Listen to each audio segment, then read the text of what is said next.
Ovo nije moj. Ne, ne, test 1, 2, 3. To je ovamo.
Sad recimo.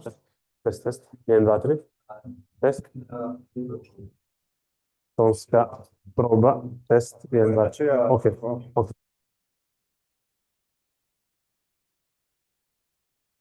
Radi. Trascimento.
Test, test. Kupus, kupus.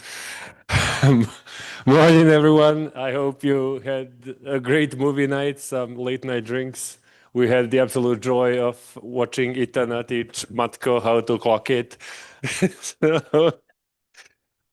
our morning talk is a local sponsor, one of the largest software companies in Montenegro, and they will present what they do with AI development lately. So they asked me to start the presentation with the video, and then Jovan will talk something about it.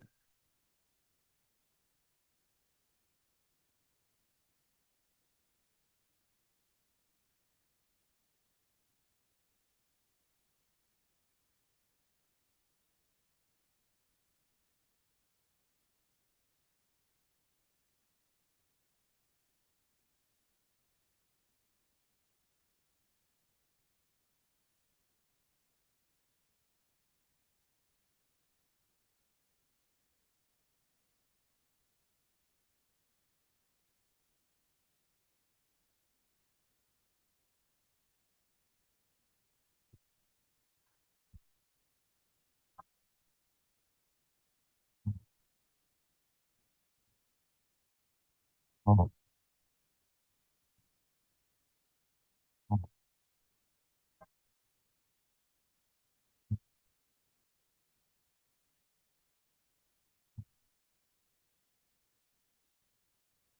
oh. Good morning, everyone. Hope you hear me well. My name is Jovan Kovacevic, and I'm the CTO of Coinis. I hope that you are having a great time here in my hometown, Cetinje, and in Montenegro. I'm here in front of Coinis, who is supporting this year's event. We are, of course, very delighted to be part of this, and we understand the importance of this, not only to you as participants, but also for this community as a whole for this region.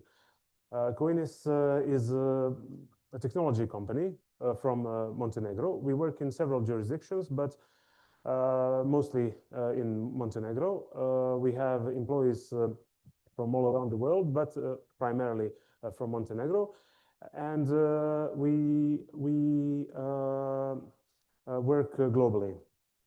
We've started incorporating ML algorithms since, I don't know, forever. And since generative AI started being popular, we started implementing it into all our products. Today we have a flagship product that's called Coinis AI. That's actually encompassing all of our experiences gathered through 15 years in technology and ad industry, and putting it into one product. And the goal of this product is to enable consumers and businesses to generate better ads, better content, and to manage ads if they want to through one platform. That's, of course, optional. So the video you've just seen is generated completely through Coinis platform. So it's a video about Coinis platform generated by the Coinis platform. It's a bit of an inception. We like that. And in the video, you see that that the process of generating that content is pretty easy, and that's what we are trying to do, to get a brief from you, what is your goal, and get a product in form of an image, form of a URL, and after that, yeah, the rest is on us.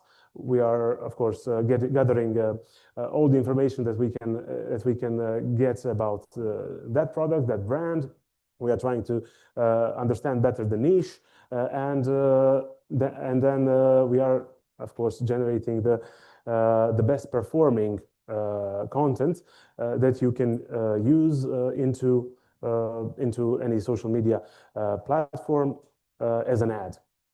So yeah, this is showing the process from product to campaign. It's pretty easy. We are underlying all the major models, but orchestrating it. And we have partnerships with several big AI companies, but actually what's making the difference is actually a team of agents doing all the work. So what looked like a simple prompt underline is actually a team of agents, each doing their own thing. So in this example, it was a video, a certain type of video. It can be, I don't know, we have dozens of types of video, we have dozens of image types, etc. And they have their own classification and agents for each of these things. And for this example particularly, we are making a script, making certain scenes, then doing the judging of those certain scenes, etc. And yeah, it's a big process, team of agents working together and aligning to get the best possible results. So, but we are of course we can be a wrapper. You can use models directly through us. Any kind of model. You saw the number. It's I can bet that it's not true already. We are expanding it, but we are not just a wrapper. We are trying to solve use cases that are not easily solved through AI models, through standard AI models. Like, I don't know, from duration, from consistency to dozens of other stuff. And, for certain niches that we have experiences in. Our vision is to have this agentic approach that I just explained, to have it learn the way you work. So through time, it gets better. It's of course the definition, but we are trying to get consistency about the way you communicate, the way your brand communicates, the way the results that you expect, etc. And to get the content that actually performs. The thing we are most excited about is our 15 years of experience in performance marketing that we are embedding into this platform. So we were creating ads, testing ads, optimizing ads, scaling ads through various platforms all these years. And yeah, that's a lot of experience, a lot of knowledge that we've gathered, and we are trying to, and a lot of ad spend, and that we gathered, and we have real world examples, what sells and what doesn't. So the ads, the content that can be used as ads is production ready. So what we are trying to do is having businesses rely on us, not just on generating content, but also for long-term optimization and optimization of their ad campaigns and getting consistent results through time. We also have, of course, MCP, and you can incorporate it into all of your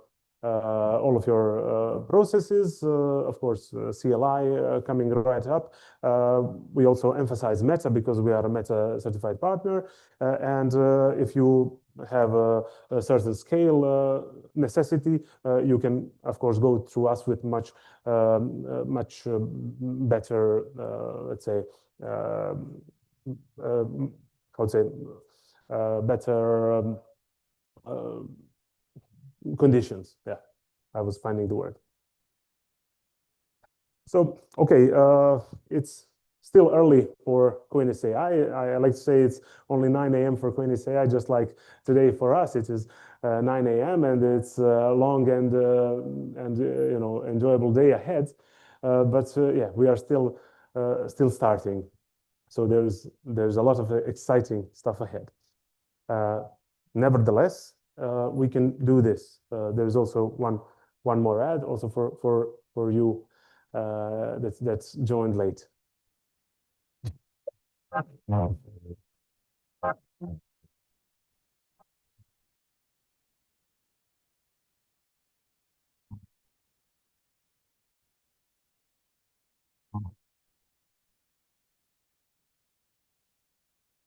So this ad and all the ads inside of it were generated by the platform. So yeah, you have a little of lag. It's because of the presentation, but yeah, it's smooth, and we are very proud of it. Once again, we are generating content about the platform, promoting the platform itself, and it's succeeding.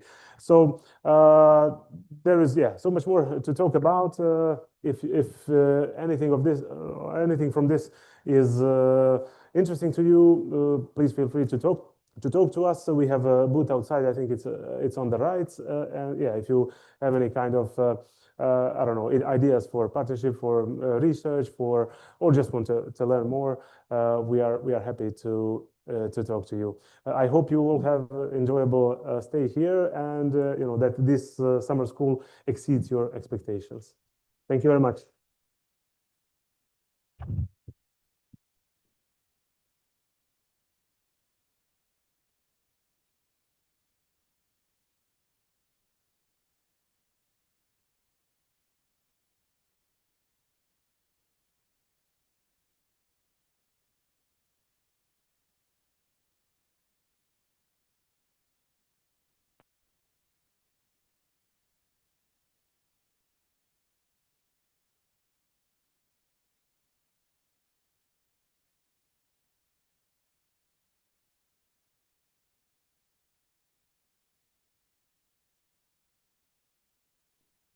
Thank you.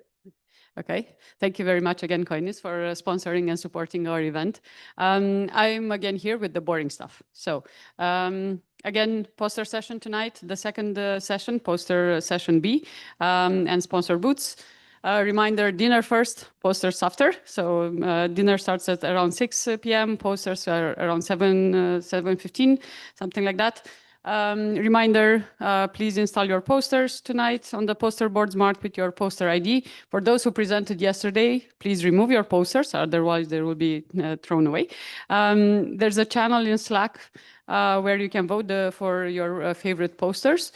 Okay, just show of hands. Who is actually using Slack? Oh, okay, that's pretty good. Who voted yesterday for a poster? Okay, we need more of you to vote for your favorite posters. You can also vote for your own poster. I mean, we won't penalize you for that. Okay, travel grants, reimbursements, fill in the form until today if you haven't already. Small note, tomorrow in the agenda you may have seen like some free time or something. I'm not sure how it's marked there. It's an organized activity. It's outside just for us to relax a bit after all the intense schedule. And yeah, we'll give more details on how that, where that is happening and how it's organized. And then Sunday, yeah, sad to talk about departures already, but we will announce later today the schedule for the shuttles on Sunday. Team projects, just a quick reminder, we announced it yesterday. We want you to self-organize and create groups around the research topics that you care about the most. We want each team to have at least 3 countries represented. So you can have 4 to 7 participants, but they must be from different countries. There's a Slack channel again where you can discuss the project ideas. And at the end on Saturday, you will have to present a pitch. to convince people why this is worthy of, it's worth working on, like a research paper or a startup or whatever you feel like working on. So we expect more like a plan, not an actual implementation.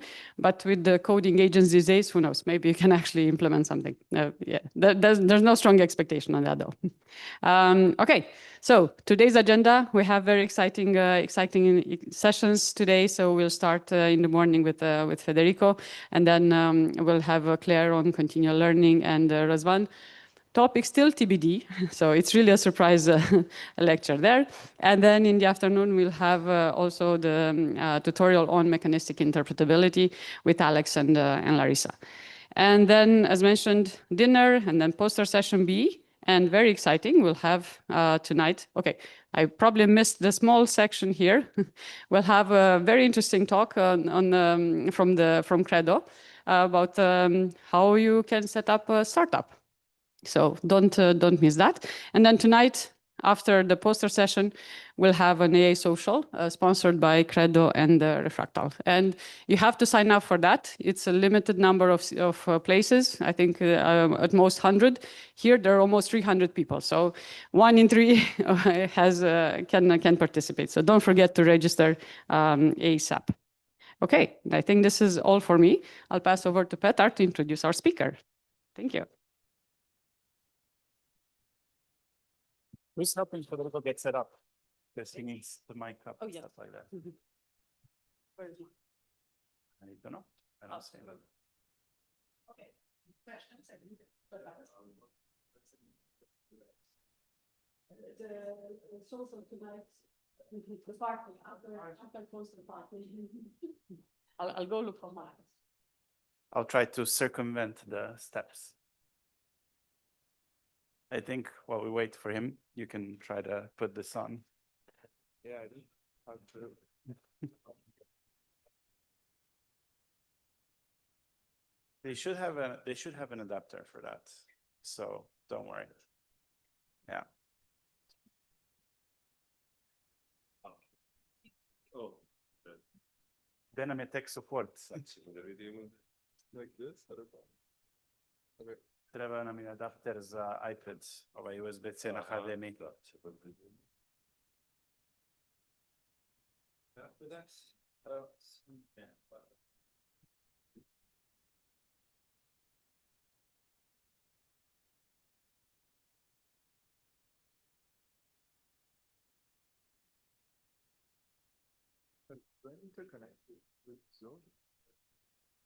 Da, treba bi. Yeah, you should also do that, but I don't actually know the instructions. I'm not the guy who sets up the list.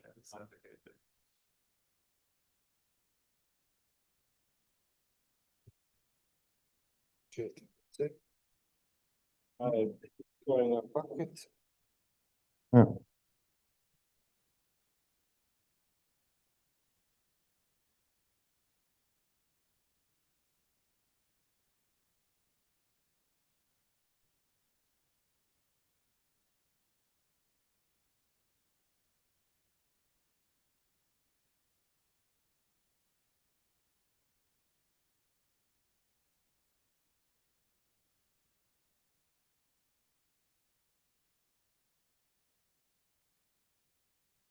Oh, wow. So do you think you could try to join this Zoom meeting?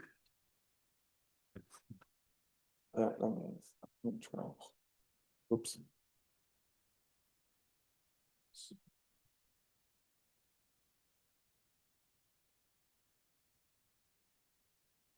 I don't know how to work with the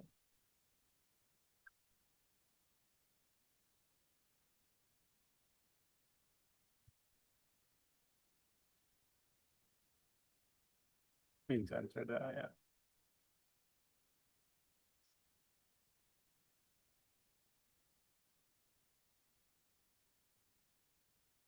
Recording in progress.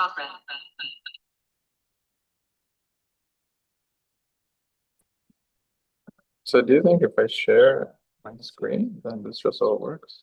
I'm actually not sure. There's our text for you. Okay.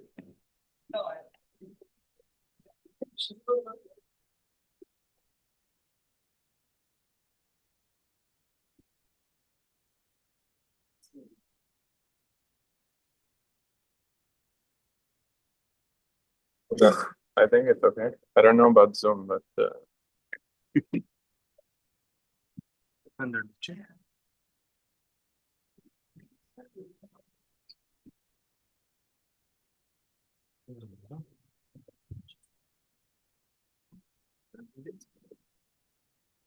sure.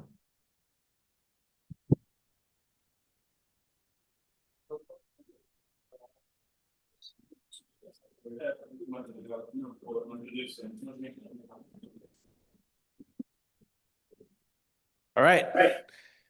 Thank you for your patience while we set everything up for Federico's presentation today. And it is my great pleasure, indeed, to introduce Dr. Federico Barbero, who will be giving our first talk of the day. Federico is currently a research scientist at Google DeepMind. He's part of the same team as I am. And he previously, well, I first met Federico back at the University of Cambridge, where I had the pleasure to teach geometric deep learning to him. I think that was the first time I saw how much work can be done in such a short amount of time and get published at a top tier conference. So I was very impressed, needless to say. After finishing his master's at Cambridge, I mean, we all make mistakes. So Federico did his PhD at Oxford with Michael Bronstein, starting out focusing on geometric deep learning as well, and eventually transitioning into understanding information propagation in large language models. He has co-authored countless top-tier papers at NeurIPS, ICML, iClear on this topic. And as I understand it, at least part of today's lecture will be presented on the iPad. So it's going to be a nice little old school teaching experience. I hope you all enjoy it. Please join me in welcoming Federico.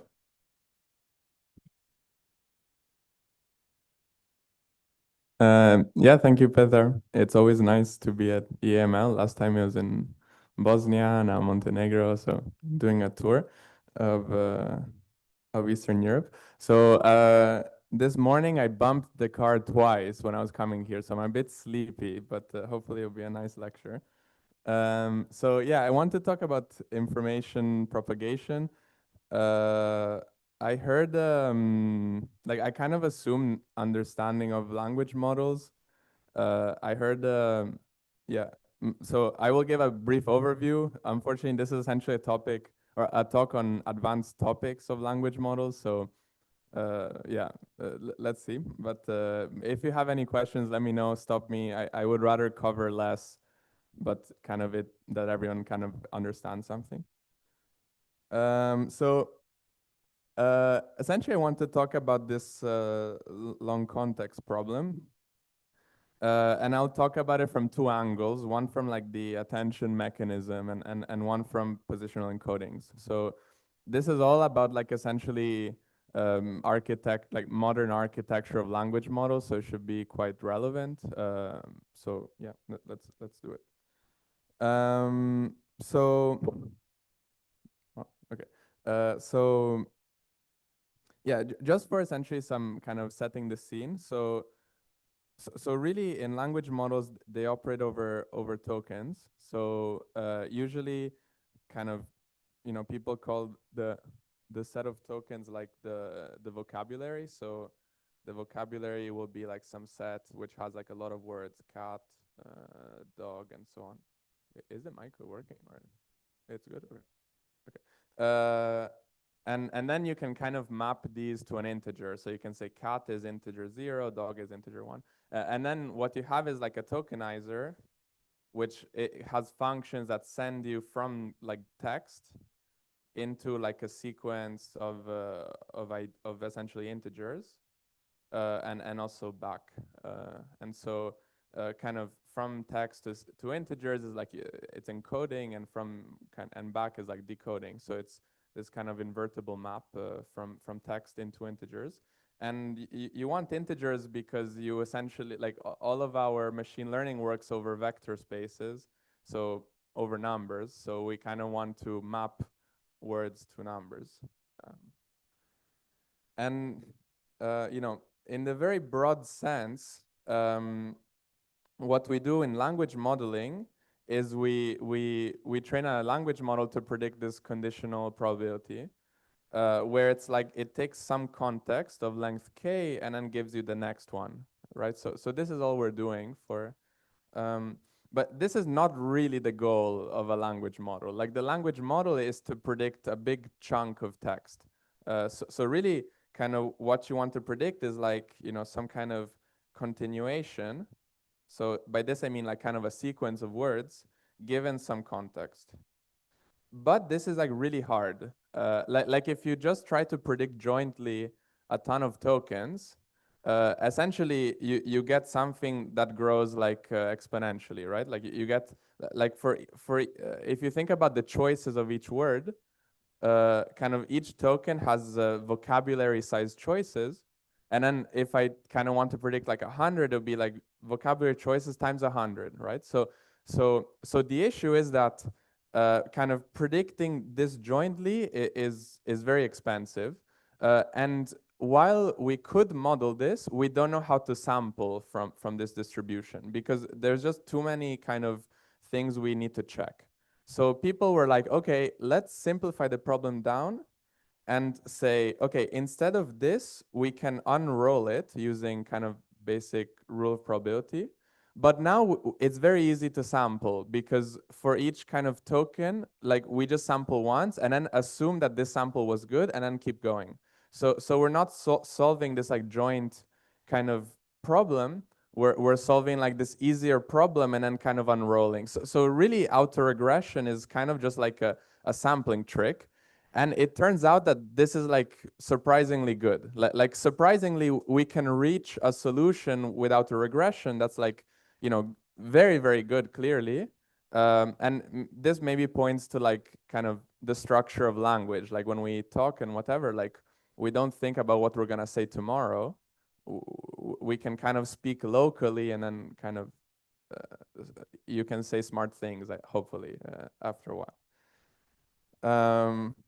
And there's this big asterisk here. We can generate as much text as we want, right? So when we're training, obviously we have to pick some k we train at, right? And so we hope that k can get very big. Like maybe I train my model only on like up to 10,000 tokens, but I hope I can maybe that my model works at 1 million tokens, right? But this is not guaranteed, right? Because when I'm training, I'm only training up to 10,000, and then whatever happens, like who knows? Yeah, and so kind of this problem of like training at small context and seeing how well we do at big context is like a generalization problem. And this is, you know, what I'm gonna call like the long context problem. So like it's this idea that like we want to train models at short context and that they work well at long context. Why do we want to do this? Because it's cheap. Like training is very expensive compared to inference. Like so why? Because you need a lot more memory. You need to store gradients. You need to store momentum. So ideally we train on short sequence lengths and hope that it works. Okay. So yeah, so assuming everyone kind of knows what roughly what attention is, an important point is that attention in language models is what we call causal, or what we call like decoders. So if I have my attention matrix, so this is like QK transpose, right? So this matrix is like n by n. So like Q is a matrix in n by d and also K, right? So if I take their outer product, I get something in n by n. In attention, what I really, really want is that all of, like, I don't pay attention in front of me. Because if I pay attention in front of me, I can cheat when I'm training. Like if I'm training and attention was fully connected, if I'm predicting the next token, I already know what the next token is. So now I can essentially cheat, and so that's bad. So what people do essentially is use this triangular mask. And the way you do this is like, so this is like essentially a vector, like a matrix of just numbers, and then you apply a softmax. So to apply a softmax and have these go to 0, so you don't attend to them, you just subtract a very big number on this upper triangle. Because softmax is like a function that's like e to the ei times sum or e to the ik, right? So to get this going to 0, I need this going to minus infinity. Okay. So this is what I mean by causal, but this is a very important thing that we will talk about because in some sense there's structure here, right? Like in here I have like a row with 10 tokens, and here I have maybe a row with like 1,000,000 tokens, right? So this denominator is very different depending on where you are in the rows. So we will talk a bit about that later. Okay. Yeah, if there's any questions, let me know. So I want to talk about like some kind of failure cases of language models. So there was this very famous one. This was kind of what started, I think, a lot of this stuff on like, language models have problems. So this was like how many R's are in strawberry, and it says 2, but if I count, there's 3. So there's like a problem, and people were kind of saying there's like, oh, it's like because of the tokenizer or whatever, but maybe this is true, but here's like an interesting one. So I ask it, what is the last digit of this very long string of ones, and then a 0 at the end? So I think most humans can do this pretty easily. The answer is 0. But the language model kind of goes on and on and on and kind of says like, there's only ones in the sequence, so the answer is 1. So in some sense, there's this thing where like the information about there being a 0 gets lost. Because the model just says there's only ones, right? And actually, this is we will see like a mechanical failure due to this causal mask. The geometry that's kind of induced by this causal mask causes this kind of failure. And then I think this slide is still from Petar, but I think now models got a bit better. But like what's really weird is like these models are doing trillions of computations. Like in a forward pass, roughly you can estimate this as like 2 times number of the parameters flops. So big models doing trillions of flops. Yet they really suck at multiplying 3 by 3 digits, right? Which is like they're doing like trillions of flops. So clearly they should be able to do this, but they can't do this. And so we can maybe look at this a bit deeper. So here what I was asking the model is like, can you sum 1 plus 1 plus 1 plus 1? And ignoring exactly what like all these labels are, what I'm doing is like doing it in multiples of 5. So I kind of see, okay, I do this sum 5 or 10 or 100 or 200 times. And this is what you get. You get this very big spike at 100. So it means at some point, the model keeps predicting 100. Like if it sees like a big sum, it just tells you 100. So it's not really like counting. It's just like doing something strange here. So it's not implementing this operation in a generalized way. It's just like kind of, yeah. So yeah. So I think a nice thing to do is like, let's understand the mechanics of like the forward pass and like see what's happening. Like let's try to debug all of these weird things. And now I want to talk about kind of the first part of the talk, which is like, yeah, dispersion essentially, like this issue of dispersion in attention mechanisms. So we can do this counting thing many times to kind of show that it's like not a prompting issue. So here, what I'm doing is like the same experiment, prompting it in different ways. You can see at some point, sometimes the error grows linearly. So the y-axis here is like essentially how far off the predicted count is to the true count. So in absolute value. So when it starts growing linearly, it's when it starts to predict 100 all the time, because now like the error grows linearly. And so you can see like in many cases, even at small counts, it stops working. So we can actually try to study this. So here, one way I propose we can study this is the following. So I take 2 sequences. So And they only differ by one token between each other. Okay, so essentially I take sequence 1, and then sequence 2 is like sequence 1 plus the kind of final token of sequence 1. So I'm taking the final token and I repeat it. Okay. The fact that it's repeated is like kind of important actually. And then what I do is I measure the representations of these two, and like I look at what happens as I grow k. So essentially here I'm measuring like sk minus sk plus 1. Okay, like their norm.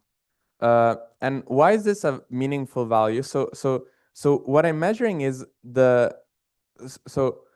a language model, it will generate representations at each point in the sequence, but then to decode it, I only look at the last token, right? So if I like essentially in a language model, all information to generate the next token is contained at the very last token. And then you linearly project this and then you sample.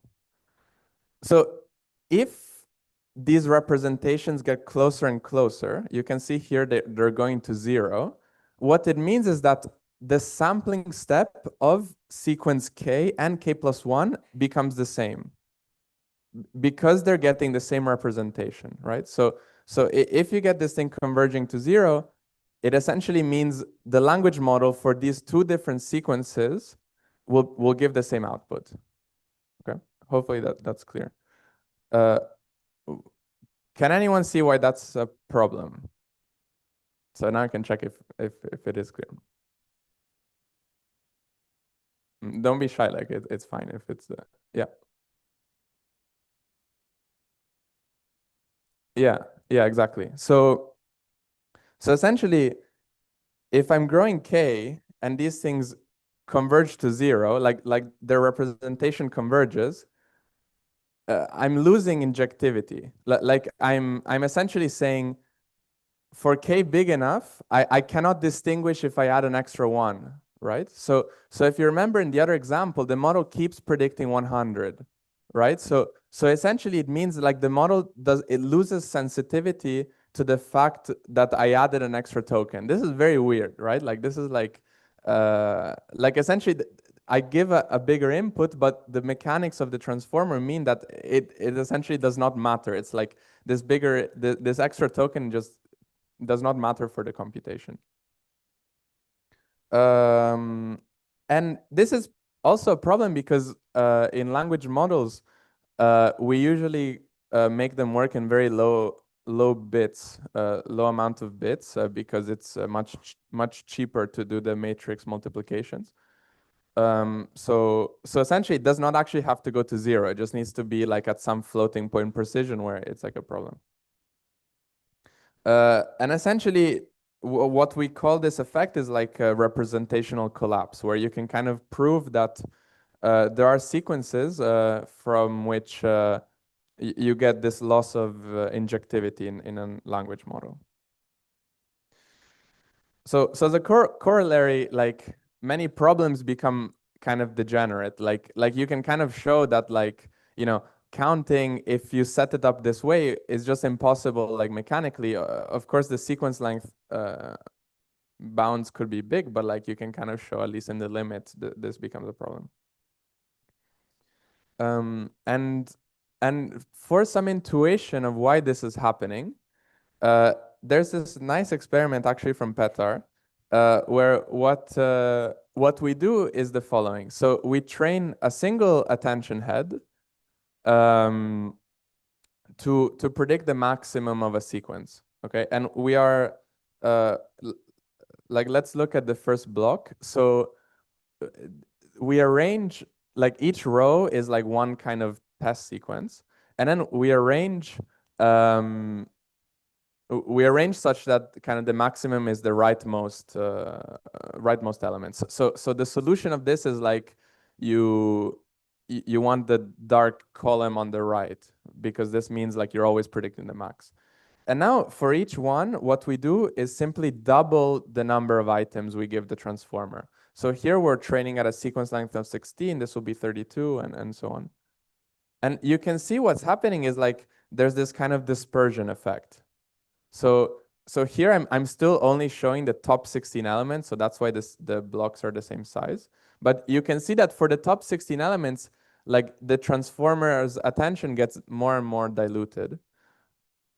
This is very bad. It's very weird. It's saying that I'm training an attention head on a task and I get like very good accuracy, but simply because I'm giving now the transformer more items, it starts to fail, right? So this is the kind of problem. Like if you remember, we want to train on small context and then hope it works on long context. Like this is a very simple example showing like something mechanically goes wrong here and you get this kind of dispersion effect in the softmax.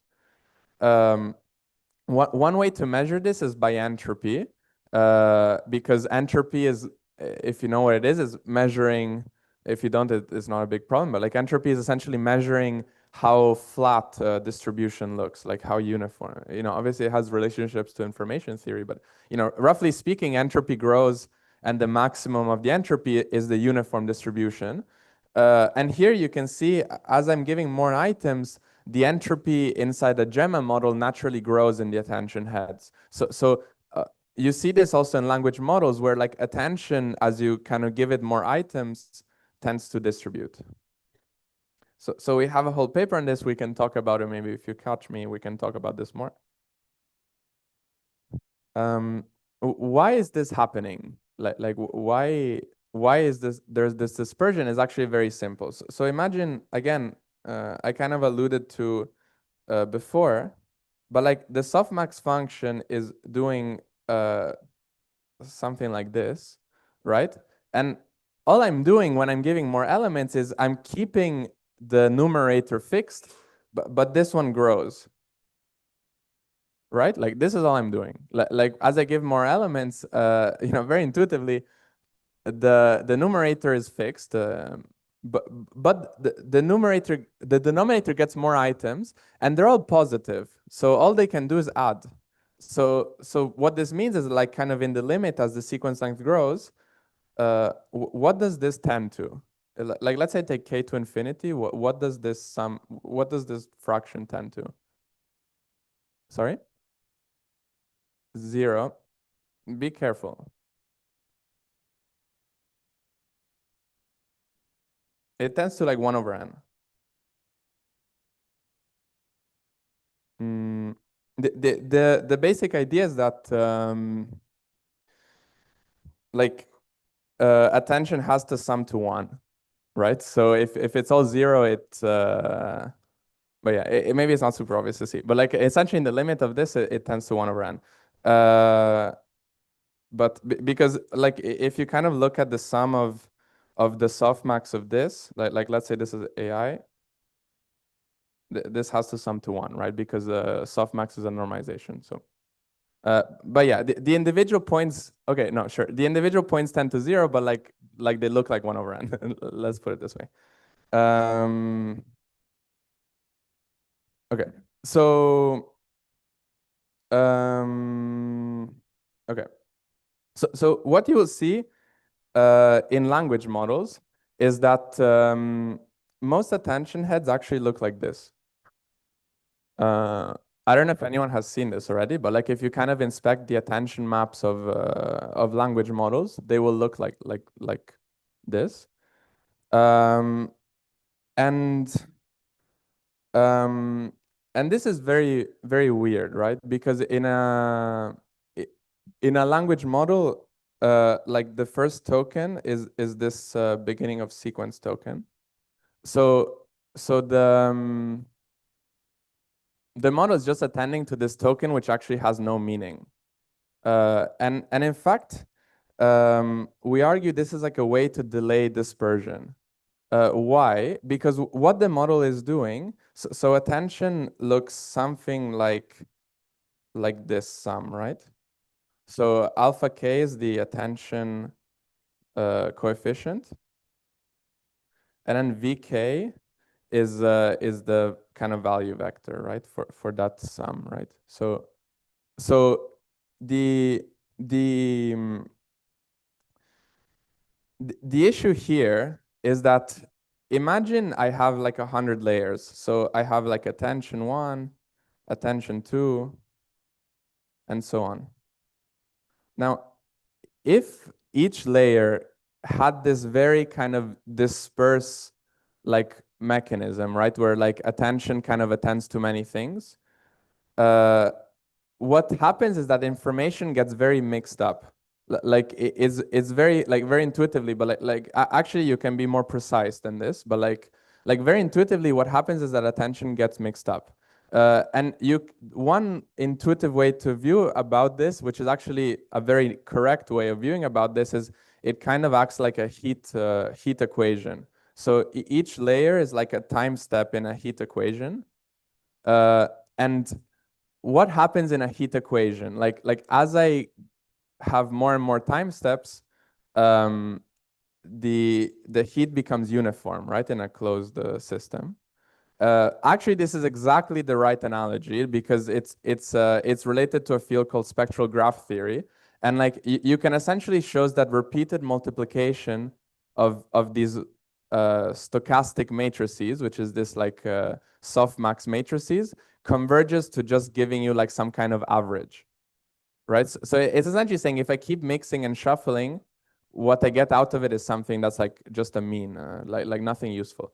So because language models are so deep, like 100 layers, let's say, or whatever, they learn to counter this. Like language models turn off their attention heads. They say, let this attention head essentially do nothing, because it's just attending to the first token, so it's acting like a residual connection. So these language models are getting so giant that they have too many attention layers and they turn them off. And in fact, here we can measure this like in Llama. So in red is kind of measuring how many attention heads look like this.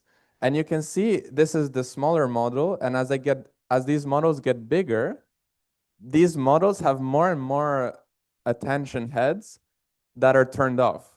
Like this is very, very bad, right? Because the amount of flops I'm doing is like huge, right? Like this is a model with 400 billion parameters. It has 12,000 attention heads. But if you measure, like 80% of these attention heads don't do anything. So this is a very important problem right now, because obviously it means you can, a lot of works showed you can take a trained language model and cut off all of these layers and the output is roughly the same. So this is extremely useful because it means I can train a large language model, like a very big one, and then just essentially compress it.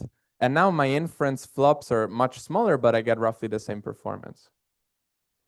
So we had a paper on this, so you can check that out if you're interested. I think I have half an hour left, right? Okay, I might have to go faster. 40 minutes. Okay. Okay, then maybe I'm okay. Okay. Any questions or no? Okay. Yeah. Okay. So I want to talk a bit about copying because like a lot of people kind of say, this sum, if I want to do 1 + 1 + 1, maybe this sum is not super interesting, right, to me, but like I think a lot of people kind of argue like, okay, if now language models have tools, so, okay, it can just use a calculator to do this. But how do tools work, right? So when a language model calls a tool, like it will say something like, it will generate some tokens. It'll be like, can I call this function sum on this input, 1 + 1 + 1, right? And then this gets passed to an interpreter, and then the interpreter like sends back the response, and then life is good. But like the language model has to kind of take this input and then write it into the function. Okay, so this is like a copying operation. Okay, so copying is like very fundamental because like you can use a calculator to you can use a calculator, but you need to press the right numbers on the calculator, like the language model needs to. And essentially what I'm arguing is like copying is not something that's very trustworthy. So here again, if you remember the example, there was like this, like, what's the last digit of this sequence? What's the first one? So yeah, so intuitively, like, okay, so how many people think, maybe let's just put hands up. How many people think for a language model, this task is easier? Okay, maybe it's slightly less than half. Yeah. And then so, okay, the complement is the other one, unless people are abstaining, but okay, let's see. So actually, no, actually, this task is easier. This is kind of weird. This is like very strange because the language model is doing auto regression, right? So the last token is like right next to what it needs to predict, right? So it should be very easy for it to just kind of copy that around. And then here, it has to kind of look back and then copy the information. But it seems like essentially this last token is much harder. So if you look at this plot, like the model starts failing at some point in this task, even though it's like kind of trivial task. So it seems like the performance of this is very position dependent. And here's like an intuition of what is happening. So each column here is a layer in the transformer. And so the first one is like the input layer. And then what I'm doing is like coloring this blue to kind of say there's blue information here, and then there's like red information here. And then what's very clear is that the number of paths that reach the last token is much higher for the blue element than the red one. Like in the kind of worst case, you're the last token and you only have one path that reaches the end, right? And this is what the causal attention mechanism is doing. Because you're applying this triangular mask, the number of paths is very imbalanced. Actually grows like exponentially as you go up in the sequence. So in some sense, the token right at the beginning is the one that's like most favored in terms of the number of paths in the attention mechanism. And this is the only way that the model can kind of mix information. So this is like a bit of a weird bias that language models have, because you would expect the opposite, right? Because in language, usually stuff that comes right at the end is the most useful. But actually, what I'm saying is that in the causal mask, stuff that comes at the start of the sequence is the most kind of favored.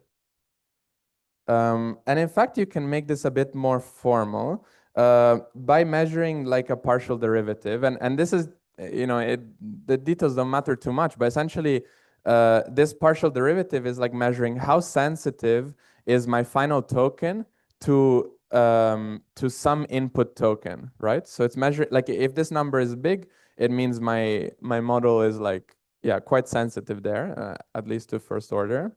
And what you get is like this thing here, which if you've done like spectral graph theory is like very recognizable. This is the sum of the weighted paths that go from that token to the other one, right? So this is kind of the bound you get. So these weighted paths are very important to measure, like at least to first order the sensitivity of the model to that.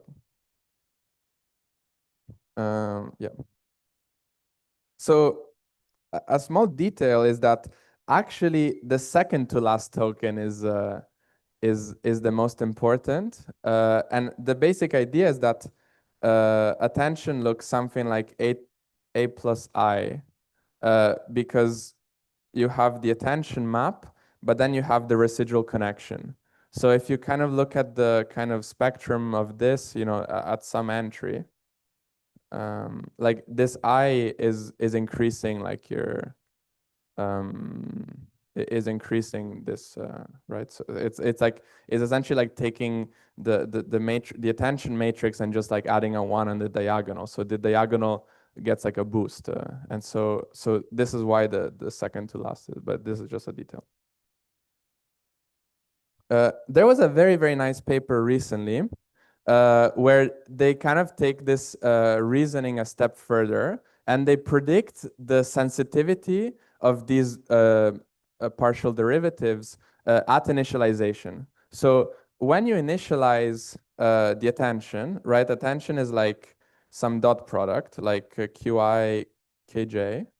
At initialization, you can assume that these Qs and Ks are like these random Gaussian vectors. And so roughly this dot product is like 0 at initialization, right? So because everything is kind of random, you can imagine that the randomness kind of cancels out. And so if, okay, so this is a question. So if all queries and keys are 0 at initialization, what does the attention map look like? Is it, yeah, maybe you have to think about a bit, but so, sorry? I don't know then, so sure, you mean 1 half, yeah, 1/3, yeah. Yeah, I think it's called also some other stuff, but it's matrix, but yeah, sure. Yeah, so this matrix looks like this. One way you can see it is like attention is like EA to the K. And so if all of these are 0, all of these, sorry, then you get like 1 over sum of 1s, right? So this is like 1 over n, right? So if you set all these logits to 0, you get a matrix that looks like for each row it's the uniform distribution. And okay, I guess I called it the Cesareo matrix here, but maybe it's just because I'm Italian and it's like biased. So it turns out there's an analytic formula for the powers of this matrix. So I'm calling this the matrix I drew before. So this is all 0, 1 over n, 1 over n. Let's call this M. And then what I'm doing is taking powers, because in attention, it's kind of like as I stack as I stack these matrices like in attention blocks, I'm taking powers of this matrix.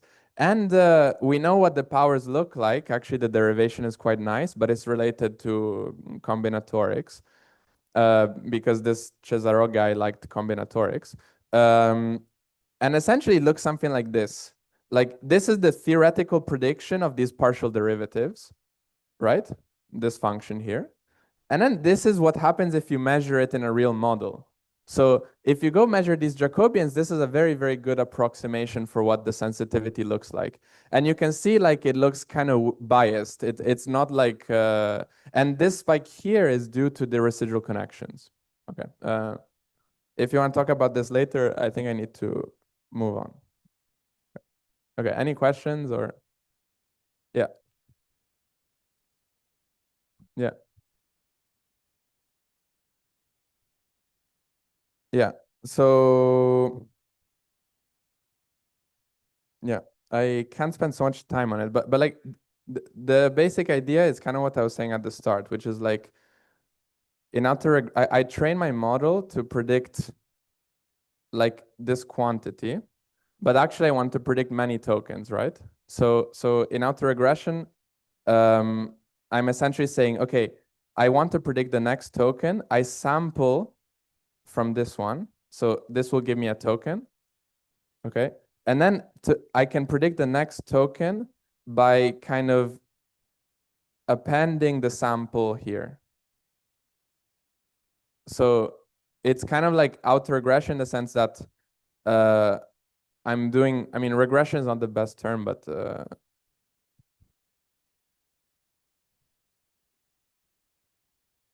yeah, so I sample once and then I stack it, resample. Yeah, this is what's called autoregression. And I was, yeah. We can talk about maybe later why this is a good idea. But yeah. Okay. Okay. So, any more questions? No. Okay. Okay.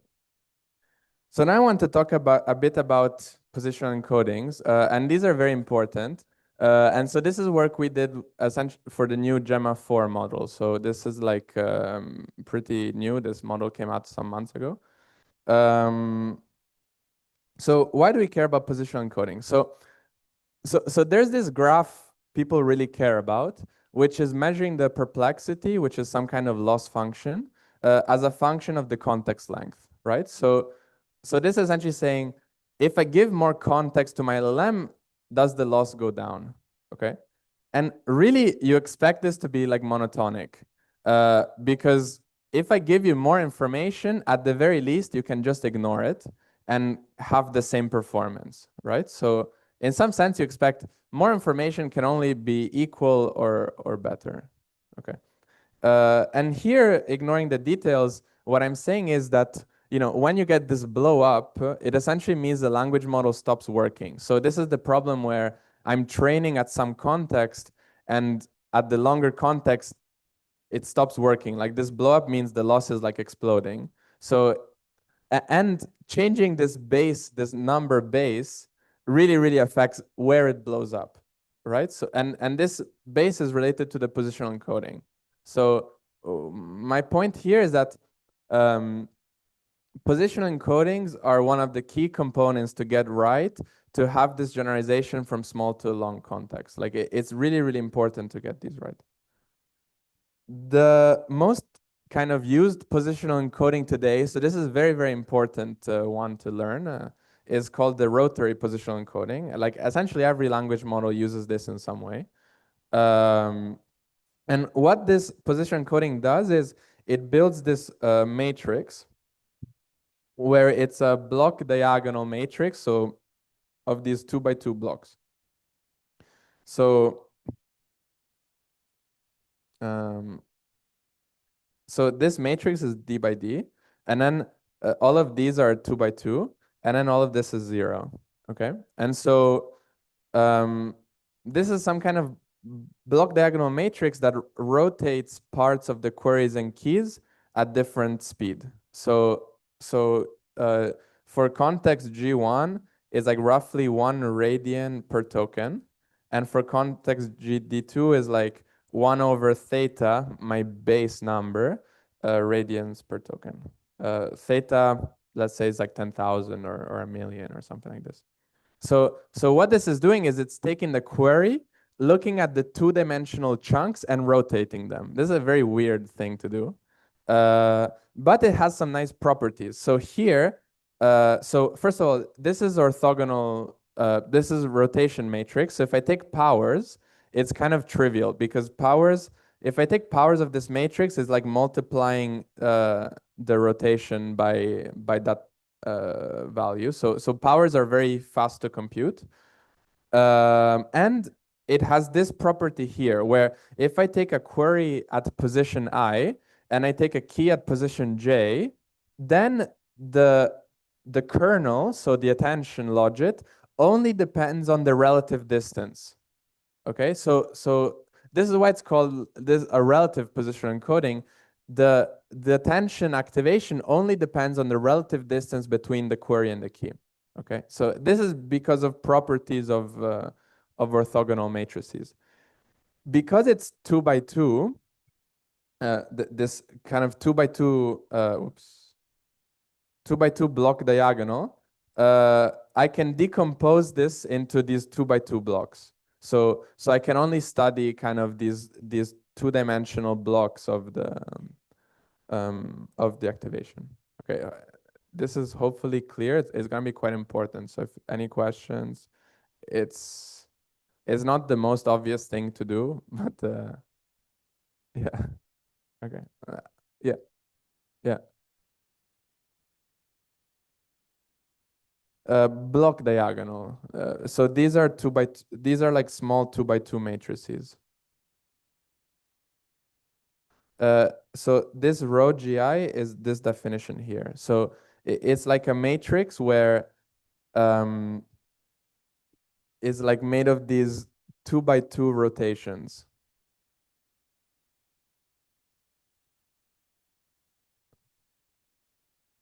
S this is a G, sorry. Yeah, my bad. So G is a set of these different frequencies. So G1 is 1, okay? And G2 is like something else, is less than 1. And GD over 2 is like roughly 1 over theta. Theta is some number I set. So this this matrix is kind of like saying has these 2x2 chunks, and then each chunk is a rotation at a different speed. Okay. So when it acts on a query, it takes that 2x2 chunk and rotates it by some speed. Okay. And if I take a power of this, if I take square of this matrix, is like rotating that chunk once and then twice. Okay. So if I take j minus I, it's like rotating that chunk at that kind of speed, j minus I times. So if j minus I is very big, I'm rotating a lot. If j minus I is small, I'm rotating less. And obviously it kind of loops back around, so it's a bit weird, but yeah. Okay, so yeah. So in that paper, again, this is like using essentially every language model. So it's important to kind of, it's like a bit complicated, but it's like an important thing. So in that paper, they said this is nice because it will like decay your dot product. Like if you kind of keep rotating things, the dot product goes to 0 because everything is kind of decorrelated and so on. So let's see if this is true. So this is the kind of plot. So here essentially I'm growing j minus I, and here I'm looking at the dot product, and you can see that it starts big and then kind of goes down. So it seems like this claim is true. Like this matrix is decaying dot products, which means that the transformer is attending very locally, right? Like if the relative distance grows, I don't attend anymore. So they were saying, okay, this position encoding is kind of has this very nice bias that we want in language where we attend towards near us. Okay. But then what I said is like, okay, like let's give random vectors, because here what they did is they set query and key to the vector of all ones. So they're constant. So this is a very, very constrained thing.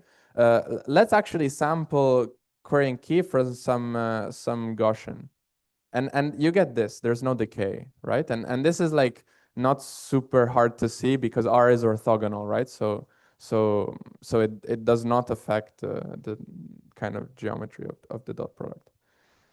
And then there's like some weird, like some nice things you can do. Like if I set Q equal to R minus J minus I K, then I can show that the value at this distance is maximized, right? So I can say, okay, like actually I can give you a construction for which at this, like I can make this activation maximal at any distance you want. So this decay thing is like a bit weird, right? And then this is kind of what we're saying. Like I can give you queries and keys. If I sample them randomly, there's no decay. Like actually the expected value does not even depend on the distance. It's just always 0, right? So like maybe what they were saying in the original paper is that about this decay is not true. And so I'm gonna have to go a bit fast, but so I think what we propose is like to measure what is happening is so in our querying key we rotate fast here, we rotate less and less fast in these blocks, right? And also for the K something similar. Like let's measure where the model, which blocks the model likes to use. Okay, So the way you can measure this is by taking those blocks and computing their norm, because the norm is what bounds the dot product, right? Like by Cauchy-Schwarz, like the norm tells you, like, if I have a lot of norm, that component contributes a lot to the dot product. And actually you see a lot of structure when you measure this in a language model. Like you can see the model really likes to use frequencies, like the parts that spin, when they spin very slowly. Like these are like kind of the most stable to position, right? If I spin very slowly as a function of relative distance, it means that I don't care about relative distance, or at least I'm using the parts that care less about relative distance. And some parts spin fast. Okay, so the model is doing something interesting here. And so the same is true for queries and keys. So you can clearly see there's structure in this thing. Values don't have structure because I'm only applying this transformation to queries and keys. So this is just a sanity check. Like values don't have the structure. I mean, it does not even make sense to talk about frequency usage here because values don't have, but just to check, you know. And then there are some heads that really like high frequencies, like these ones. And these heads that like high frequencies look like this. So this head is attending only to itself. It's kind of like a stupid attention head. It's like doing a very expensive residual connection. But this head is only attending to itself, and it really likes to use high frequencies. And also this head. So this head is only attending to tokens right behind it. So this head is quite useful, probably. Like makes sense that this information is useful. But all of these heads use high frequencies. Like you can see here, there's like a lot of high frequency usage. And in fact, you can prove that like if you have some budget of norm, and this budget really comes from regularizers, right? Like if you have some budget and norm, the high frequencies are the ones that you really want to use to have these patterns where like you attend based on position, like only based on position.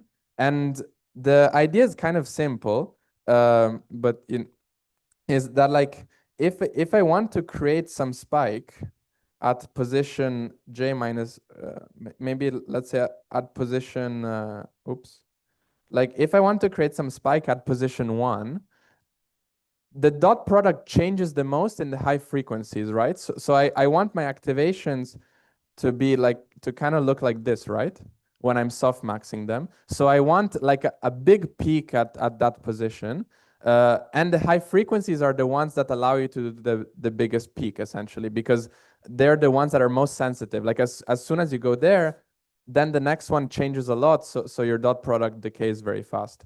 And so, yeah, hopefully that's roughly clear. But this is related, like the optimal solution, if I want to attend in this head, is setting all queries equal to R inverse of the key. Or the other way around, I think, but it doesn't really matter. But R inverse of the query.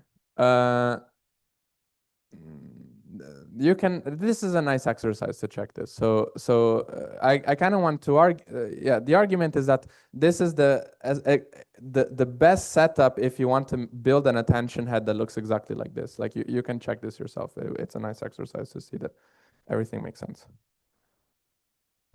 But then we saw that the low frequencies are actually what's being used. So these parts of the query that don't spin very much, right? So here, there's this very, very nice attention head. So this one I found completely by accident in a Gemma model. It was like really a miracle that this kind of, I had two things, like I had the sequence and this align. I was like, oh wait, what? This is super weird. But what this head is doing is implementing an if statement. So it's saying if there is an apostrophe, you know, like there's apostrophe. If there's an apostrophe right behind me, let me attend to it. So these are all places where there's the apostrophe. And otherwise, let me attend to the beginning of sequence token. So this mechanism, and it turns out that attending to the beginning of sequence token is essentially skipping. So it's essentially saying like, if there's an apostrophe, let me attend to it, right? Only right behind me. Otherwise, skip. So otherwise do nothing. This is what this attention head is doing. And you can see this very, very sharp band in the low frequency, okay? And if you reverse engineer this band, I think this is the most someone has cared about a single attention head ever. But like, if you reverse engineer this band, what it's doing is it's implementing this behavior. It's implementing like the else kind of. And one way you can see about this is these position encodings only give you relative distance, so j minus I. But attending to the first token is not a relative distance task. It's an absolute distance task. Like, first is not relative. It's really hard to attend to first just based on j minus I. It's not possible. So what the model is learning is it's doing it based on semantics, on the fact that this beginning of sequence token is always this special token. And it has to use the low frequencies, because if it used the high frequencies to implement this, high frequencies change the dot product based on position. So this thing breaks, because you want it. Semantics, almost by definition, is what's invariant to position. So low frequencies are the most, like the parts that spin slowly are the most invariant to position. So the model understands this, and uses the low frequency, like essentially the optimizer understands this. I mean, the model doesn't understand anything, but like the optimizer understands this and pushes this behavior to the low frequencies. But we have a problem. So this was really kind of what led to the development in the new Gemma model. But like, the issue is like, the wavelength parameter was set to 10,000 initially, right? So it means that the low frequencies spin something like 1 over 10,000. Okay, so the parts which it was using spin at around 1 over 10,000. The initial language models had a context length of around 8,000. Okay, so the very slow parts that rotate spin at most like 0.8 radians. Okay, hopefully that makes sense. This is fine, right? Because if you think about like the circle, you know, like the dot product, you essentially don't want the dot product to like change sign or like move too much, right? So 0.8 radians is not that much movement. Like, it's still kind of okay. But people were having difficulties in Llama, I think, I don't know, one of them, like earlier than I think Llama 3 or something. They realized they wanted to push the context length to 100,000. Okay, but if I look at the low frequencies here, they will spin by 10 radians at 100,000 context length, right? Because like each position spins by 1 over 10,000. I have 100,000 tokens, so now I'm spinning by 10 radians. 10 radians mean you do more than one full loop. So this behavior where the model attends to the first token breaks, because now the dot product is like looping all around. Okay, so even though these frequencies are quite stable, if I give it enough context, that they're not stable enough. Okay, so then they said, okay, actually, it seems they did not really know why, but it seems like I need to take this number and make it like 1,000,000.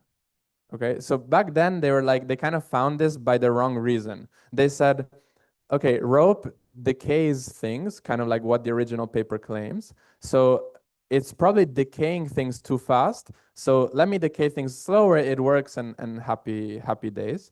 But I think from our investigation, it was like, actually the reason why this breaks is very different. Like, the reason why it breaks is that, like, if I'm learning these attention patterns, like this one here, you can literally prove, like just by looking at it, that if I'm training this attention pattern at 10,000 and I test it at 100,000, because this frequency rotates too much, this attention pattern does not look like this, right? So this is, I think, a much more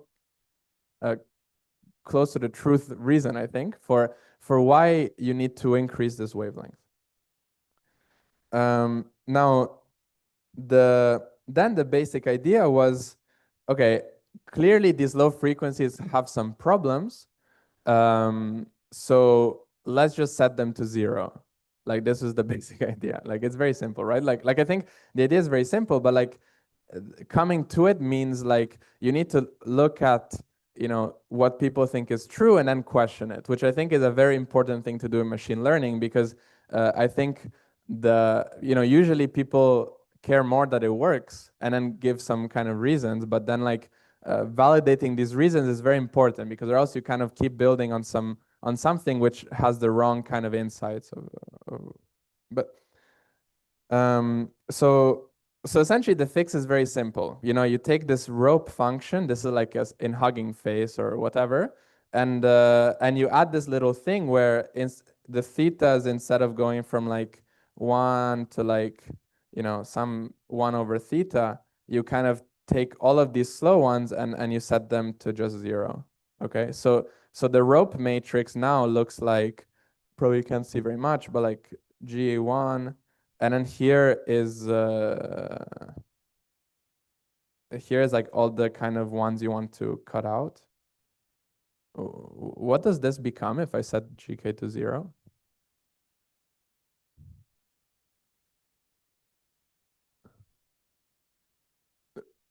Who wants to lock in the guess? Okay, someone said identity. Yes, identity.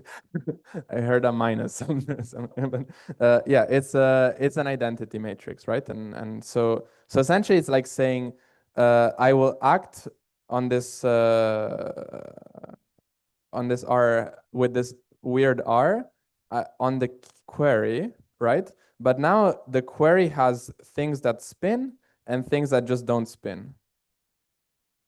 Okay, it's very simple. So essentially, this is saying these things behave on relative distance, and these things just operate on information. Like they're like channels which just operate on like they don't care about relative distance. So they're like very stable to propagate information through, and it works.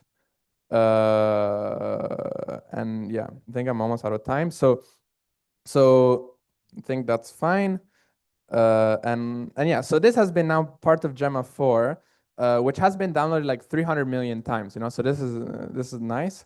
But I think to me what's nice here is that like all of this exploration could have essentially does not need much compute. Like the validation, of course, you need to start pre-training a large language model and stuff, which maybe the average person cannot do very easily. Because it's like in the millions of dollars. But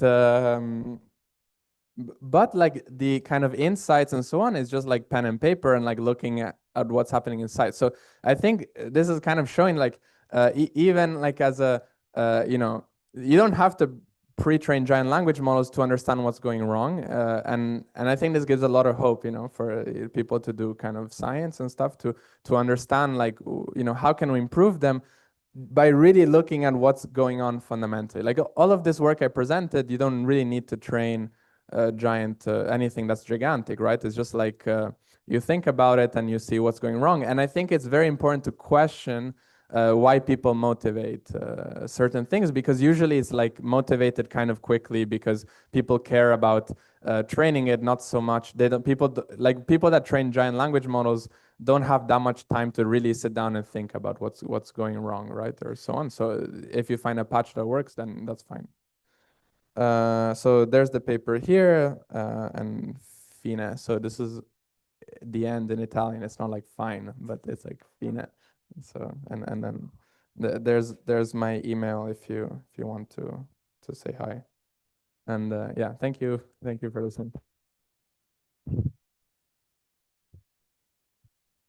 All right. Thank you so much, Federico, for such an awesome presentation to kick off our day today. We have time for probably 2 or 3 questions. So any questions from the audience? Okay, I see you. Hi. Why don't we use complex numbers notation in rope to make it easier in that way? I mean, essentially it's the same, but I don't know if we lose some properties using complex numbers in that sense, or we just need to work in real pattern. Yeah. I mean, I guess it's like isomorphic, so it should be fine. I think in general, like actually, I think people have looked at this stuff, but I think so the question is like these rotations are complex numbers. So like, but we work in real vector spaces. So are we losing something there? So why we work with real vector spaces that like is just very efficient, like in the kernels and even at the kind of instruction level in a TPU or whatever. I think you don't lose anything.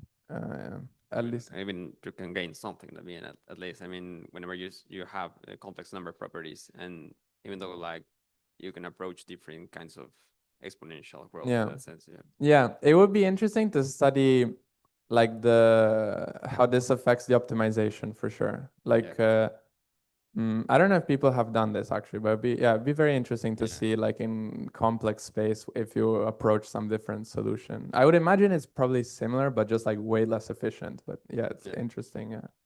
Thanks. Thank you. So there's a question over there. Yeah. There you go.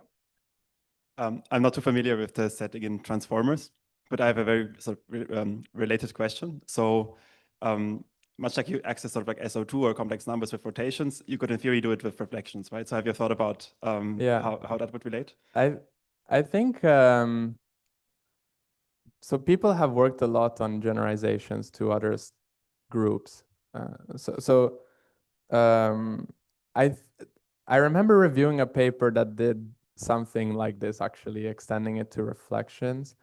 I think just this one is really hard to beat in practice. I think the other ones will have nice properties and stuff, but in terms of efficiency, this is just really hard to beat. But it is interesting. So for example, people also generalize this to like to grids, to I think to I mean, this is really related to like Fourier transforms over the integers. So you can kind of generalize to Fourier transforms over other groups. And so people have done this a lot. We've generalized it to graphs, random walks and graphs, but yeah. I see. Yeah, thank you. Thank you.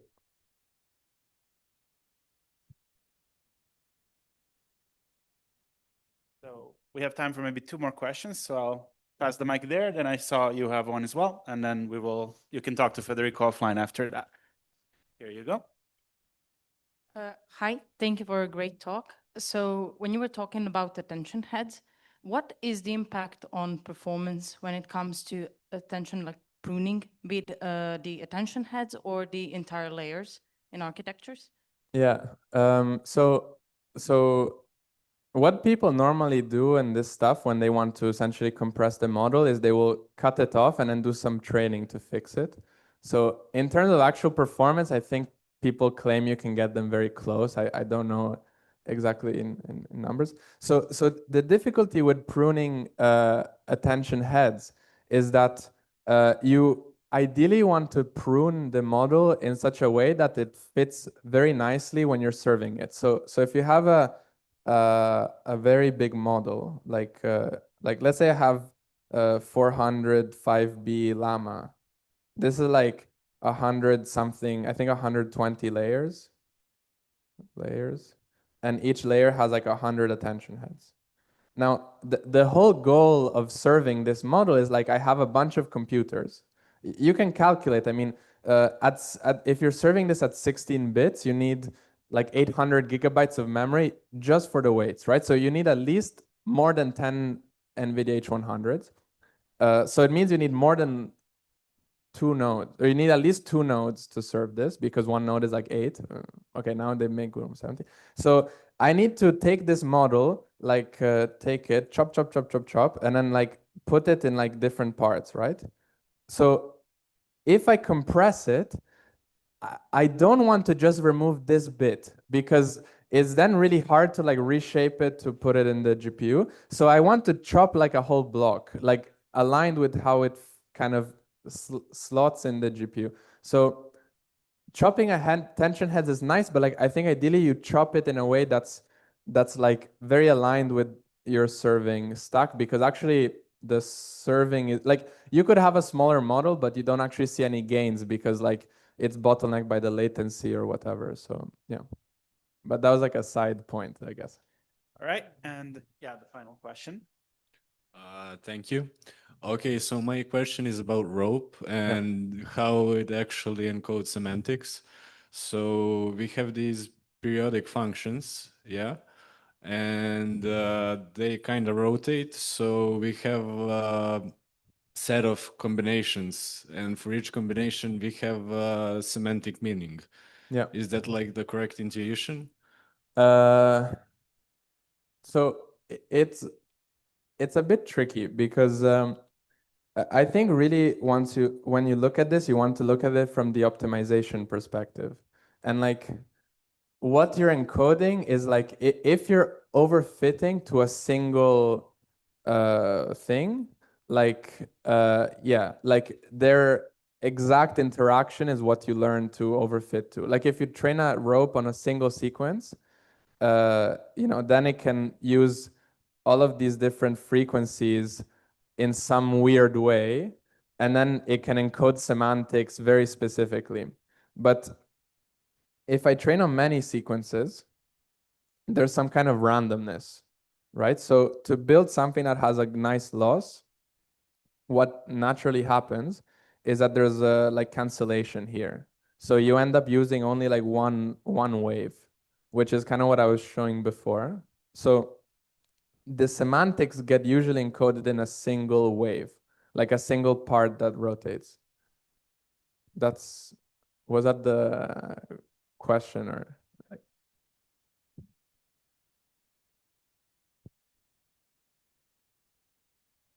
So you basically end up with like only one combination of the rotations. Yeah. Like because the noise kind of naturally encourages this. Like it does not have to happen, but Okay, okay. but if you kind of look at how, like over a batch size, essentially the intuition is that if you use a lot of frequencies, they kind of cancel out. It's related to some results, but yeah. Okay. Yeah, thank you. But we can talk later. Yeah. Right. Thank you all so much for the great questions and to Federico for answering. As mentioned, Federico will be around for the whole week and he is very friendly. So please, you know, flock him and ask him more questions as and when you see fit. And we'll have a tutorial from Larissa and Alex later today on mechanistic interpretability, which will build on a lot of the things that were discussed today. So please join me in giving Federico another round of applause.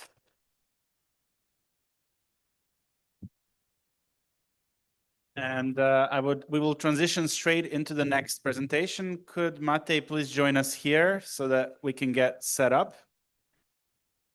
There you are.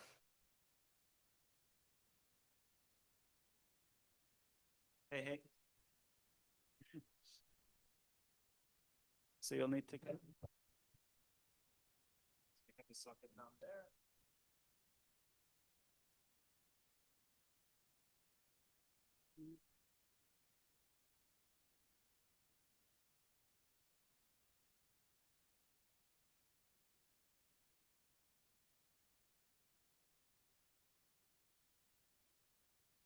Sorry.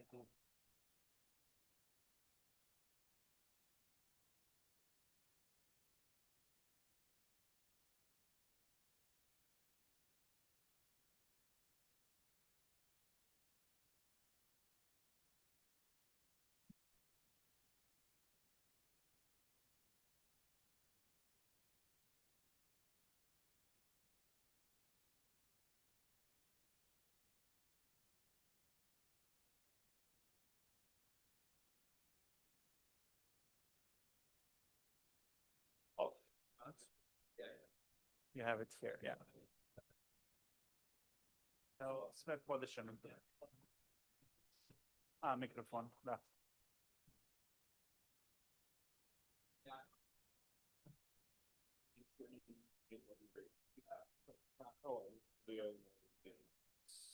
Just sharing the screen. Just share the screen. Because of Yeah.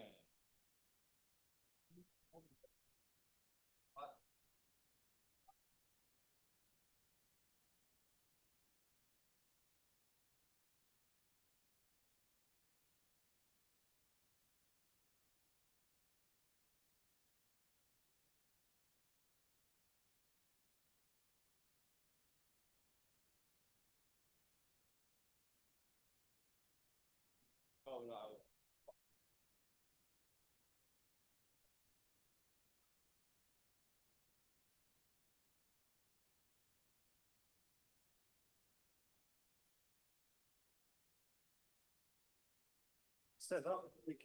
Okay, awesome. All right.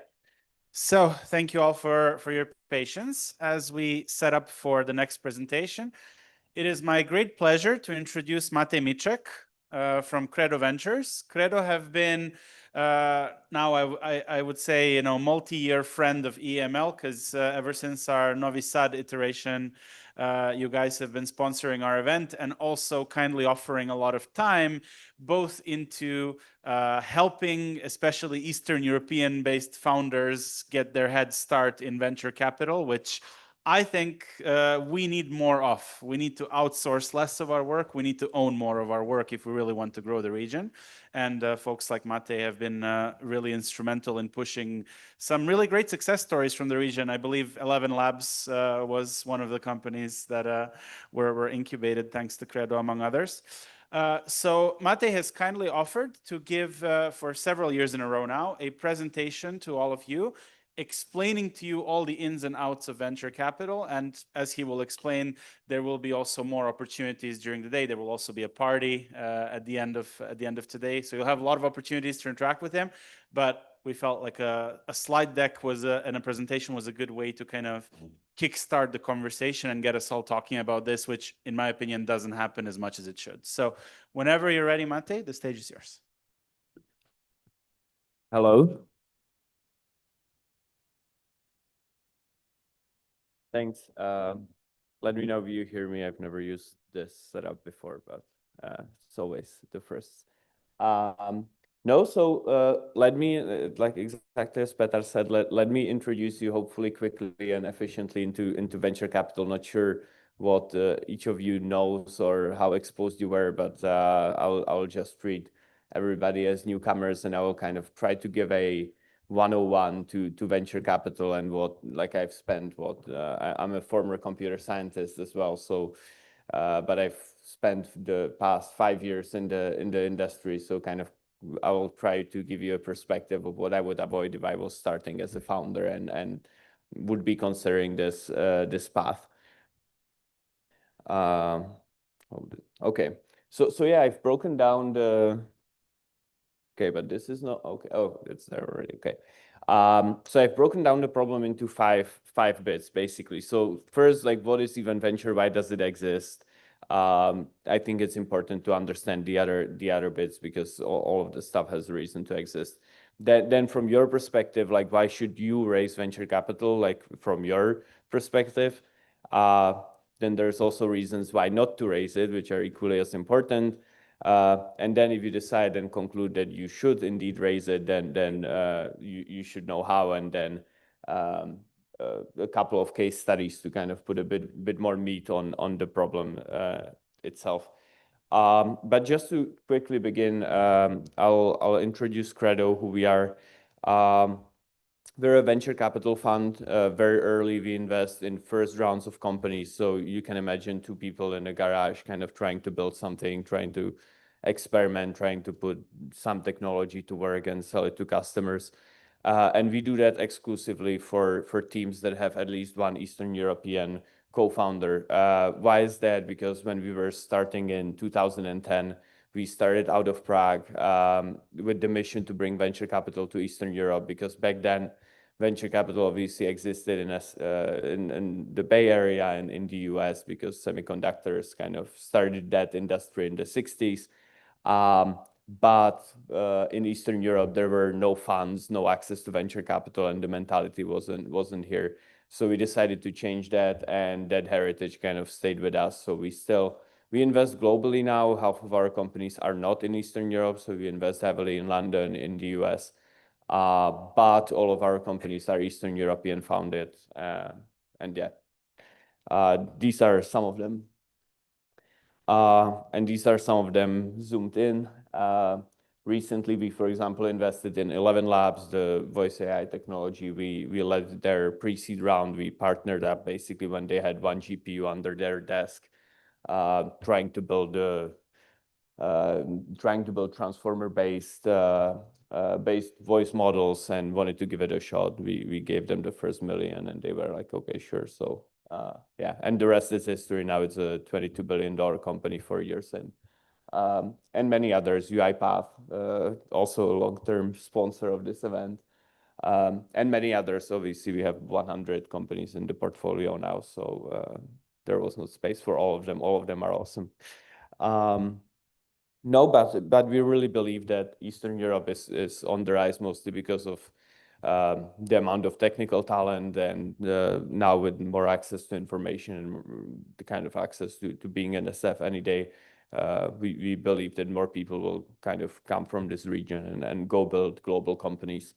But enough about that. Let's jump into what venture capital is. It's obviously a solution to a problem. So anything that exists in this world is kind of treating a problem, I guess.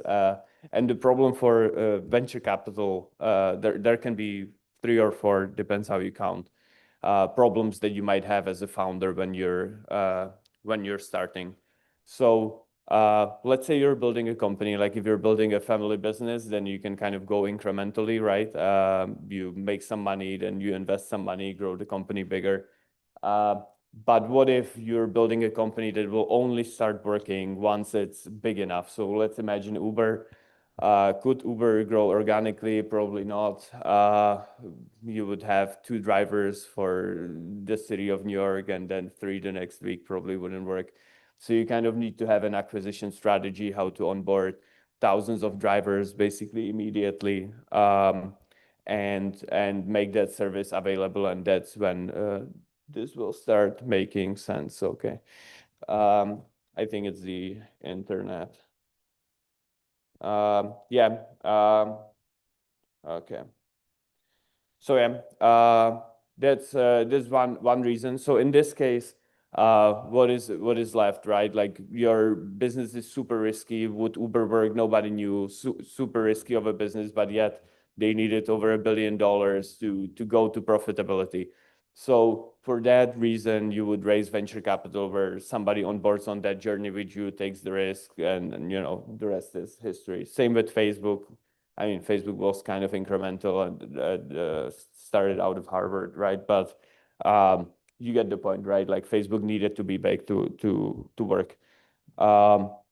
Another reason you might consider raising venture capital, and this makes it the reason for venture capital to exist, is technical risk, right? This is probably obvious to a lot of you because you're working on frontier tech, but it takes money and time and effort to kind of push it to production, right? So, and that's obviously not cheap. So you would raise venture capital and then potentially build a rocket that self-lands itself and goes to space and back and stuff. But you need that money to go and validate the idea, and somebody needs to pay for that period of time when this doesn't work. It's not making money. You need to be researching stuff and burning money. Another one is complexity. This one is the one that I kind of either count or don't. But if you're selling to, for example, enterprises, chances are your sales cycle will be up to 24 months, so 2 years, in which period you will not be making money. And it's like that with all the enterprises. So technically for that, you could also be raising venture capital. We've seen a lot of outcomes like this in between 2014 and now. So there's cases, but it's more of a business reason. And number 4, and that's becoming more and more important these days, is speed, right? So even if you look at I don't know, our portfolio company, 11 Labs, right? They developed a great voice model. Sure, they got a head start 4 years back, but now they have probably like 18 competitors that are kind of, also raising venture capital and also trying to build a great voice model and also trying to take their market. And they just need to be fast, right? Like, and for that, you need money. Same with Equilibra, it's another one of our portfolio companies. They do algorithmic trading. I'll talk more about them later, because they do some really cool, exciting research stuff as well. And again, like they're competing against the biggest hedge funds in the world, basically, and all they need to do is be fast, right? And today, with all the kind of new innovation and stuff with LLMs, robotics, and all sorts of different things, yeah, people are moving fast, and speed matters more than 2 years back. But no, like to kind of give you a perspective from our end, right? Like we run a fund. In each fund, we now have 5 funds. In each fund, we invest in roughly 30 to 35 companies. And we know statistically that only 1 to 2% make it to a generational outcome that is, I don't know, like 5 billion or something. It's super rare, obviously. If you look at the distribution, this is like back of a napkin calculation, kind of 2% make it to 1 billion plus. And then the rest is like large win is like, I don't know, 200, 500 million. And then the rest is basically like we get our money back and 1x, and that's it.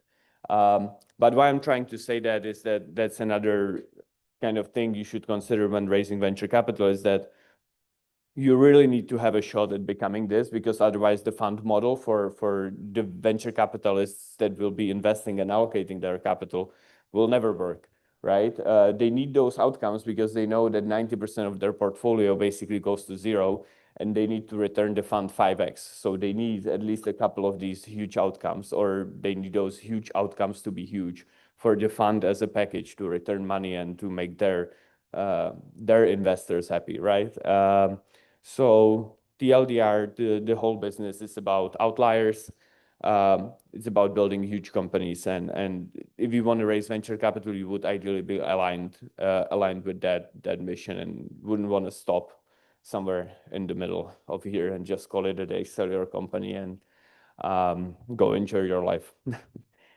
So yeah, I give you some money back now, and you will give me some money, ideally way more money, back later. And if it doesn't work, we just call it a day and shake hands, and it's fine. Failure is part of the business. If you're trying hard, there is nothing like failure. So is there an alternative? Yes, there is. Many companies have been bootstrapped, which means, grew without raising venture capital. Some of them you'll probably know, IntelliJ or Allegro if you're close to Poland.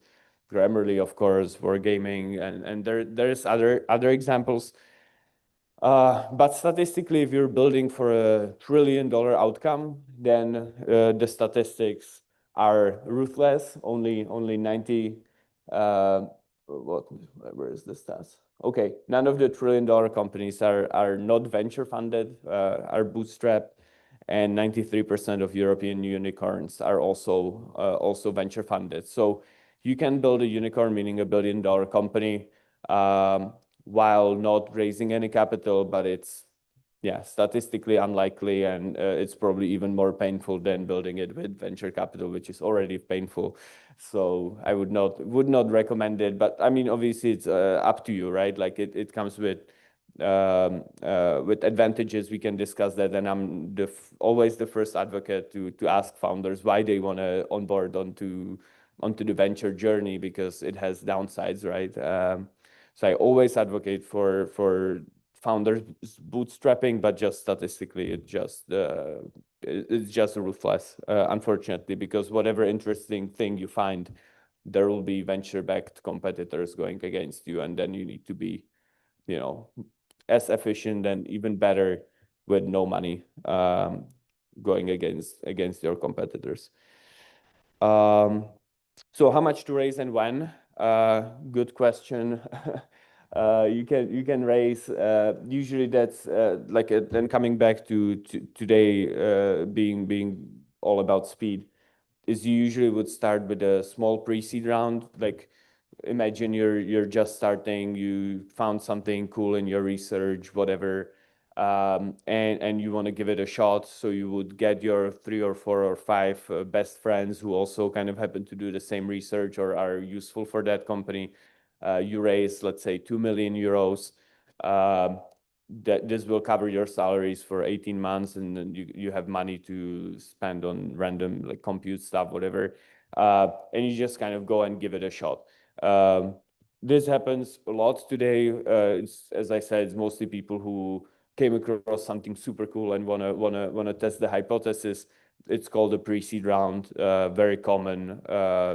You can kind of go for an accelerator instead of this, if you know Y Combinator or a FRA or Techstars, whatever. There's many of them. Happy to give you an opinion. There is a lot of nuance. Why would you pick a pre-seed round instead of an accelerator, and vice versa? We'll have office hours later, so can discuss that. But it's a bit more nuanced. So I decided to skip. Then you would raise, after a pre-seed round, you would raise a seed round that, you in that scenario where you came across cool tech. In this case, you already kind of validated that it works. Maybe you're starting to talk to customers. Maybe some of them are in like a pilot mode with you, kind of testing the technology, maybe not paying, that's fine. But like, people are fidgeting with this stuff. With Series A, you already should have converted those customers, ideally 1 million ARR. Like, it's a metric that somebody invented like 10 years ago. It still holds, doesn't make sense. But roughly, like, Series A is for you to kind of take something that clearly works and clearly converts into a business as defined by whatever, and scale it, right? Like, this is where you will start dealing with your Excel files. You will kind of quantify your pipeline of customers, figure out your conversion rates, model your revenue and stuff like that. And that's where we stop to invest. Like, that's too late for us. And, like, I don't like having Excel on my computer and dealing with that. And Series B onwards, like, Databricks just raised a Series M, so you can obviously use all the letters and then they start repeating as in like the column names in Excel. And that's more and more scaling, more Excel modeling, more stuff like acquisitions of new markets, but that's a champagne problem usually. So yeah, how to raise venture capital. First, what I would do kind of is settle in your head like whether you want to do it, right? Whether you want to grow fast, better you want to like kind of dedicate the next 15 years of your life building this company, right? And then I would kind of try to figure out whether my business kind of can fulfill the size of opportunity that venture capitalists need, right? Like, because if you kind of come and pitch to VCs and your business cannot kind of scale enough, then you'll just waste your time, and that you should be kind of spending building that business. So a basic back of a napkin calculation. So you take your number of users, you assume some sort of a market penetration of 5%. How much will that user pay? And that should be over 100 million, because then your company is worth roughly $1 billion, right? Hair salon booking system in the Czech Republic, there's only 6,000 of them. They can pay like $60 a month. That means my market penetration would have to be 2,300%. That's not possible, so it's not going to work. If I scale to Europe, then it's going to be 30%. Okay, that's still a lot. Kind of every third hair salon in Europe would need to use my software. It's probably not useful, not realistic. What if they pay more because I introduce payments? It's 15%, still a lot. Still not that realistic, honestly. But you can imagine this simple, very simple back of a napkin calculation. What this is for is not to show you how to multiply 3 numbers, because I guess most of you can do that, but it's to show that, like, over complicated modeling at pre-seed or at early stages of startups is actually like not really useful. So when startups come to us with proper business models and stuff, when they have nothing, it's just showing us usually that they're wasting their time building an Excel spreadsheet where they project their revenue for the next 10 years while having no product, right? This is literally all the modeling you need. You need to figure out, is this problem big enough? Like the number one is an exercise like, who needs my product, right? Like, how do I define my customer? Where do they live? What do they do? How big are they? How much can they pay? Because that means I understand their budgeting, means I understand their cost structures. And then penetration is something to just verify that you're not crazy and you don't assume that you will sell to everybody in that market. So yeah, it's basically very simple. This whole thing should just say, basically communicate that your problem is big enough to tackle. And again, here we go. So is my idea good? That's also a great question to ask yourself. How we usually break it down is figuring out, and feel free to research 7 Peter Thiel questions, one of the OG venture capitalists, Palantir and Tangled founder, PayPal Mafia guy. He's put this together really nicely. But a subset of them is basically, is your solution 10x better than what used to be in the market, right? This now in the age of new tech is probably the most important one. So look at what is available, look at what you're providing, and try to figure out if it's like mind-blowingly good, right? If I use the parallel to 11 Labs, before 11 Labs, you would be able to use those text-to-speech models that sounded like robots, or maybe a bit less like robots, but they would have no expressiveness, no emotion, no nothing. 11 Labs came with a model that sounded basically like a human. Was it 10x better? Yes, because like finally you could make AI read an audiobook, right? And you could listen to it and you wouldn't want to kill yourself while doing it. So it was 10x better, right? 10x faster as well, usually. 10x is just a number. Yeah, it just needs to blow people's minds when they see it, and they need to be like, yeah, shit, I wanna try it, and I wanna try it yesterday. Another great question to ask yourself is why you would start this business now. It's a question you should kind of go and use 2 exclusions to answer. One is, why am I starting it now and not later? Which is usually a question about whether the tech is already ready enough and whether the market is ready. It's super hard to answer.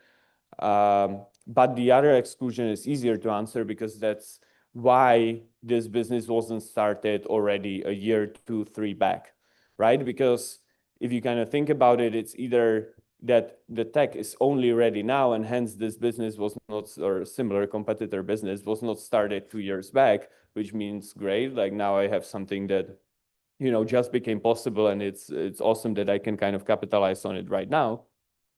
But if this business was feasible 2 years back, then I should be asking myself, like, okay, so why isn't there a huge company kind of doing this already? Or why isn't there a guy who's already making a lot of money on this? And then usually there is an answer that people tried and it failed and it stopped making sense, or you're overestimating market demand. And then in that case, you should go and talk to those people that tried to figure out the companies that failed, and talk to the founders, and you will usually find out something interesting. So yeah, and why are you the best team to tackle this? Usually with researchers, it's easy, right? Like you're one of the top people in the world researching a particular problem, so hence you should be on the forefront. With more business-oriented companies, it's harder, right, to assess. Yeah, and defensibility now today it's mostly speed. that comes to play. So are you willing to go fast enough, and are you willing to really work 18 hours a day basically, or 16 hours a day to fight any competition that might arise, which is a part of the game today. So a couple of case studies. So looking at 11 labs, we talked about them already. They came to us, now it's 4 years back. They said, okay, we want to build a voice AI that sounds human. Sure. It was a great idea. We were like, okay, what do we do with it? How do we break it down into those categories? How do we answer them? We saw a demo with emotions in the speech, and we said, okay, like this is actually 10x better. Sounds way more natural than the existing solutions. Why now? Okay, there's this new transformer technology that just kind of became validated, I think, at that time with GPT-2. And we're like, okay, this is very similar to speech. Like, I mean, I'm not a ML scientist, obviously, so we'll not pitch this here. But we kind of saw the similarities to language,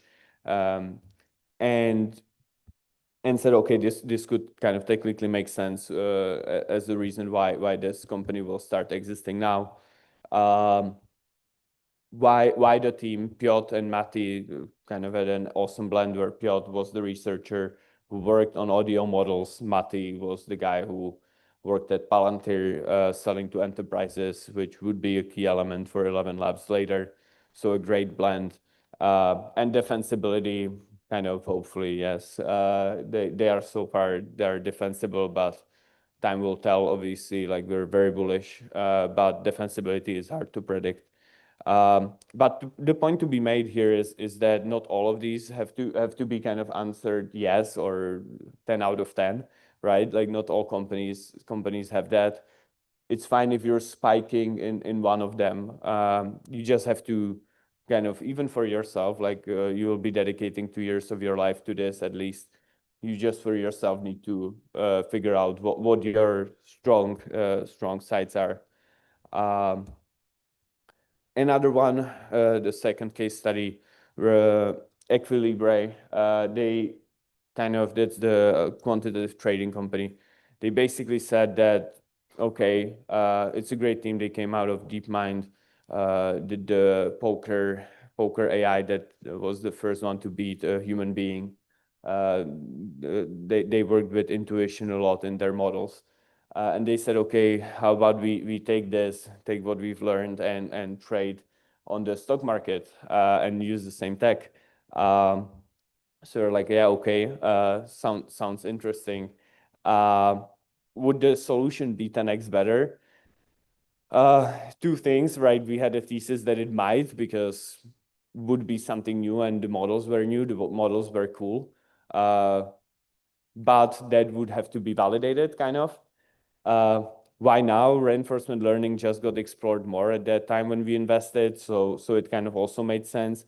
And why the team? Martin is amazing, and he pulled a huge team of his friends out of their current jobs. They all decided to relocate to Prague, and it's one of the most talent concentrated companies now in Eastern Europe, I think.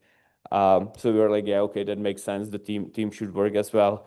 And defensibility, yeah, you're in the stock market, like nothing is defensible, like everybody's trading all the time against each other, and stuff changes every day. So hard to tell. But we kind of gave it a shot anyways.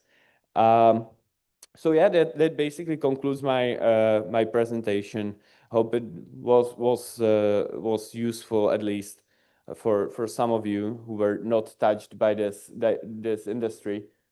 But last thing I wanted to mention is that whatever you're going to be doing, whatever products you're going to be building, always think of the market as well. Like I talked to like 2,000 startups, let's say over 5 years, maybe more, 3 or whatever. And this is the single biggest flaw I think they have in their thinking. And that is just thinking about your product in isolation. So let's say I have a model that can detect cancer. that's awesome, right? And you know, it has definitely the potential to save a lot of lives and whatnot. But you also need to kind of go and think, what's the market like? What are the hospitals like? How do I go and deploy this thing to those hospitals, right? Like, how do I convince doctors to believe me? How do I do this and that? And like, how do I carry out the actual realization of the product kind of coming from my command line that does magic to going to the world, selling the thing, and figuring out what the product actually needs to look like in terms of interface for the market to kind of accept it and make it big, because otherwise yeah, the product will just stay absolutely awesome and perfect, but it will only stay perfect in an isolated environment. So think about the market. Sometimes the market is fucked up and your product needs to kind of change for that to work. Sometimes it's sad, but yeah. But yeah, to wrap up, race only if you need to and you want to go fast. It's okay to bootstrap. Keep defensibility in mind, but it's not. It's mostly going to be speed and grit and hard work. So good luck. And yeah, partner up with somebody you want to spend the next 10 years kind of going to board meetings with, because if you don't, then it's going to be painful.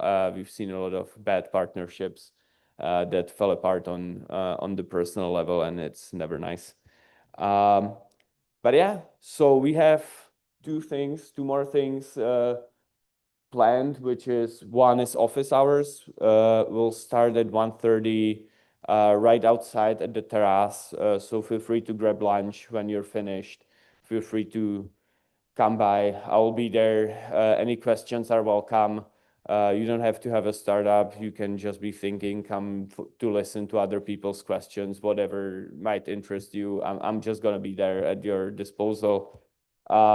We're also running an event with Refractal today at 9, but I've seen a lot of you have signed up already. And this is my Calendly link. So if you want any of my time and you cannot make it to the office hours or whatever, then I'm always available. And that's, yeah, my email is here as well. So yeah, thank you very much. Hope I'm not over time. See you.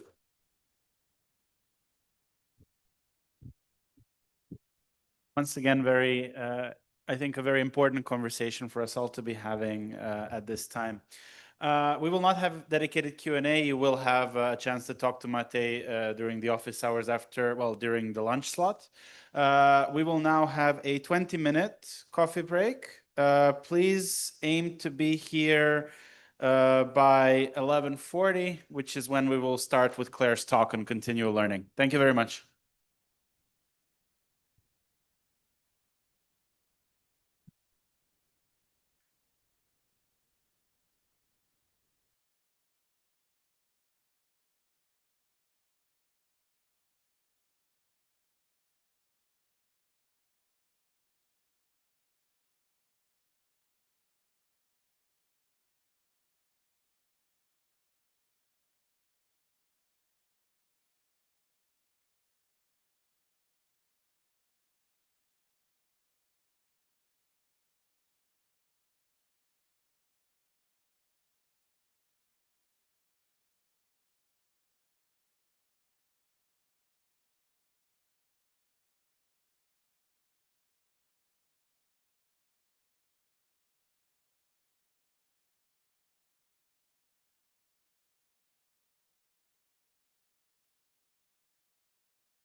Yeah, hopefully we're not going to have a lot of interruptions. So it's my great pleasure to introduce our next speaker, Claire Lyle.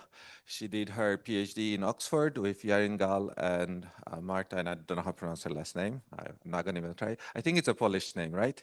Yeah, Polish is by far the hardest language for me. And now she's at Google DeepMind, a colleague. She's been working on a lot of amazing things, among them continual learning, which is a topic close to my heart. And Claire also has a blog with a lot of very interesting posts, so I'd encourage you to look that up. And yeah, and today she's gonna walk us through what continual learning means and sort of the latest and greatest things happening there. With that, let's thank our speaker.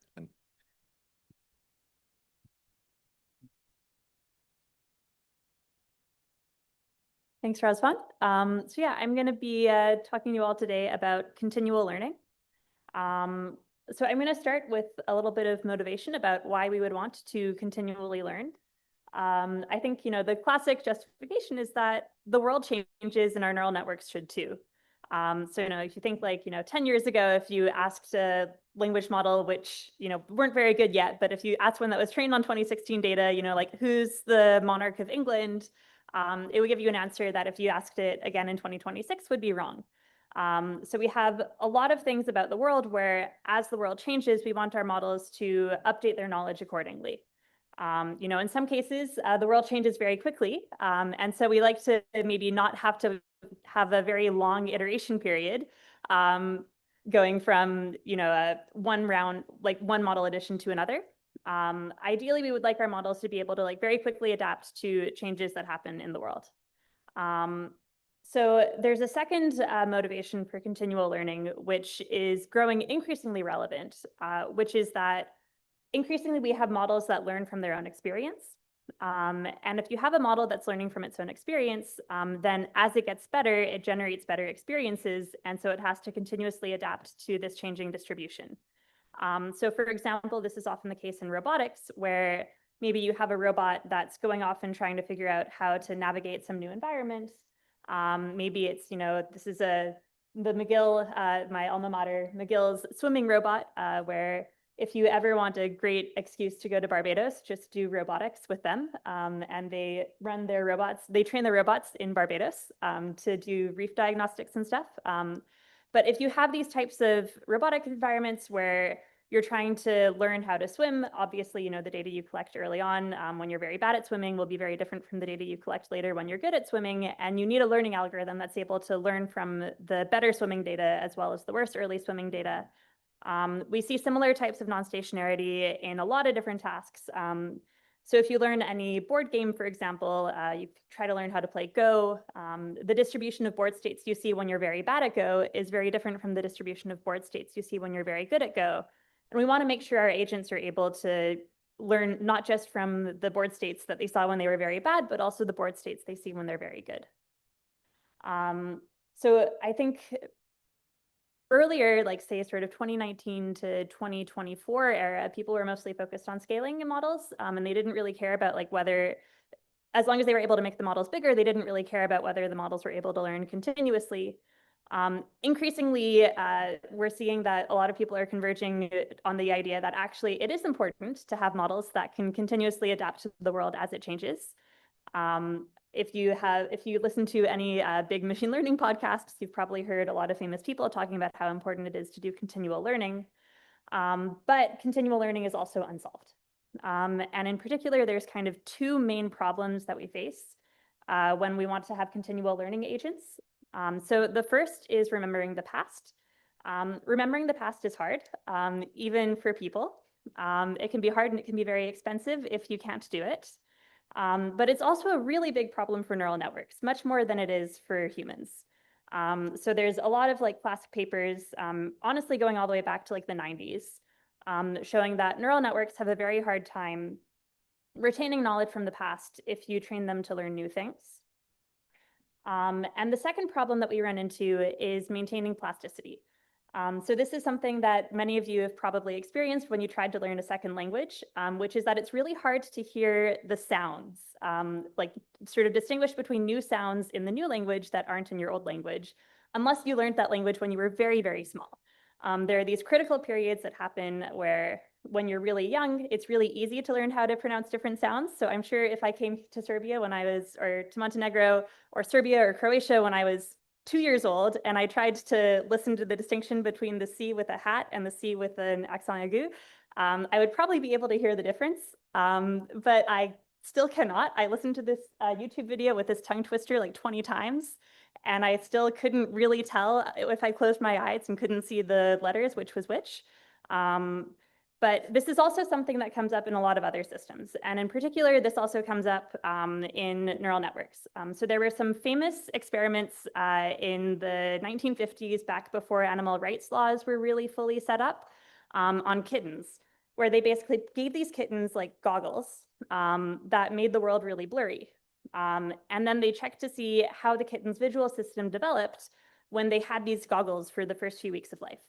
And what they found was basically kittens who had these blurry goggles in the first few weeks of life had much worse visual acuity than kittens who were just able to explore the world normally.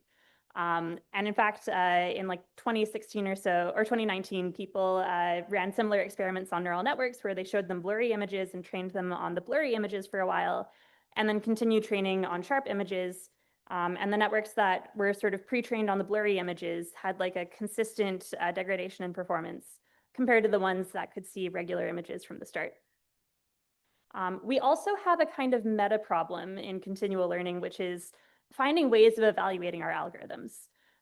So the motivation for continual learning systems is that, okay, the world is very big and messy and changes a lot. But if you're a scientist, you don't want to have a big, messy, constantly changing data set, because it's really hard to like run experiments and run ablations and really like control for everything and understand what's happening. So typically the way we get around this is we kind of make up our own benchmarks that seem kind of non-stationary and capture some notion of continual learning that we care about. So often what we end up doing is we just take some sequence of tasks, we train a network on one task and then another, or we take some very big data set and we split up the different classes of that data set and train on different subsets of the data set in a sequence. The second option that we can try to do is to find an application that's naturally continual. So one domain I really like is reinforcement learning. I kind of came into continual learning from reinforcement learning because in RL, as I mentioned before, we have these agents that are trying to explore the world and improve their ability to get rewards in it. And so the distribution of data they see really naturally changes as they get better at collecting rewards. I'm assuming you're all now experts in reinforcement learning after yesterday's lecture and tutorial, so I won't go into too much more detail there yet. But I want to touch on one more point before I get into kind of more specific details, which is that if I was giving this lecture like 20 years ago, I'd probably be talking about some nice Bayesian or like very principled method like a Gaussian process. And in Gaussian processes, as one example, continual learning is not that hard. Basically, if you have a Gaussian process and you condition on more things, it really doesn't matter what order you see things in. You like basically have this like very nice closed form solution where you always like, no matter what you do, end up like converging to the same result. When you have neural networks, that changes a lot. So the types of problems that come up in continual learning that we care about now are things that are quite specific to neural networks. So I want to have a caveat with this presentation, which is that, you know, machine learning is a very broad field. There are lots of methods that don't suffer from the same problems that neural networks do, but everyone uses neural networks nowadays, so that's all I'm going to talk about for the next hour. But I just wanted that caveat. So before I get too deep into neural networks, I'm just going to give a quick recap of deep learning and why it's difficult. And I'm going to take us back in time a little bit. So if you go back to roughly like the mid to late 2000s, people were having a really hard time figuring out how to train deep neural networks. So there's this very highly cited paper from roughly 2009 by a bunch of folks from Mila, which was just U Montreal at the time, where I have this quote from the abstract of this paper, which is basically saying that like randomly initializing your weights and then running gradient descent doesn't work. Like, you know, we've tried it, like no one's been able to get it to work. like, let's just stick to like shallower networks where it like kind of works. And maybe someday someone will figure out like how to get things to train. But it was like a very like long-standing open problem. How do you train neural networks end to end that have like more than one hidden layer, basically? In 2010, people started to figure out like kind of what was causing these instabilities that made it really hard to train deep neural networks, which was basically had to do with the fact that when you have, if you think about a neural network as a sequence of different transformations, you want to make sure that these transformations in every layer don't blow up their inputs, either in the forward pass or the backward pass. And if you're smart about how you initialize your weights, you can make sure this doesn't happen. So people were like working on neural networks from like the 1980s. It took until like 2010 or so to figure this out. Like this is actually like a quite difficult problem. As time went on, people found other tricks that could stabilize learning. So one other perspective that came into play was this idea that it doesn't just matter whether things are kind of exploding or shrinking. It also matters like whether your network is kind of distorting its inputs too much over time. So people started doing things like residual connections to try to bias the network towards performing basically an identity transformation. In sort of the 2015 to 2016 period, a ton of papers came out that said actually like, in addition to like, making sure that our weights look like roughly kind of unit norm or so, we should just actually like explicitly normalize basically everything we use when we're training a network. We should normalize our features, we should normalize our gradients. So there's a bunch of papers from this era that basically have the same trick, which is you divide by some estimate of the standard deviation. Yeah, this comes up a lot. These are all like super highly cited papers. And it turned out that if you apply this one cool trick to everything, it suddenly makes training much, much easier. And that's brought us to this point today where training a neural network in a supervised learning problem is actually like pretty easy. If you just like don't think too hard about what you're doing and you take a default optimizer and like a default neural network architecture from some GitHub repo and you just run it, it kind of works, which is great. But what I'm going to talk about today is a problem setting that is much harder than that, where all of these kind of like alchemical tricks that we figured out over time don't work out of the box anymore. So in supervised learning, we're kind of giving this neural network this like really nice curated set of learning signals. But in continual learning, we don't do that same amount of curation. And the network has to do a lot of like kind of figuring things out on its own. That ends up meaning that a lot of the tricks that we would sort of naively apply in supervised learning don't quite go all the way to fixing the problems that we're going to run into. So the first problem that I'm going to talk about is catastrophic forgetting. So catastrophic forgetting has been a problem for a very long time. And it's basically this phenomenon where if you train a neural network on one task or one set of patterns or one set of data, and then you train it on another set of data or another task, it forgets how to solve the first task. So basically performance goes down the more thing on the first task if you don't remind it constantly. So this was a problem in like 1993 when we had, the one-layer neural networks that we couldn't really train. It was still a problem in 2014 when we figured out how to train neural networks. It was still a problem in 2017, and it's still a problem in 2021 and 2023. I'll try to share these slides later if you want to take a look at any of these papers. But the basic consensus is that even when you make your model really, really big, if you give it a hard enough learning problem and you don't remind it of how to solve that problem, if you then train it on something else, it's still probably going to forget a little bit. And it's worth maybe going back to first principles about why this would be happening. So if we think about just how we train neural networks, typically when we do gradient descent, we're updating all the parameters. Like everything here is being updated all the time.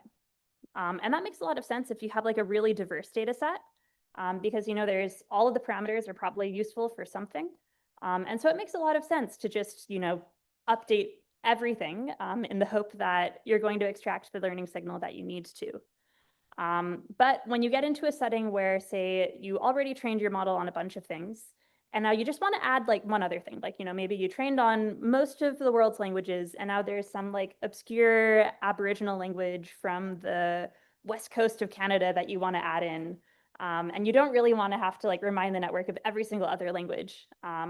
If you apply naive gradient descent, you're doing the exact same gradient propagation. So you're still updating all of the parameters, even though they're not necessarily, you don't necessarily need to update all of them. And obviously, if you're applying this very blunt kind of brute force update to your entire network, there's a lot of ways to kind of perturb it in a way so that it doesn't remember the stuff that you trained it on before. So one example that can be useful to just kind of get some intuition for this problem is this like class incremental version of MNIST. So this is a task where basically you say, okay, I'm going to train on the digits 0, 1, then I'm going to train on the digits 2, 3, and so on up to like 8, 9. And if you look at what the gradients on different tasks look like, so if we train a neural network on like class 0, 1, and then we look at the gradients that we get for labeling zeros versus the gradients we get for, say, labeling 3s, we see a very different, like we see a lot of interference, basically. So, you know, if you've learned how to label 0 and 1, you have very small gradients for those. But if you then look at how learning how to label classes 2 and 3 affects your ability to solve 0 and 1, you see the gradients are actually pointing pretty opposite to each other. So basically what this means is, you know, to correctly label 0 and 1, we want to move the parameters in one direction. If we want to solve 0 and 2 or 2 and 3, we have to move the parameters in another direction. And so what ends up happening is if we just train on like, say, 0, 1 for a while, and then this is like our 0, 1 gradient, but then we start training on 2, 3, and this is our like 2, 3 gradient that's pointing us in some other direction. We're going to have like basically, as we move along like the 2, 3 gradient that's making us better at labeling 2, 3s, we're going to get worse at labeling 0, 1. So like, maybe another perspective on this is to think about this in terms of loss landscapes. So a loss landscape is basically where you project your parameters onto two directions, and then you plot the loss of those parameters as this kind of surface. And so typically, if you're following gradient descent and you track the trajectory through this loss landscape, you see your parameters sort of go down into some like low basin. But if you kind of say, okay, so my parameters effectively followed this path, and then I look at what effect that had on my loss for another task, there's no reason to expect that like this path that was like happened to find a low valley for task 1 is also going to find a low valley for task 2. Like, you know, there's no reason to necessarily expect that these two tasks are going to correlate perfectly. And so we end up getting like a lot of interference between tasks as a result. So that's like a rough intuition of like why catastrophic forgetting often comes up. I'm going to talk a little bit about some solutions here, which basically fall into 3 categories. The first category is making sure that we don't change parameters that were important for earlier tasks when we train on later ones. The second one is to just keep all of the data around and just train on everything. And then the third version is to just like periodically give up on training the current model, reset all the parameters, and then start training, collect all of the data that we've seen so far and just train on all of it. So there's like, in these 3 categories, the first one we want to disentangle a little bit. So there's one class of methods that solve this problem by regularization. So these basically look at the curvature of the loss landscape under one task and compare it to the curvature of the loss landscape under another task, and try to add a penalty to your loss so that you're moving in directions that are good for both tasks rather than only good for one. So this is a little bit more subtle than just naively, say, regularizing towards your original parameters. So you might imagine, for example, if you solve task A and then you want to improve on task B, you might say, okay, this is like my fastest way to improve on task B. But I don't want to change my parameters too much because I'm worried that that's going to hurt my performance on task A. So I might want to move in like a slightly like more regularized direction. So I'm just going to take a smaller step, but in the same direction. What a lot of these loss landscape-based methods do is actually just say, actually, instead of that, I'm going to try to find directions in parameter space that are good for both of the tasks. So I'm going to move in some direction where I'm not increasing my error on task A, but I'm decreasing my error on task B. So I'm going to move, say, like over here. And there's a lot of different ways you can try to do this. Often this involves computing Hessians, which is very expensive. So there's a lot of different methods for coming up with more efficient ways of approximating these Hessians. But this is the general idea for most of them, is to say, find some direction where I'm not hurting task A and I'm helping task B. Another thing you can do is to just say, actually, instead of doing some very complicated Hessian approximation in like lost landscape space, I'm just gonna, filter out bits of my network and only update a few parameters at a time.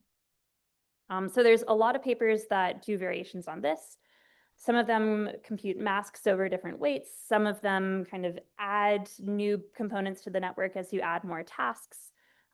There's a lot of different ways that you can do this. I've mentioned a few on this slide, but it's, people have been very creative in the literature, and they do tend to find that like this is a pretty effective way of maintaining your performance on old tasks while still allowing you to learn on new ones. The next category of solutions is just to replay old data.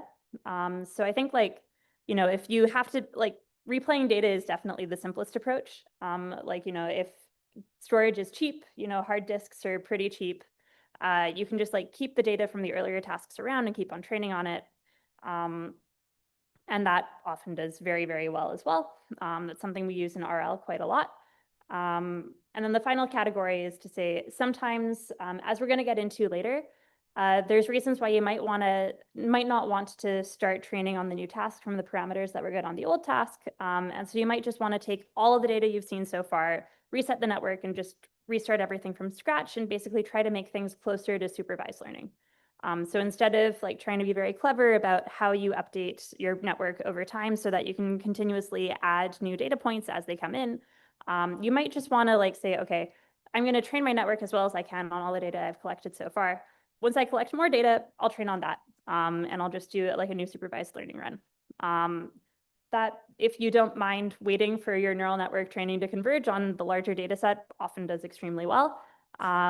If you do care about waiting around for your neural network to converge on the new data set, you should probably use one of the earlier methods. But this has been very successful in a lot of domains as well. It's a very strong baseline, at least. So this brings us to the second category of problems that come up in continual learning, which is loss of plasticity. So plasticity, loosely speaking, is the ability of a neural network to learn things. So, we often talk about neural plasticity in biological systems where we say, okay, babies are very plastic, old people are not very plastic. We can have a similar notion for neural networks. So the notion here is to basically say, okay, if I can train my neural network to get a low loss on some new task really quickly, then it's pretty plastic. But as I will soon show, it's not trivial to make sure that the plasticity you had with a freshly initialized neural network at the start of training sticks around when you train on sort of longer, more sequential tasks. So for example, I have this case where I'm just asking the network to memorize random labels of MNIST. Are people familiar with MNIST as a... Okay, raise your hand if you're not. It's just handwritten digits. Basically, what I do here is I say, okay, instead of saying, label all the zeros with a 0, I say for every single picture of a different 0, I'm going to give it a different random label. So this is a really hard problem. It requires that the network do a lot of disentangling. You'll have 2 zeros that are very, very close to each other in input space that I'm going to assign totally different labels. So this is a really hard problem, but it's something that the network, when it's randomly initialized, can solve. If I then take the parameters that I got at the end of memorizing the first set of random labels, and I say, okay, I'm going to reshuffle these and ask you to solve some new set of random labels, the loss fairly predictably shoots up. But the network is pretty quickly able to bring it down again. It's a bit slower this time, So this, I just took like a basic MLP with like Atom Optimizer with like default hyperparameters. So this is like nothing fancy. This is something you can like run in a collab in like 2 minutes.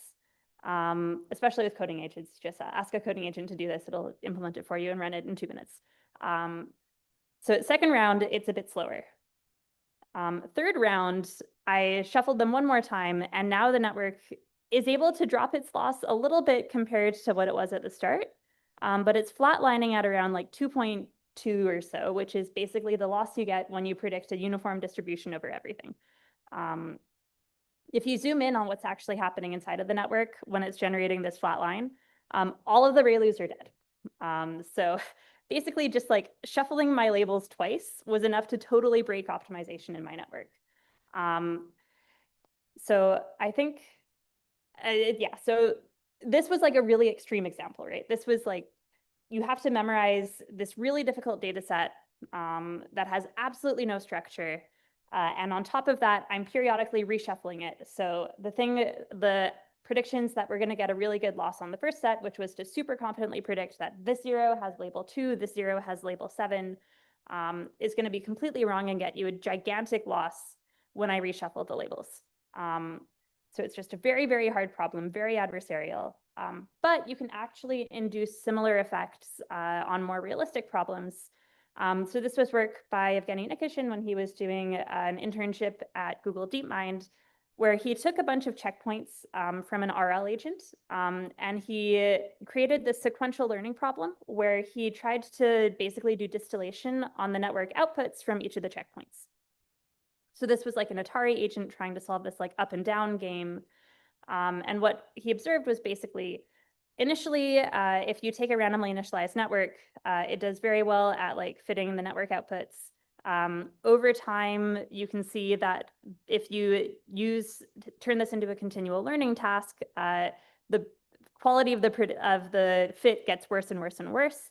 And this is not just because the network outputs are getting harder to model. So if you train with a randomly initialized set of parameters at every slot, you can see that they're still like roughly as easy to fit as they were before. So this has something to do with the fact that we're asking the network to train on this sequence of problems that's somehow making it much worse at optimization compared to if I'd just taken a set of randomly initialized parameters. Everyone's, any questions so far? Or? Yes. In the case of reset every task, we just reset the whole neural network every time. Yeah. So why does the like MSE increase over time? So these are each a different task, and some of them are. So are you asking why the gray line kind of goes up a little bit over time? Yeah. So basically, the task itself is changing, and because we're getting these tasks from checkpoints from an RL agent, it's reasonable to expect that the agent is learning a more complicated function over time as it gets better at learning to predict the rewards in its environment. So there's a bit of non-stationarity where different tasks, like different checkpoints, are going to be easier or harder to regress on.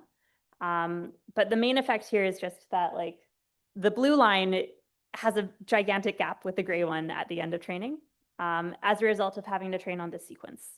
So the individual tasks have like slightly different variabilities in terms of how difficult they are to fit. But the main point here is there's a lot of regret between what you get from trying to fit a sequence of them versus just trying to fit one from a random initialization.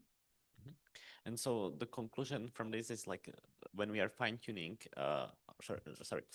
when we are training like reinforcement learning model with like this episodic memory, like every time when we are adding new episodes there, we should like reset the weights, right? It's a little complicated. I think in this particular case, if all you care about is getting the best fit to this particular checkpoint's outputs, you probably are better off using randomly initialized parameters compared to parameters that were trained to fit a different checkpoint. But I'm going to get into like when that exactly is the case and when that isn't. It becomes a bit more complicated, for example, in reinforcement learning, because the agents are generating their own data. So if you reset the network, you're also going to get much lower quality data as a result. But in prediction problems, it is generally the case that like if you train a set of network parameters on one task, it's usually better to start from a random initialization if you want to train on a somewhat unrelated task compared to using the trained parameters from a different task. I have a question. For the MNIST example, what if we didn't use ReLU and use instead another activation function which would prevent the dead unions? Would the plasticity still be lost? It depends a little bit on the activation. I have tried similar experiments with, like, for example, a leaky ReLU. And I'll get into why this is the case in a little bit. It doesn't completely fix the problem, but it does make it a lot better. Like, it takes more than two random shuffles. The ReLUs are like particularly like adversarial in continual learning problems in this respect, because like if you saturate them, then you get zero gradient and it's impossible to recover. But even if you use something like a leaky ReLU, you can still see a similar effect over time.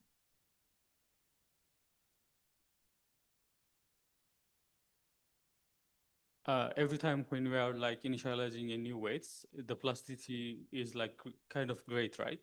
Is this something we can solve, that like freezing the old weights and maybe initializing a new weights when we are retraining?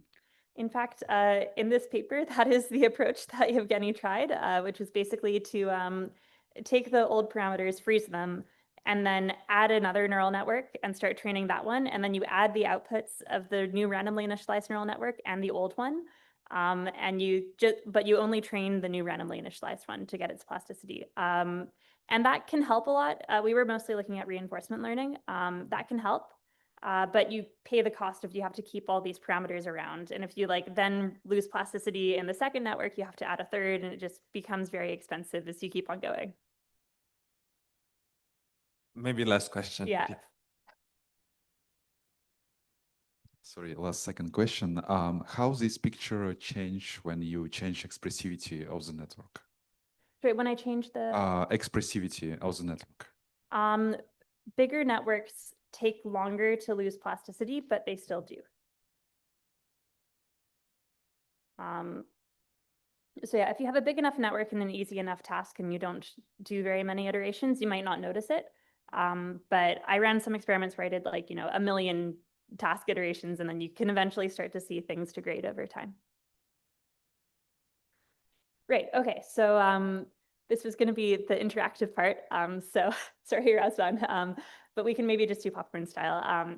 So there's a natural question here, which is like, what is actually going on when networks lose plasticity? Like, I think there's a little bit of an Anna Karenina principle here, where there's very few ways that a network can actually be trainable. Like, as we saw in that sort of very brief overview of the history of deep learning, there's a lot of ways that you can have an untrainable network, and you have to be like quite specific about how you design your initialization and architecture to make it be trainable. So it makes sense that if you drift away from that specific set of properties that made you trainable at initialization, it's going to be harder for you to train over time. But there's a bit of a question still, which is like, what is actually changing that's making you worse at learning? So does anyone want to hazard some guesses about why they could imagine my network is not able to memorize MNIST anymore, other than the dead ReLUs? It could be maybe that we're taking like an energy optimization approach. I mean, at the end, you're just converging to the easiest way on how to perform a task. So at the end, when you converge to the easiest solution, it's pretty hard to get out of that, like kind of hard valley of energy. Yeah, I like that. So a lost landscape problem, basically. Any other guesses?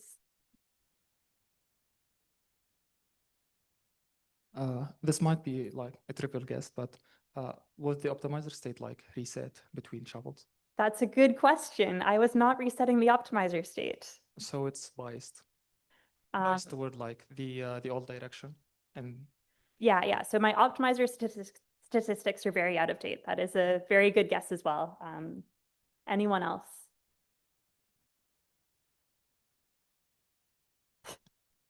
Anybody?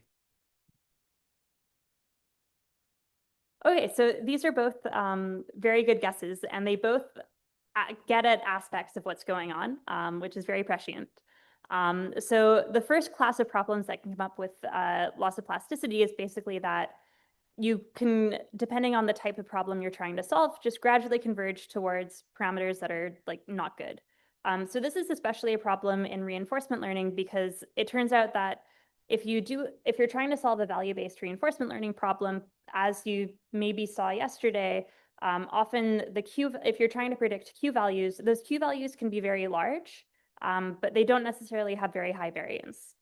So often if you look at your network's Q values, you'll see for something like Cartpool, they tend to be like, say, I don't know, 20 or 50 or something, but there's actually very small little variance between them. So they'll be like, I don't know, 21, 22, 21.5, like something around there. And it turns out just like trying to predict that type of problem require like that kind of, if your outputs are ill-conditioned in that way, because they have one very large constant component and then a small variability, your network kind of has to inherit that ill-conditioning in its features in order to be able to represent that function. So if you have a very simple task where you regress to epsilon, like 0 plus some like random noise multiplied by epsilon versus 100 plus that same random noise, the various aspects of your loss landscape are just like much worse behaved for the 100 versus the 0 mean predictions. But the second category of problems is like much, much worse.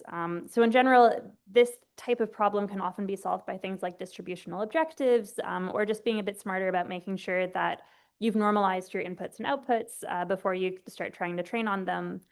But the much more dramatic problem comes up with this like kind of sudden catastrophe where we train a network on one task and then we just like throw away all of the data from that task and train it on something totally new. This can be like really catastrophic, and I'm going to go a little bit into the mechanisms of why that's so problematic, because I think it's quite informative about what's going on when you're training neural networks, and it can give some helpful intuitions for how to debug neural network training more generally. So right, we're going to basically zoom in on this phase of training, which is like right after we've changed our task. So I've plotted the same trajectory with two different x-axes here. In the first case, I'm stopping at step 100, and in the other case, I'm showing you the full 2000 step trajectory. And this is basically zooming in on that second round of memorization. So what you can see is basically happening is like very, very quickly, the number of dead units is shooting up to like a very large value, and then it's staying roughly constant. And we can see if we zoom in a little bit more, basically within the first, say, like 40 gradient steps, we've kind of already done all the damage that we're going to do to the network. So immediately after a task change, the network is doing something that is really terrible, and it's killing off all the units, and things are just not looking good for it. And then after those first 40 steps, things kind of normalize a bit, but it's not really able to recover. And it's worth thinking a little bit, going back to the point about optimizers, what is happening when we run modern optimizers on a neural network? So optimizers like Adam use something called an adaptive learning rate, which basically means they compute a mean over the gradients that they've seen so far using an exponential moving average. And then they compute, roughly speaking, the variance or the second moment of the gradients over time using an exponential moving average that usually has a different exponent compared to the first one. So in particular, normally your variance estimator could be anywhere from like 0.99 to 0.999. So it's updating much more slowly than your mean estimator. And then if you look at what actually happens when you perform your weight update, you're taking this mean estimate and dividing by the square root of the variance or the second moment estimate, which can be a problem if you have a sudden task change where your loss went from being almost 0 to like 12, because your gradients are going to be very, very large, very suddenly. And if you're using this old optimizer state, you're going to have a very small number for this V estimator and a larger number for this M estimator, because M is updating a lot more quickly. So the result is you're dividing a not very small number by a really tiny number. And this can actually lead to like pretty catastrophic updates. So if you kind of plot the trajectory through parameter space of what happens after you do a task change. So here I've plotted on this side the parameters projected onto some 2D subspace of my first phase of optimization. And here I'm plotting the second phase of optimization. The difference between these two is that here I'm plotting the loss on distinguishing 0, 1, and here I'm plotting a loss on distinguishing 2, 3. You can see in my first task, I'm taking very, very tiny gradient steps at the end of training. And at the start of my second task, I'm taking very large steps. And one useful intuition to keep in mind is that typically neural networks kind of co-evolve with the optimizer that you're using to be stable. So if you're using a very small step size, then your neural network sharpness is kind of going to adapt to that step size. And you're going to end up being like reasonably stable at that step size, but not stable at larger ones. So suddenly taking a giant step after you've been taking a lot of small ones can be bad, not just in the general sense of like, okay, well, probably, you know, if I was training really well at small steps, taking giant steps is going to be a little unpredictable, but also because of these kind of second order effects, which are really interesting and I highly recommend reading about, which are sort of affecting higher order properties of your loss landscape. But maybe an easier way to develop some intuition about this is to think about like what your nonlinearities in your network expect. So for most nonlinearities, we assume that the inputs look roughly 0 mean, roughly variance 1. So we kind of want our distribution to look something like this. And if our distribution is like a kind of nicely behaved Gaussian, the nonlinearity is going to be doing a good amount of work where it's going to be actually applying a nonlinear transform to its inputs. If this distribution shifts, then we end up getting a nonlinearity that is actually basically linear. So either we shift into a regime where it's saturated. So like this happens with dead ReLUs. It also happens with like tan H and a lot of other activation functions, sigmoids. If we shift in a different direction, we might not necessarily saturate, but we'll often, like for ReLUs type activation functions, move into a regime where the ReLU is basically just a no-op. Which again is like not great for network expressivity. If all of your pre-activation distributions have shifted into a regime where your nonlinearity is just a no-op, then you basically just have a linear function and you've lost a lot of the expressivity of the network. So it's really important when you have these features, like when you have these nonlinearities that expect your features to follow a certain distribution, you should keep your pre-activations in that distribution. If you take nothing else out of this talk, please remember this. So this is why large step sizes can be really catastrophic. Here I'm plotting the feature covariance of a network where I've done some very dramatic task change, as well as the distribution of pre-activations for one unit in that network. And you can see that at the end of training on one task, the pre-activations look like pretty like nice, like, you know, they look kind of Gaussian, like pretty well centered around 0.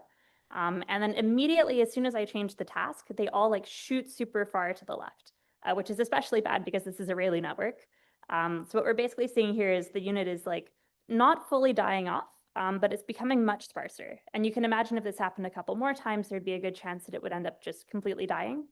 So this can be really problematic. Basically, if you overshoot and then you go into a regime where your nonlinearity isn't actually giving you any expressive power anymore, it can be really hard to recover from that. So solving this problem basically involves just sort of applying a series of solutions.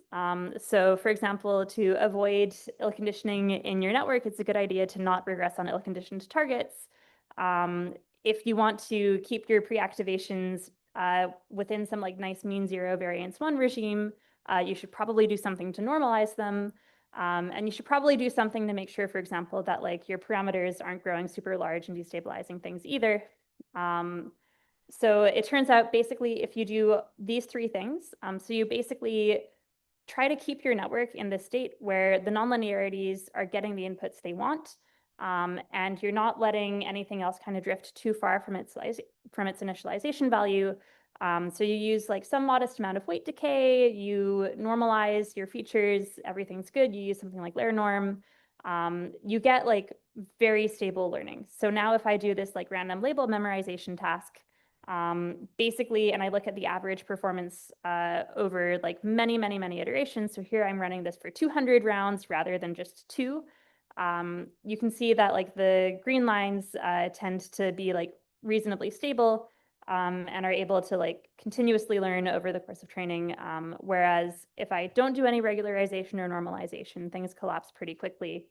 And if I only normalize, I actually also don't quite see like very good stable performance, which is for a very interesting reason, which I probably don't have time to get into, but has to do with the fact that basically once you have normalization layers in your model, what ends up mattering is like the direction that your parameters and features are pointing.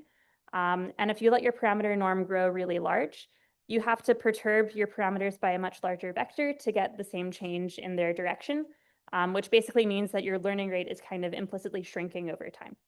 So it's important to make sure that your learning rate does not decay to zero if you have a continual learning problem. So we had a paper on this a couple of years ago, basically showing that if you do these like two basic things, so you make sure your parameter norm doesn't grow too big, and you make sure your pre-activations are in the regime that your nonlinearities want them to be in, you do very, very well at a bunch of different sort of adversarially designed continual learning problems. You can pretty much infinitely memorize random labels of MNIST. So here I'm training for like, hundreds of millions of steps, and everything is totally fine. My losses are not, my accuracies are staying pretty flat. And if I do something similar in a reinforcement learning task, I again see that I'm doing much, much better than if I only have like kind of one of the default algorithms. Although I have to be a little bit careful because one important thing that comes up here is, again, learning rate schedules are actually quite important, as I will now get into. So this is related to a second type of plasticity loss. So the first type of plasticity loss I was talking about was basically, you kill off all the units in your network. Things are really catastrophic. It's just totally not trainable anymore. But there's a second category, which was actually noticed, I would argue, earlier, which is this problem where if models can kind of overfit to the early training data that they see, and it can be pretty hard to get them to like overcome that overfitting. So there was one pretty famous set of experiments where they took half of the CFAR10 data set and they trained their model on that half. And then they added in the second half after like 350 epochs. And what they showed was that if you pre-train on half of your data set, you fit the second half a lot faster than if you start from scratch. So that's what the orange line is. But you actually end up generalizing a lot worse.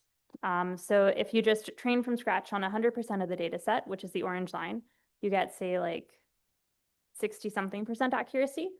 If you train on half the data set and then you add in the second half later, you're getting like below 60%. So there's this regret that we're incurring as a result of having trained on a subset of our data and overfit to it that we weren't able to overcome just by adding in the extra data. And it turns out that a lot of the most successful ways to get around this have to do with thinking carefully about learning rates and how your network is able to navigate the loss landscape.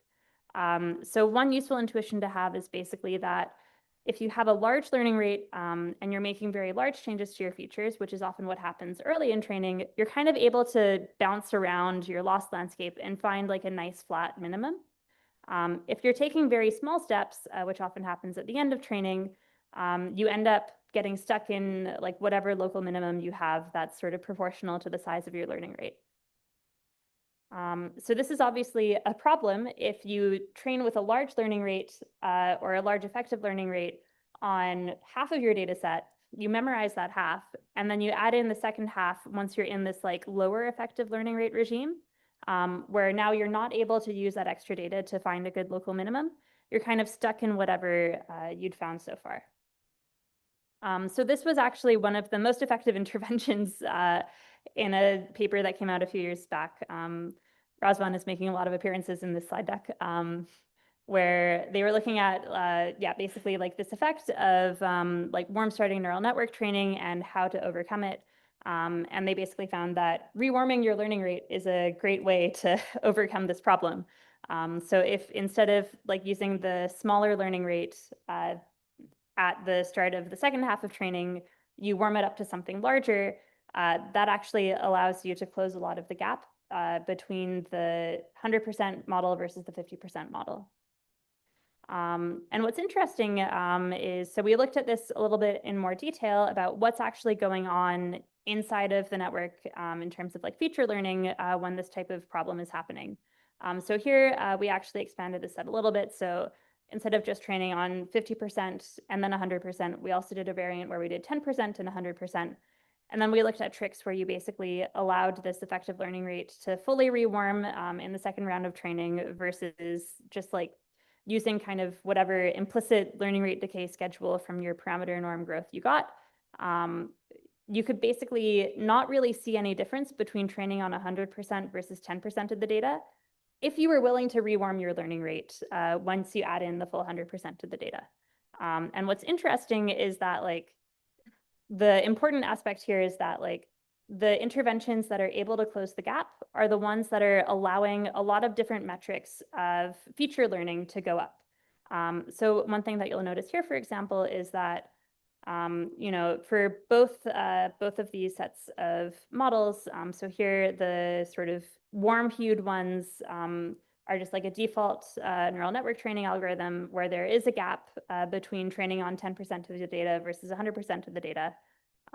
You see that in these cases, there's like a lot less change happening inside of the network compared to the methods that are actually able to close the gap. Where here you see there's a lot of feature learning happening in both in the first round. And in the second round, the networks that are generalizing worse have much less feature learning than the networks that are generalizing better. And for various different metrics, you see similar effects. What's also kind of fun is that you can see similar phenomena happening with grokking, which I'm not going to get into, but it's just a kind of fun fact. If anyone likes grokking, the learning rate that you use is actually really important for determining whether it happens or not. Finally, I would be remiss if I didn't mention that there is another large class of solutions to loss of plasticity, which is just to reset your network and then continue training from scratch or do some type of distillation. This is very effective. It's very simple. I recommend like at least using normalization layers and like some amount of weight decay because it means you don't have to do it as often. But yeah, this is also a very good solution if you are having issues with your neural network not being trainable. There's also a question, so most of the results I've shown so far were for smaller networks. There's a question of whether this also happens in larger ones.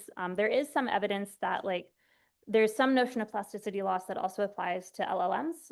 So for example, if you overtrain your model compared to say like the chinchilla scaling laws, there's some evidence that it will become harder to fine tune in post-training. There's some evidence that like certain types of regularization can help improve the plasticity of the model in terms of like how well it fits downstream fine tuning tasks.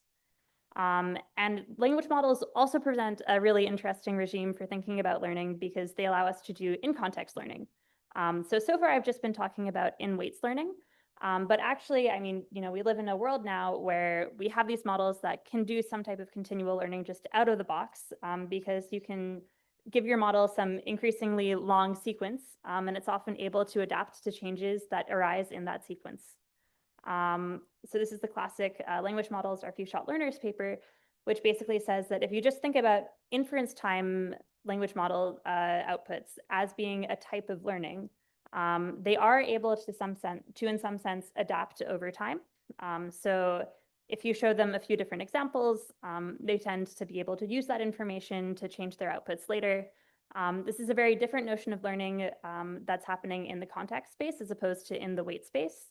But it can still be very useful because a lot of the instabilities that we saw with gradient descent, where you know we were changing all of the model parameters, even if we had like relatively little data to base that on, don't come up here. So one kind of interesting research problem in this area is the long context problem that Federico kind of already mentioned. So I'm not going to go into a ton of details of this. But basically, as you increase the amount of context that a model gets, it can be harder for it to retrieve the relevant information. This is a really interesting research problem that people have been studying for a while. Another class of problems that can come up is the ability of a language model to adapt to information you give it in context. So there's like one experiment you can run, which is just to say, okay, I'm going to do a basic like teacher feedback setup where I'll ask my language model to answer some question answering data set. And I'll tell it if it guesses wrong that its answer was wrong and ask it to guess again. And if you do this, at least last I checked with a lot of like current models, they don't, even though like in theory, you're telling them like, okay, A is wrong, for example, some small fraction of the time, they will still answer A the second time when you ask them to guess again.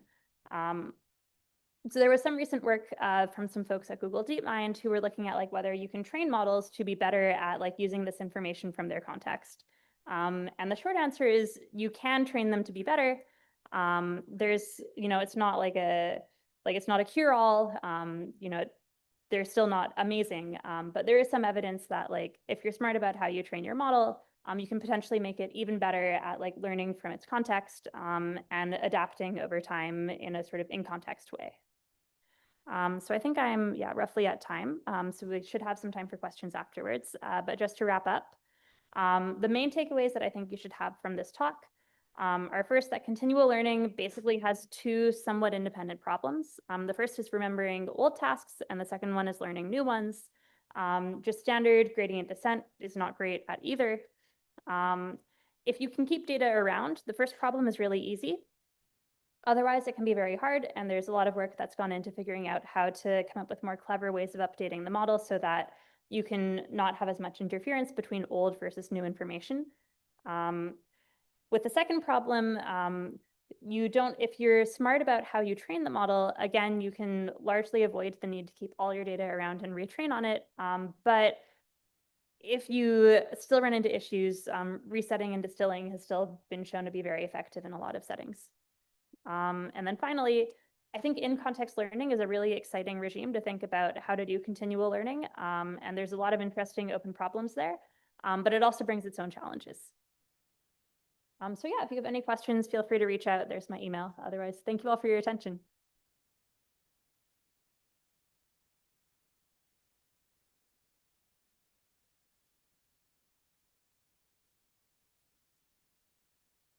Thank you for your talk. I wanted to ask, you touched on a lot of training side interventions in terms of how it impacts continual learning.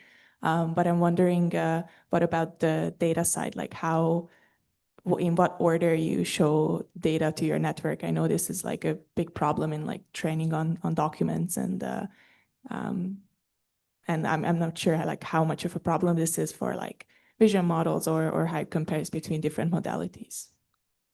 Yeah, so I think curriculum learning is definitely an interesting problem. I know there's like a lot of active work on it because obviously the more efficiently you can train, the better. So it's good to show the model things that it's ready to learn from. I think it's especially exciting in more reinforcement learning types of domains where you can get a quite sparse signal. And so it can be really useful to collect data that is actually giving you an informative signal. I think in some ways, a lot of the problems that continual learning tries to fix are because the distribution of data you see is changing in a way that's not friendly to your optimization scheme. And a lot of curriculum style approaches are trying to make that distributional shift friendly to your optimizer. So I think for the most part, you can usually get away without thinking too hard about the continual learning side of your curriculum because it's kind of designed to not need you to do that. So I was curious more on your thoughts about how do humans or other animals do continual learning, and if there are some ways in which we can learn, and if yes, if we already did, or what do you think about the similarities that we can do on this side? Yeah, I think it's a super interesting question. I think it's pretty clear that brains do not do gradient descent. So I think like what they do is a lot smarter in a lot of ways. Like we have a hippocampus that's very good at like routing things so that we can apply very sparse updates. We have like much better in-context learning in the sense that like if you tell me a fact, I can immediately remember it. I don't have to wait for like 20 rounds of like some loop to run in my brain before I'm like able to fully internalize it. So I think there's like a lot of much smarter algorithms that the brain is doing that we could probably try to leverage.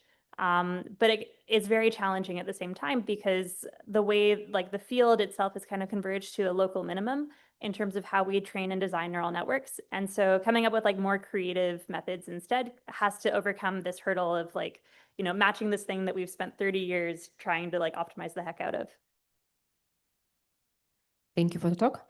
So the question is, can we look at the loss of plasticity problem as basically the fact that when we start training the model, we care a lot about the weight initialization. And when we start training on the second task, then we are really far away from that region, so our toolbox doesn't work. And are there any ways to like try to stay in that region to essentially have it working?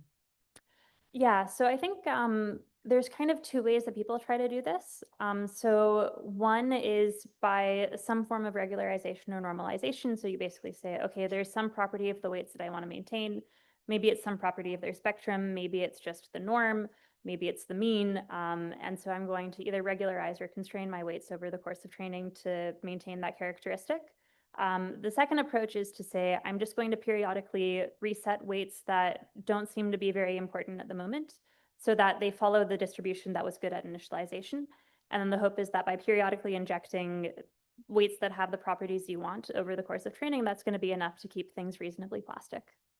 Thank you. Yeah, so on the idea of how the brain learns and so on, you said that we reach a sort of local minima with how we train neural networks. So do you think that in order to continue improving continuous learning, do we have to see a paradigm change in how we use neural networks and train them? So I think we don't have to see a paradigm change in order to be able to train neural networks continually. So for example, like right now we use like mixture of experts models and a lot of like current state-of-the-art language models, which are naturally like quite sparse, for example. So we already in some sense have incorporated architectural designs that would reduce the amount of conflict between gradients on different tasks, which would help with things like catastrophic forgetting. I think it would probably be, it's going to be a lot more work to design in weights continual learning algorithms in the current paradigm than it hypothetically could be in another paradigm. So I think in some sense, you know, it would be a lot easier if we had a different paradigm, but I think it's still possible in the current one to have better solutions than we currently do.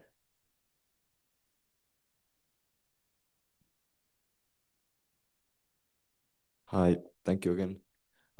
When training neural networks, then how do you verify that when the model is starting to forget the earlier tasks, that the model hasn't reached its like capacity? So it's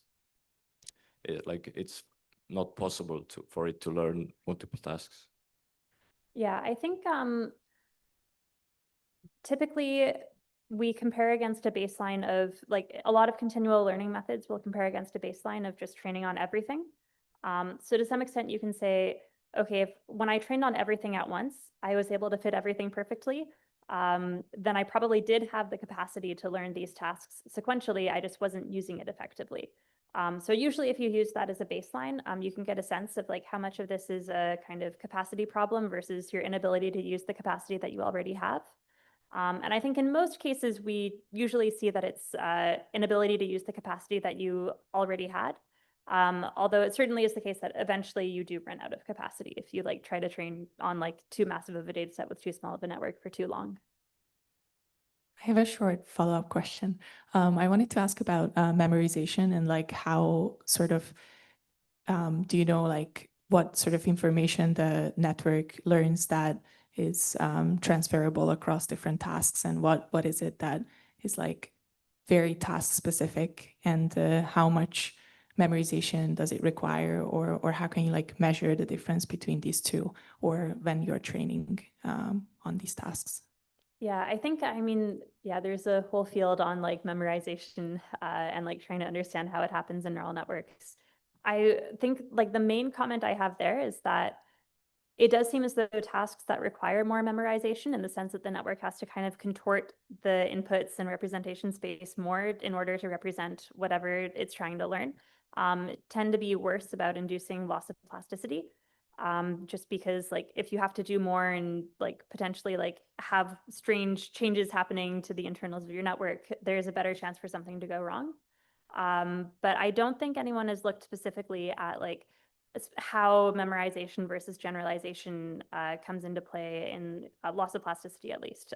Maybe to some extent more like, catastrophic forgetting. People have looked at things like NTK matrix overlap to get some sense of that. But I think it's like still pretty underexplored.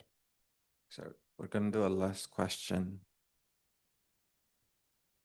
Okay, two questions. The first one is like when you are talking about maybe, sorry, warming up the learning rate, and like it might improve like the non-catastrophic like forgetting, right? But like, is there a chance like when we are increasing the learning rate, we are kind of taking a huge step in the loss landscape, right? Is there a chance to get into the other problem of like forgetting catastrophically? Yeah, that's actually a great point. So in fact, in the previous setting that I was looking at, we kind of deliberately wanted to forget the earlier features. To some extent, what we were saying was like the features I learned when I trained on half of my data set were really bad. So I'm going to crank up my learning rate so that I can escape from that region of the loss landscape, which means effectively overwriting those features. So what I was effectively inducing in the models was by doing this like effective learning rate rewarming was like non-catastrophic forgetting, as opposed to like what was effectively here kind of catastrophic remembering of the suboptimal features. Okay, second question, like instead of like when you are talking about in context learning, like if you kind of have like this modular memory where we kind of store like the short-term things we care about in some memory, and like learning those that are supposed to be learning for a very long time in another type of memory, can we kind of solve that continual learning by just having like this modular type of memory? Yeah, so I think like in context learning, like having a better way of consolidating in context learning into in weights learning would be very powerful for continual learning in general. I think like having something that kind of models the complementary learning systems in the human brain would be really great. I've seen a lot of papers that try to do different approximations of it, and they often do at least show improvements on the benchmarks they look at. I think it's like still an open question of like how to do that most effectively in like sort of modern day architectures. But it is like, I think, a really promising direction. So Claire is going to be around for the rest of the conference, and she's going to do mentoring on Friday. So if you have more questions, feel free to bother her. That's why we're here. For everyone, please try to be back at 2:30 sharp so that we're recovering and we're not behind with the schedule. And let's thank our speaker again.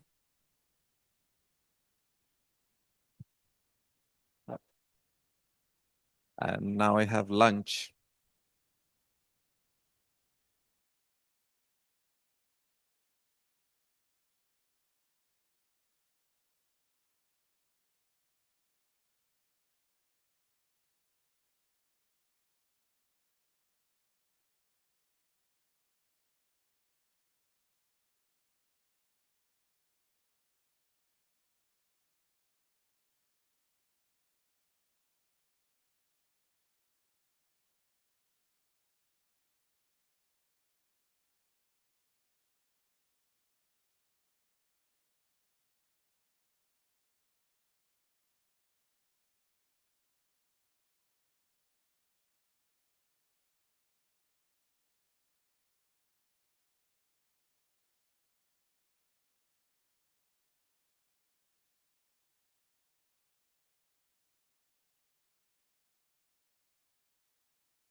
Okay, here it is. Okay, so I'll say Razvan really doesn't need any introduction, but he's just the best. That's all I'm saying. So I'll let him give you the details. Well, thank you so much. Before I get started, Matko told me to remind everyone to go on Slack on general because the room assignment for the labs was swapped so that everybody get to experience the other building as well. So if you are in this room, most likely now you're in the other. Yeah, so a few words about myself. So I grew up in Romania. I did my undergrads and masters in Germany, where I worked on ecosystem networks, which is what I thought Sander worked as well, but it turns out he was smarter than me and he did not work on them. So actually ecosystem networks are a really nice architecture. So I think they're cool. Anyway, after that, after my master's, I went to Montreal where I studied with Yoshua Benjo. I did my PhD and focused on deep learning in general, specifically on recurrent neural networks, optimization, and a little bit of theory. And since then, I moved over to DeepMind, where I've been a research scientist since then, and kind of expanded my field of research to topics like continual learning and reinforcement learning. For the lecture today, if we have time at the end, maybe you'll tell me what the title should be. I was struggling to figure out what the lecture is about, but it's really a bunch of topics that I think are interesting. There is some overlap, or not overlap, but it touches on topics that Claire talked about. It touches in some sense on stuff that Kuyung Cho talked about. It touches on stuff that Sarah talked about as well. So with this, I'm just gonna jump into it because I might not be able to finish my slides, but that's okay. If you have questions, just raise your hand and I'll try to go through this as fast as we can. Well, okay, if this works. Oh, it works. It was just slow. Oh, it works too well now. Okay, so yeah, so I think, just as a general introduction to my talk, we're now in a place where we start using this kind of AI systems or ML systems, whatever you prefer to call them, in all kinds of ways, right? So from coding to self-driving cars to all kind of applications. And progress seems to be going forward still, and it's mostly driven by scaling, mostly, and measuring performance on standardized benchmarks. And what I'm going to start my lecture with is trying to do a but we maybe should do something different and try to argue why, maybe this is working, but maybe we should not necessarily do it. And there are many reasons, and actually the direction I'm going into here is continual learning, and I'm going to try to explain why continual learning has anything to do with this. But there are many reasons to try to look to alternative paradigms to do learning besides the typical IID setting with large models. And one that maybe we should care a lot more about is sustainability. Yeah, so just relying on scale is not sustainable. So I quickly tried to find some info on the web about sort of this kind of stuff. And like, for example, one thing that I always get surprised by is the cost of a data center, right? So like if we look at the total energy used by all the data centers in the world, it's somewhere close to the entire country of Japan and way above Canada. So that's a lot of energy. And then if you look at the amount of fresh water, that's this is just in US, but that's crazy as well. And actually having a prompt of just 100 words usually consumes about 500 milliliter of fresh water, according to a study from US. So, and this is fresh water, right? Like they can't use like water from the oceans or the sea. It needs to be like, the drinkable water, the one that's only 3% in the entire world. And we're gonna run out in a few, I don't know, tens of years or something. So this brings the question of like, scale works, but can we do something different? Like it might not be the only solution. And the answer would be continual learning. I also wanted to go, because I'm talking about continual learning, there's another reason why scale is not sufficient. And this is sort of, I don't know if Claire is in the room, but this is sort of typically the way reinforcement learning folks will justify continual learning. And actually, it's one of the better justification in terms of formalism. So there is this paper from Ben Van Roy that goes into the nitty details and shows sort of in a mathematical way that there's no way around continual learning under some mild assumptions. And the view here is that the world is bigger than the agent. So the whole point is even, no matter how much we scale things, okay, so the way this has been phrased to me is that the world contains the model itself. So no matter how much you scale the model, the world is going to be bigger. So you'll never be able to model everything. So the best the model can do is just sort of model the data that it sees around it, but at some point it will run out of capacity and then it will become a non-stationary problem because then you'll start forgetting and you'll start learning. And I think this is a sort of the general justification for continual learning from reinforcement learning because this is sort of the natural thing that happens in RL as well. So this is sort of the view. So there's some nice papers about this. There's some reasons why you have to be careful with this hypothesis as well. And they usually come down to, not that it's not true, but it can create the wrong incentive. So I've seen people taking this to heart and say, we should not create benchmarks for continual learning. We should just come up with a very, very complicated task, and just learning in that task will be continual learning. And we don't have to start thinking about, how many tasks do we have in the sequence? When do we switch? What is the distributional change and whatnot?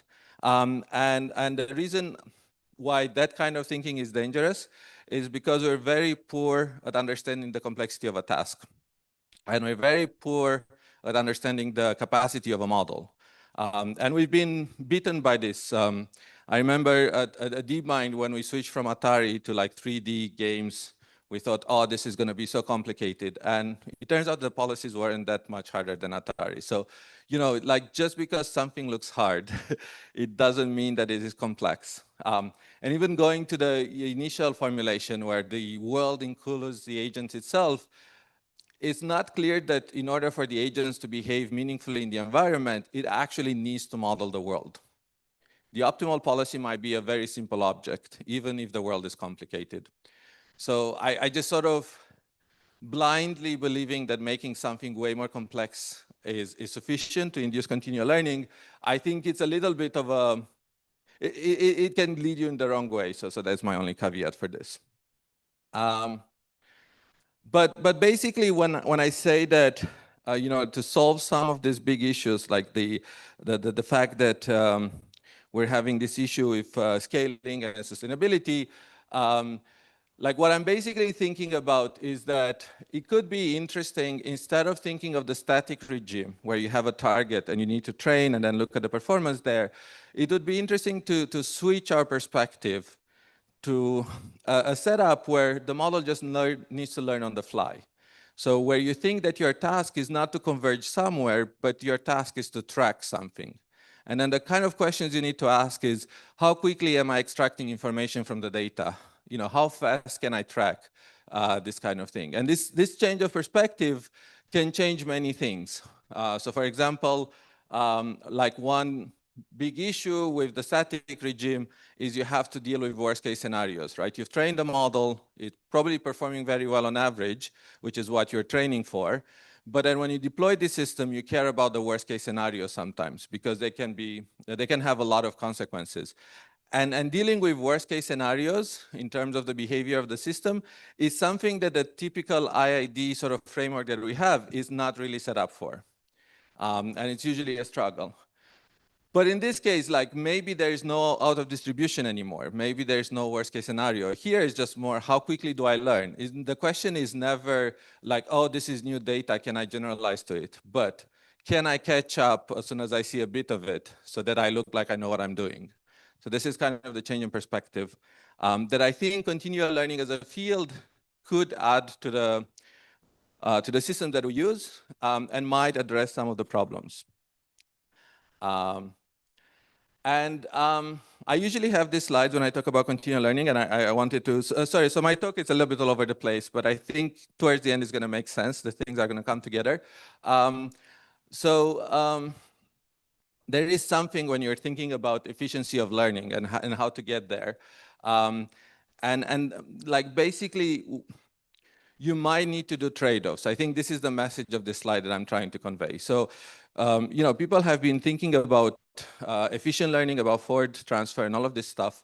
And usually, this kind of research did not get as far as maybe we wanted to. And I think part of that is because we had unreasonable expectation of what it means to be an efficient learner.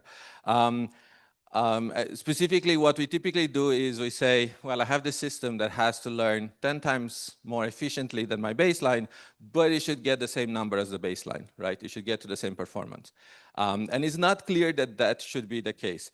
And to talk a little bit about this, there's this paper from Thomas Griffiths about human intelligence, the profile of human intelligence. And the main thesis of this paper is really that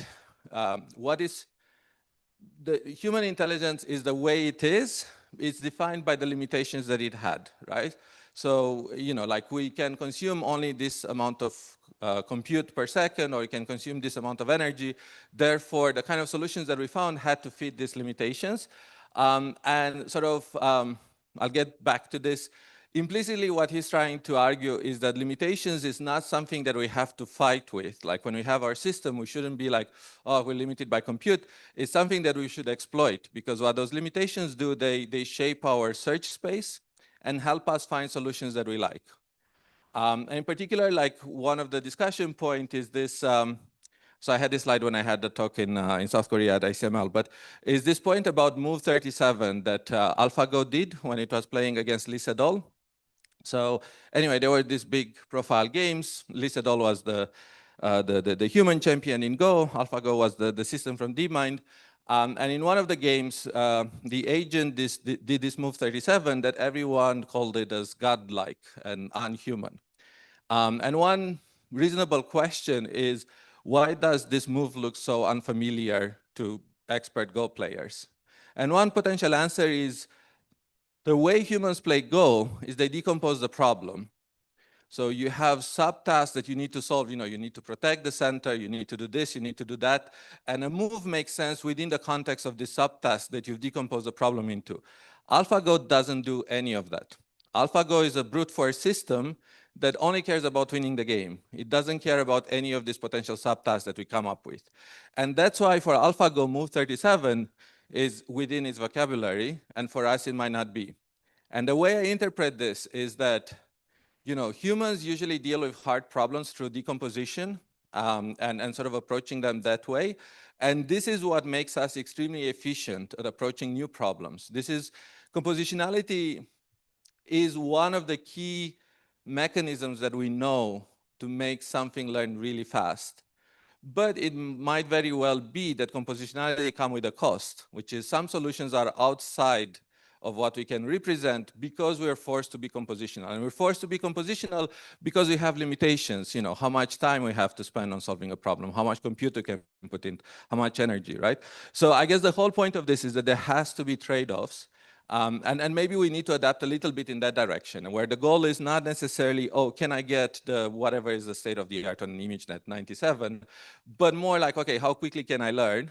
And assume that you'll never care about the final performance, because by the time you get there, the distribution will change. So it doesn't matter if you're going to converge there or not. The world changes too fast for us to care whether the system will actually converge to the optimal for any given problem. This is kind of the point of this, and the point of maybe why sometimes it's hard for some continual learning systems to get off the ground, is because when we add new expectations from our systems, we're just piling them up.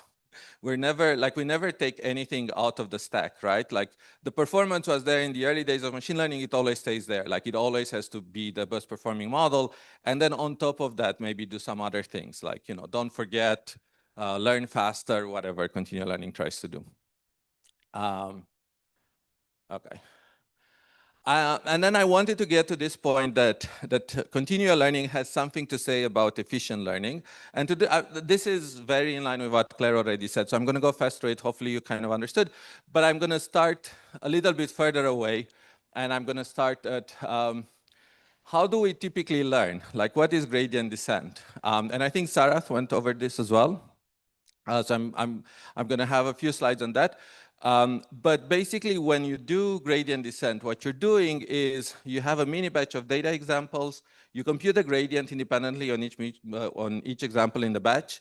The gradient is actually, you're computing the sensitivity of each parameter individually with respect to the loss.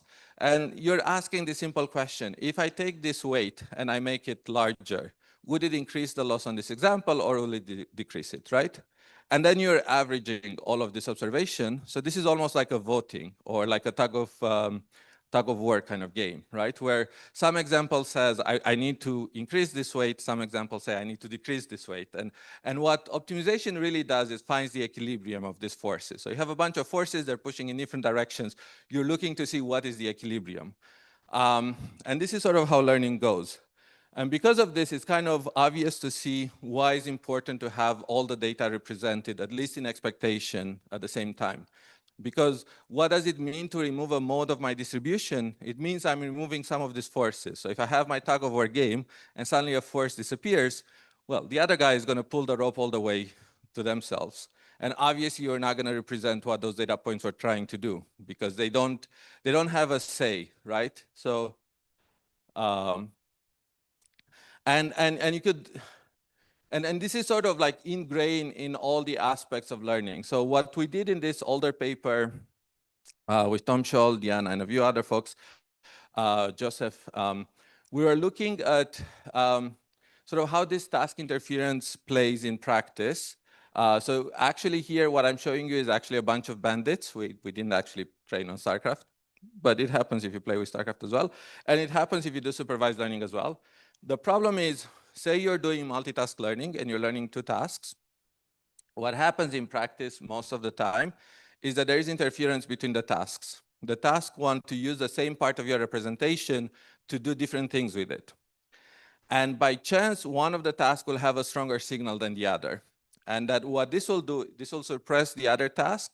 And what you see when you track the performance on the different tasks you're doing multitask on, you will see that the tasks are learned sequentially. There is a lot more detail here that I'm skipping because I don't have time to go in detail. And here we rely a lot on RL to kind of make our point. But like what you see in practice is even when you do multitask learning, depending on the complexity of the task and depending on the amount of interference between them, is that you learn them sequentially. Because one task suppresses the other, you have to wait for that task to learn, then the gradients start vanishing, and then the second task can start learning again. And this is sort of something that plays out in practice quite a bit. And the second thing that you have to realize is, okay, this is happening in a sort of sanitized scenario where we have explicit access to the task because we've defined them, and we're doing multitask learning, and we define the 2 tasks that have. But task is a very vague concept. Anything that you have, you can decompose it into subtasks. So, you know, and then you have interference between subtasks. So say you're just learning ImageNet. You can think of ImageNet as actually a multitask problem where you're solving to discriminate between different subsets of your classes. And then there's interference between these tasks. And then they lead to the same kind of dynamics. And, you know, we have like works, like this is an older work from Joshua and others from Mila, where they were looking at these forgetting events. So you can track the performance of every data point in your data set, and you see that you have data points that you learn to classify, you forget, and you relearn, and you forget for up to 20 or 40 times during the training of that system. And sort of this kind of cyclic behavior is quite typical in the IID learning, no matter what you're learning. And I sort of, here is where I'm trying to get where continual learning can help. So I think this is kind of, just kind of the summary slide of this particular topic and sort of how continual learning comes into efficient learning. The big issue that we have is that we're using gradient descent to learn almost anything that we do. And gradient descent has this tug-of-war dynamics, which means that it relies on interference in order to learn whatever it's doing.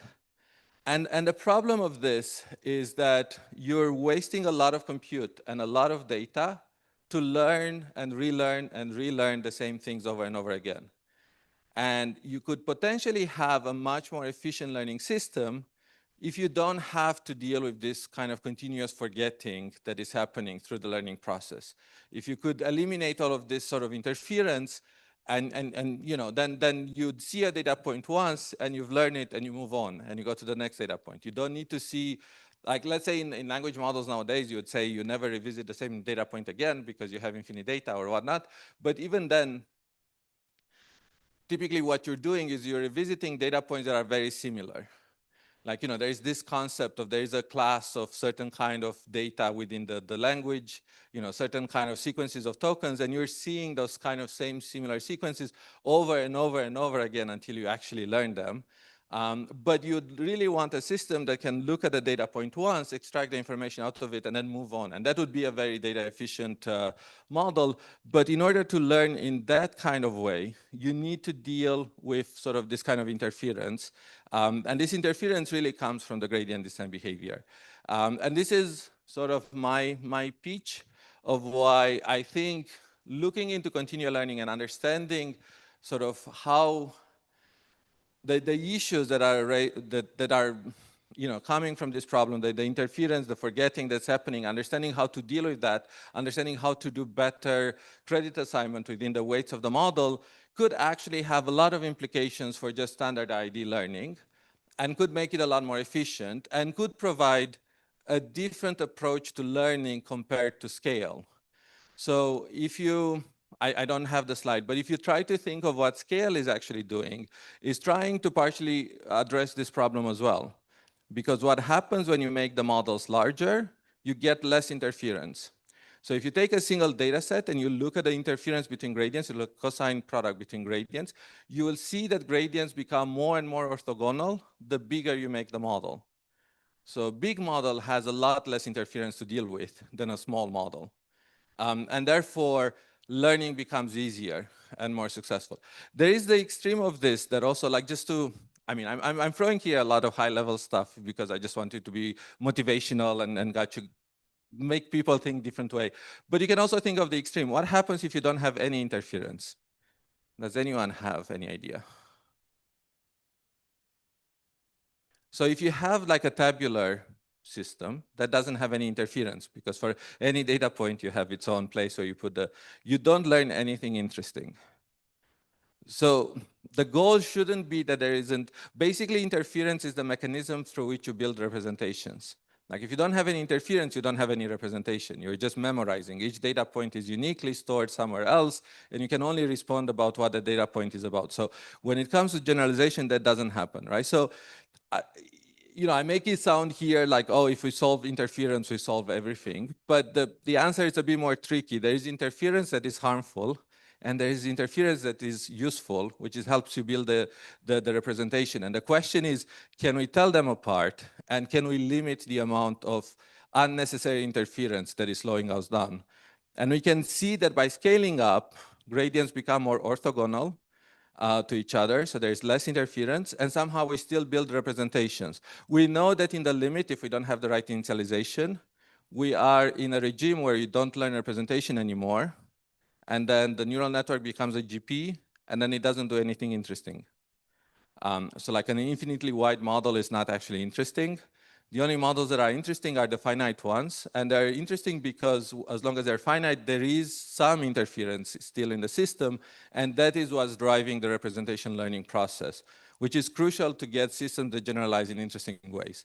But it does seem that the amount of interference that you get, particularly as you scale the model down, becomes harmful and slows down things considerably.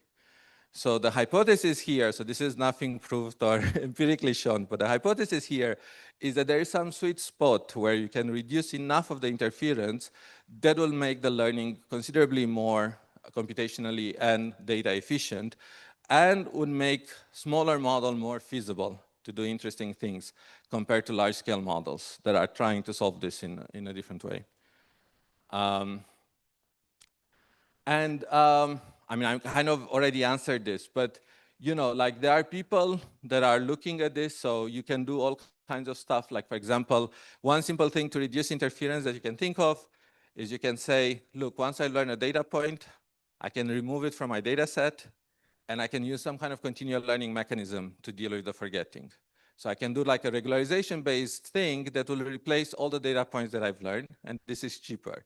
And with that, I can build like an online curriculum where, you know, as I learn, I keep throwing away the data that I've already learned, and my data set shrinks and shrinks, and I'm just focusing on the hard examples, and I'm learning them faster. And that doesn't work. Why? It doesn't, it has something to do with representation learning, right?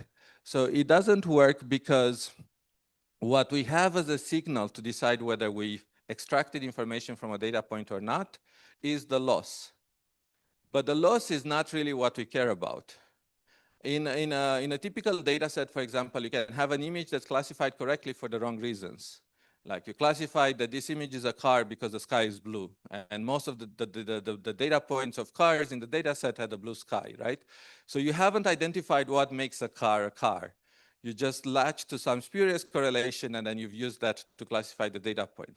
And that, what that means is that you haven't used a data point to extract the right representation yet. So you didn't extract the information of the data point. So I think partially why this is sort of hard to kind of exploit in practice is, as I said, there's all kinds of interferences. Some of them are useful because they help you build the right kind of representation. Some kind of interference are usually not useful because, you know, they don't impact your representation learning as much, they just lead to this sort of cycling through your data. So, you know, there is a question of, can we tease sort of the representation learning up from the rest apart, and can we understand sort of the interference and the learning dynamics when we're trying to do this? Is there another way to build representations that do not suffer from all of these issues?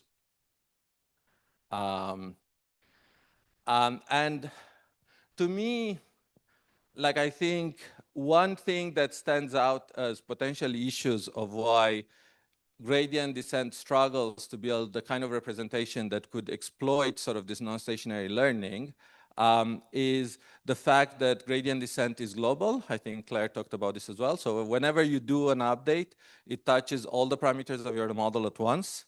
It is not localized at all. And your representations are global, are distributed over the entire hidden state as well. So there's not enough locality in sort of how you learn. Of course, nowadays we use a mixture of experts that reduces that to a certain degree, but not to the extent I think it's useful.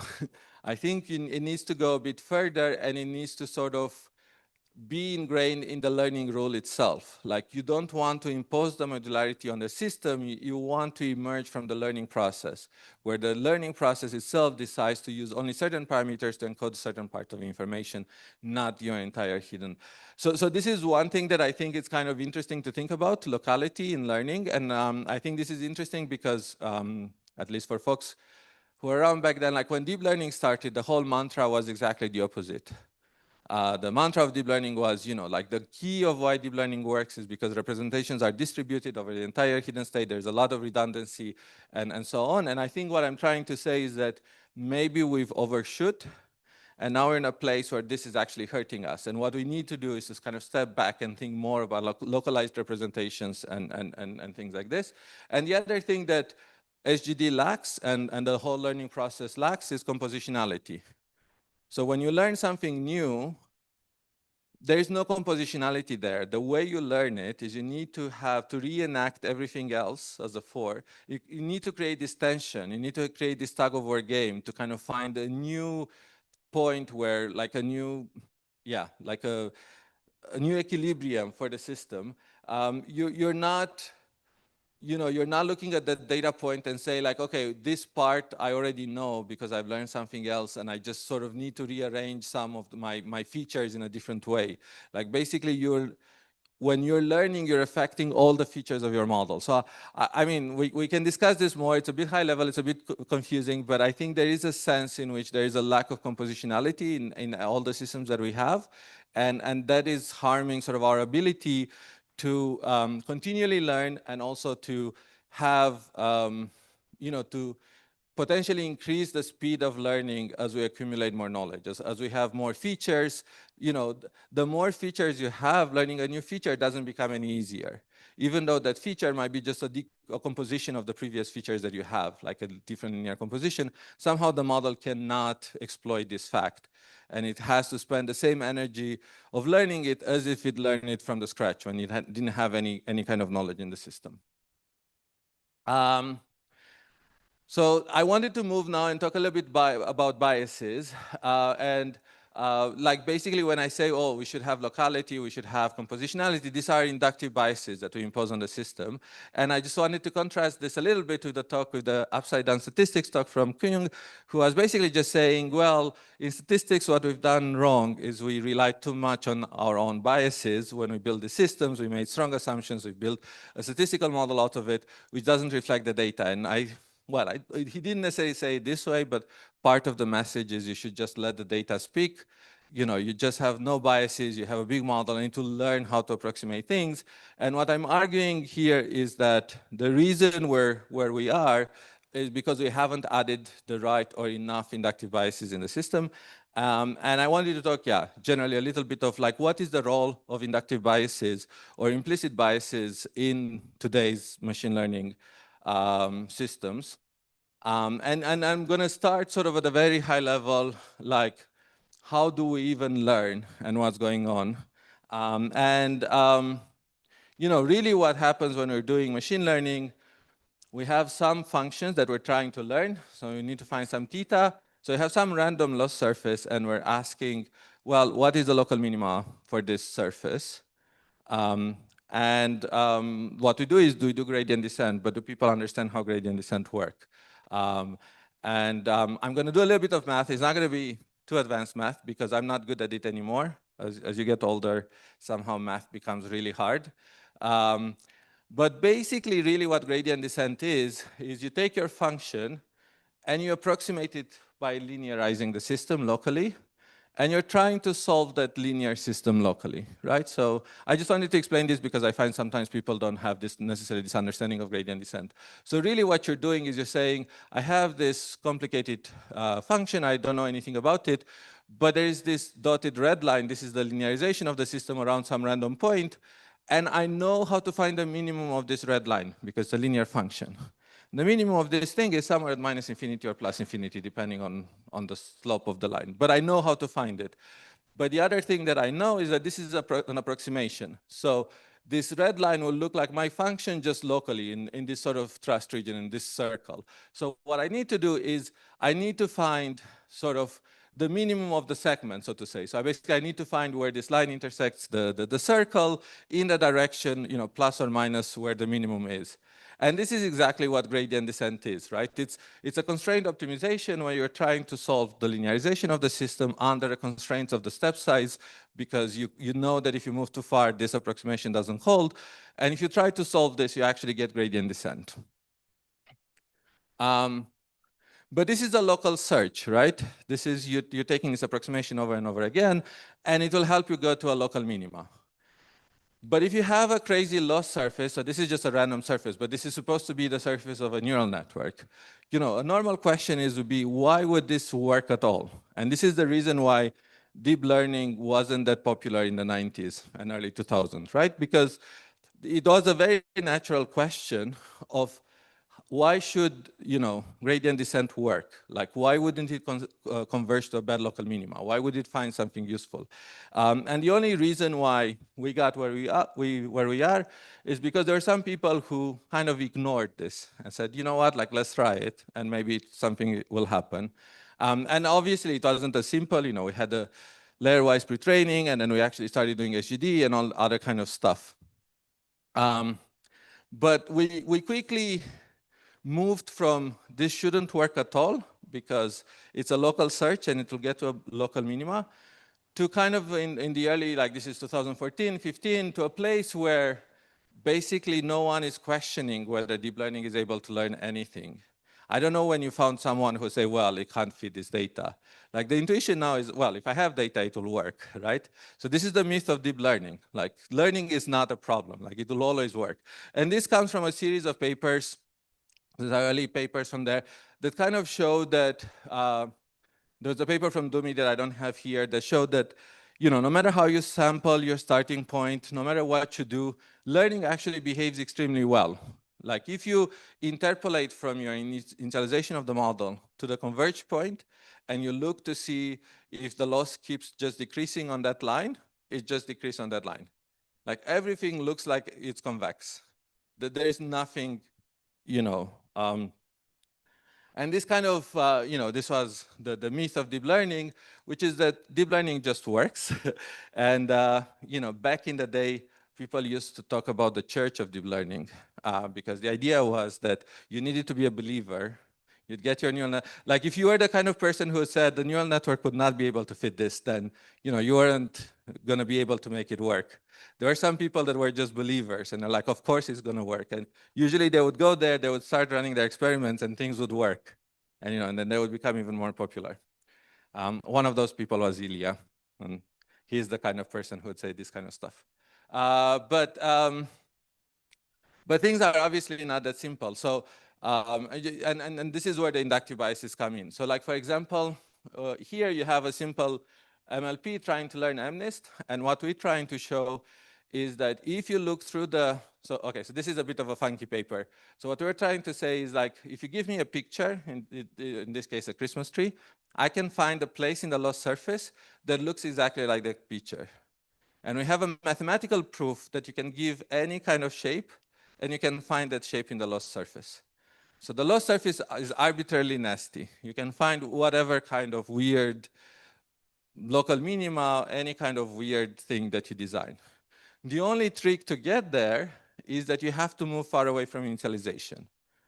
If you are close to initialization, you cannot find this kind of shapes. But if you just think, okay, the loss surface over the entire domain, then you can have arbitrary structures in that loss surface. And this is another funky paper from Belkin that shows that for neural networks, they're not even locally convex. So usually when you do gradient descent, the starting point, the starting assumption is that the function is locally convex. So if I'm looking in the neighborhood of a point, that looks like a convex function. So Belkin has a paper that shows that things are not convex even locally for neural networks, but somehow things still work. It's a bit of a red herring. It's a very quirky mathematical argument for people that like math. And it's very like mind-blowing because you're like, oh, but we've built all of this machinery on this assumption and now suddenly it doesn't work. But in practice, it obviously works. And yeah, and then he has some other proof of how to show convergence of gradient-like methods, even in the lack of local convexity for the kind of structure that the neural network has. But the whole point of this is that there is a myth that things just work, but they work for a particular reason. They work because we have a protocol that we follow that's been refined over the years. And as long as you follow that protocol, things work. As soon as you step out of the protocol, things break immediately because the systems are arbitrarily complex and they're not as well behaved as we think. And sort of one big step that we did as a community to understand that is a double descent kind of work.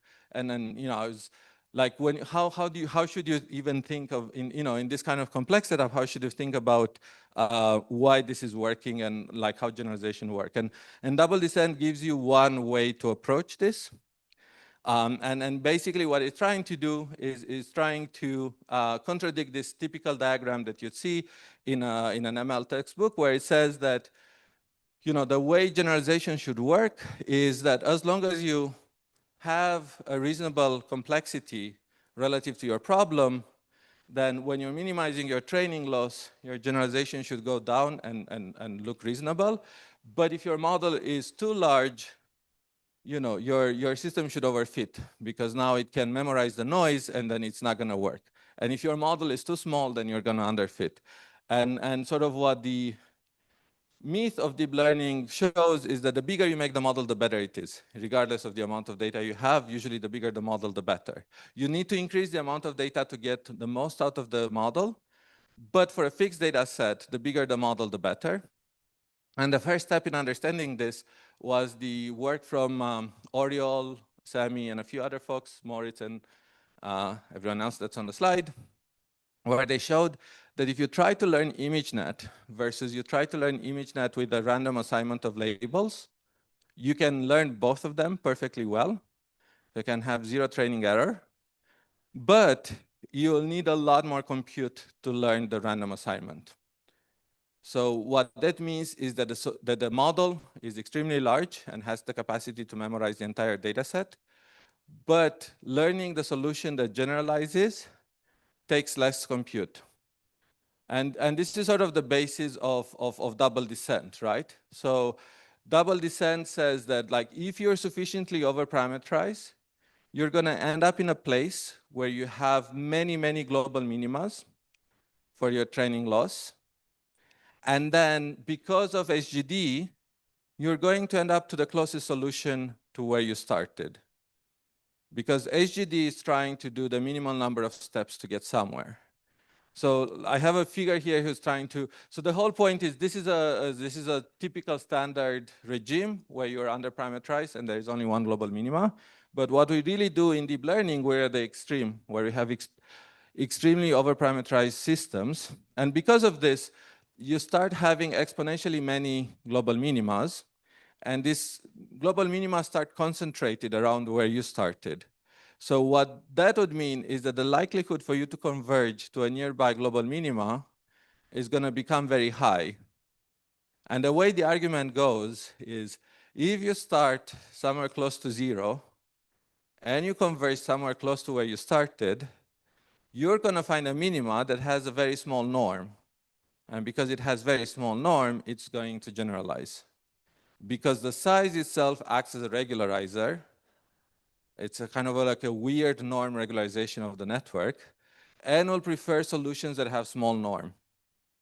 And this is sort of the way, Belkin is trying to explain why we see this paradoxical behavior that as we make the model bigger, we're not overfitting. So the idea is that the size of the model itself acts as a regularizer by forcing you to get to. Yes.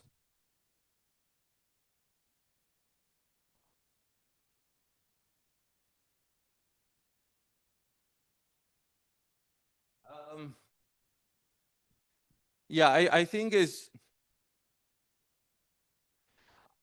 a good question. So the question is, why do the minima need to get closer and closer to you? I think it's just sort of, the way I think of it is just because the number explodes, by chance, they also need to get closer to you because the number grows exponentially with every new dimension that you add to your parameterization. So because of that, like naturally, you're going to start having this minima closer and closer to you. But I don't know of any proper technical work that is trying to even measure sort of how this concentrate or how these minimas behave. But at a high level, this is typically when people say that the scale itself acts as a regularizer, basically is something along this line. Actually, Belkin phrases the problem slightly different, where he talks, I forgot how he frames it, but it's more about like, anyway, he doesn't talk necessarily about norm. He talks about smoothness, right? So he somehow claims that like you'd get to smoother solution rather than smaller norm solutions. But these things are kind of equivalent. Like if your weights are small, then the function is smoother because of how these things work. So his mathematical tools are slightly different. But yeah, I haven't seen a proof for this, but I think it's just sort of empirically the mind picture that I have of why scale is helping is this, and it's the second observation that it leads to less and less interference, which means that the loss surface is going to be better, like the updates are going to be better behaved, and you need to worry a lot less about sort of weird twists and things like that you need to navigate carefully with your optimizer. Yeah. How do you know that maybe the reason you're not seeing overfitting is because you haven't increased the model enough? Because we already know that we can memorize the data. So usually you'd go with that kind of, so the question is like, how do we know that we are in an over-parameterized regime to start with? Maybe we're still under, so the usual way people think of that is just by showing that you can actually memorize the amount of bits it will take you to describe the data. So like, for example, if you do like random labels, or you do like random pixels, but you keep the same number of images and then the size, and you put random labels to those random images, then there's no other solution but to memorize, because there's no structure to the data, right? And you can show that if you spend enough training, you can get zero training error on labeling these random pixels with these random labels. And that means that I can store this many bits of information in my model, in my weights.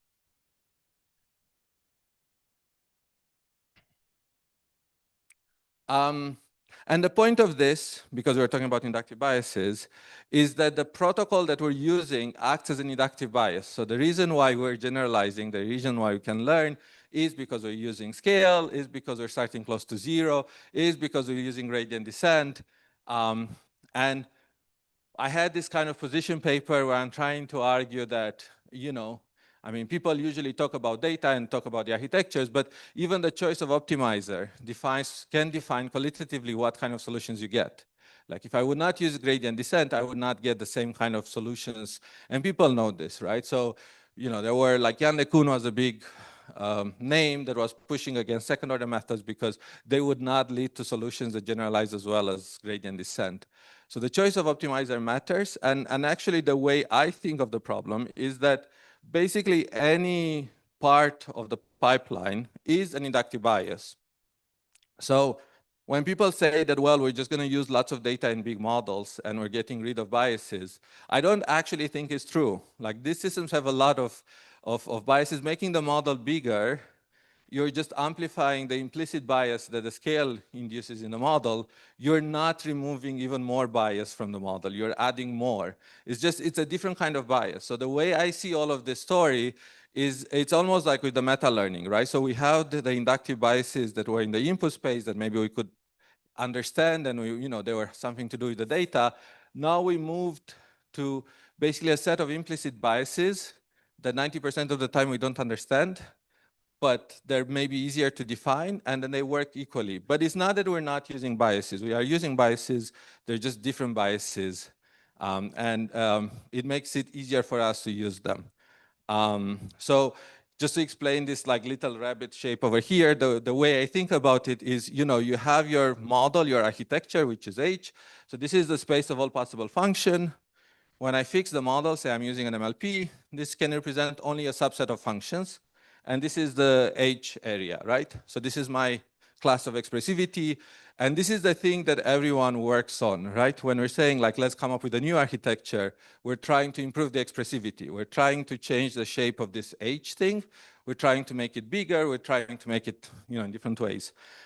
But really what people don't appreciate enough is that actually, because you're using gradient descent, because you have finite data and so on, you only have access to a subset of H. So even if I make my model more expressive, it doesn't mean that I can learn better solutions. The gradient descent might limit me to a point where it doesn't matter.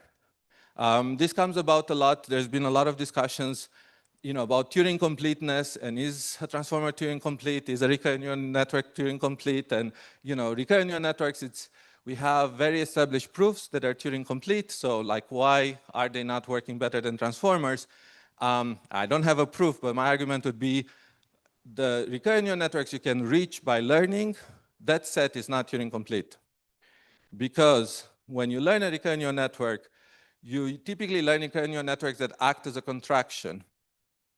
And because of this, there are many things they can't represent.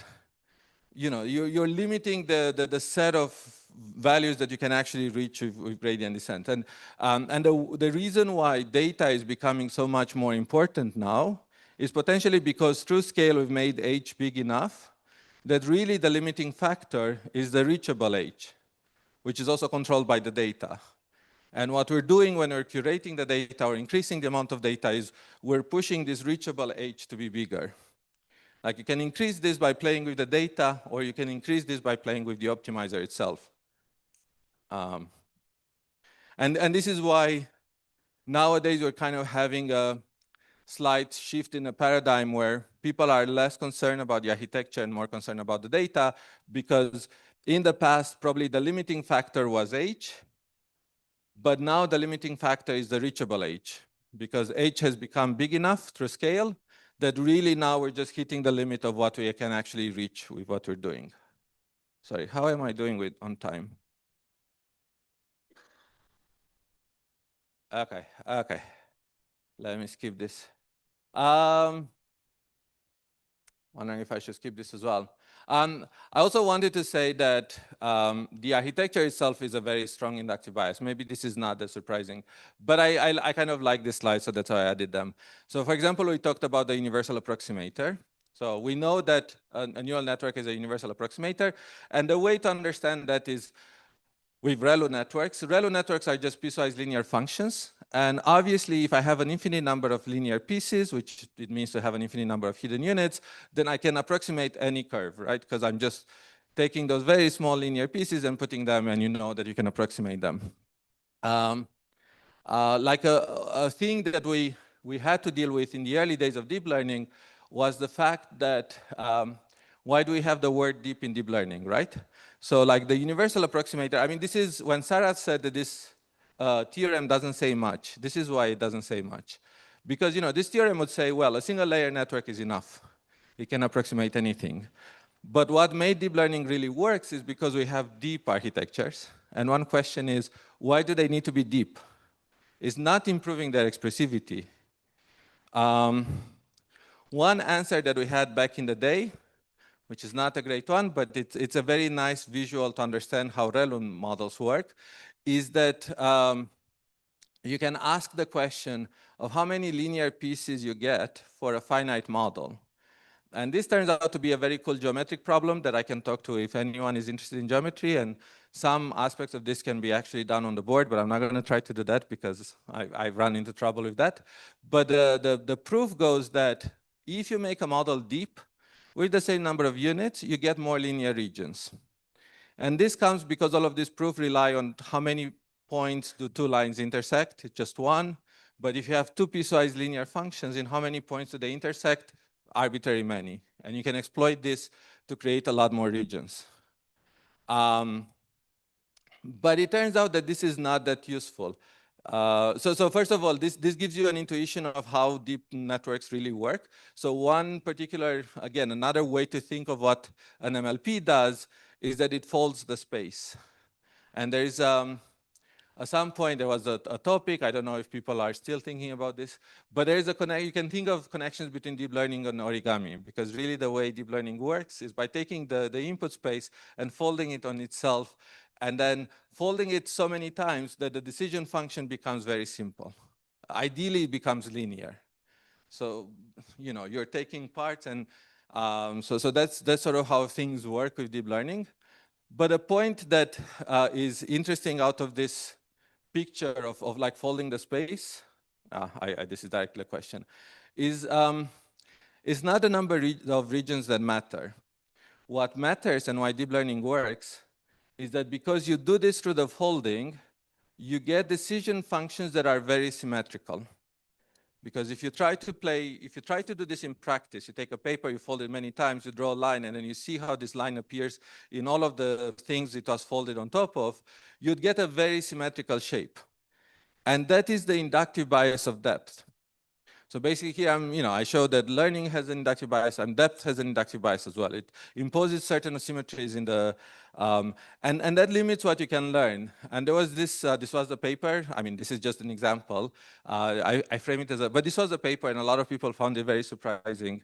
And that's why I thought about it. So like, for example, if you have, so you have a function that looks like a sine wave, and then these are two trained models, the red and the green. And the question here is, which of this, the drawing is not very useful.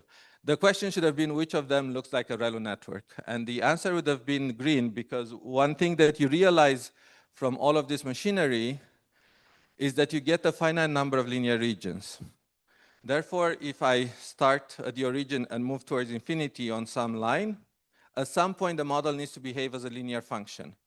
Because you have these linear pieces that go to infinity. You have a bunch of linear pieces that have finite volume, and then you get some that have infinite volume that go to infinity.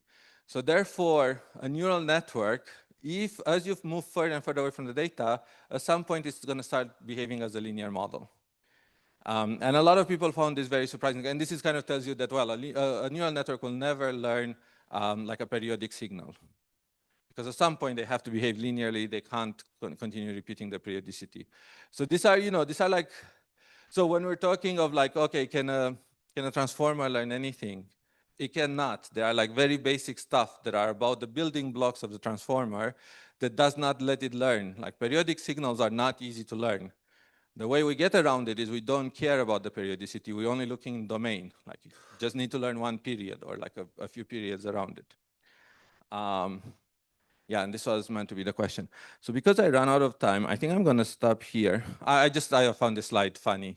So like, it's really hard to talk about generalization out of domain.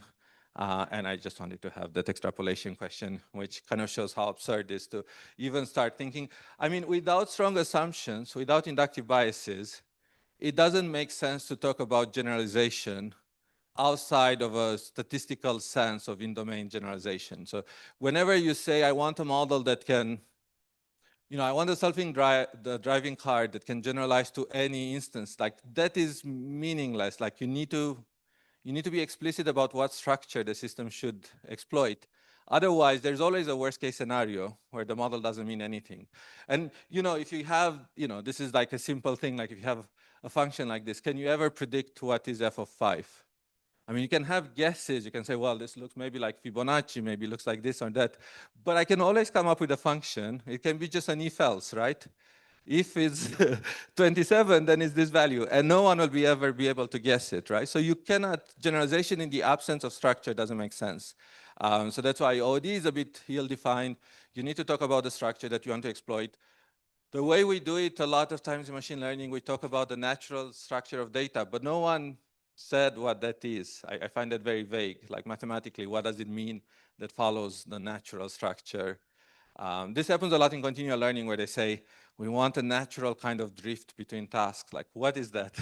Well, when do we have that? Anyway, I'll stop here. Sorry for the very confusing and high-level talk, but yeah, I have lots of slides about LLMs and SSMs and whatnot, but I'll go to the last slide. Sorry. I don't think I'm going to go through all of them in a few minutes, but thank you. And if there's any questions, I underestimate. Anyway, I thought I could move a lot faster through the slides. Thank you. If anyone has.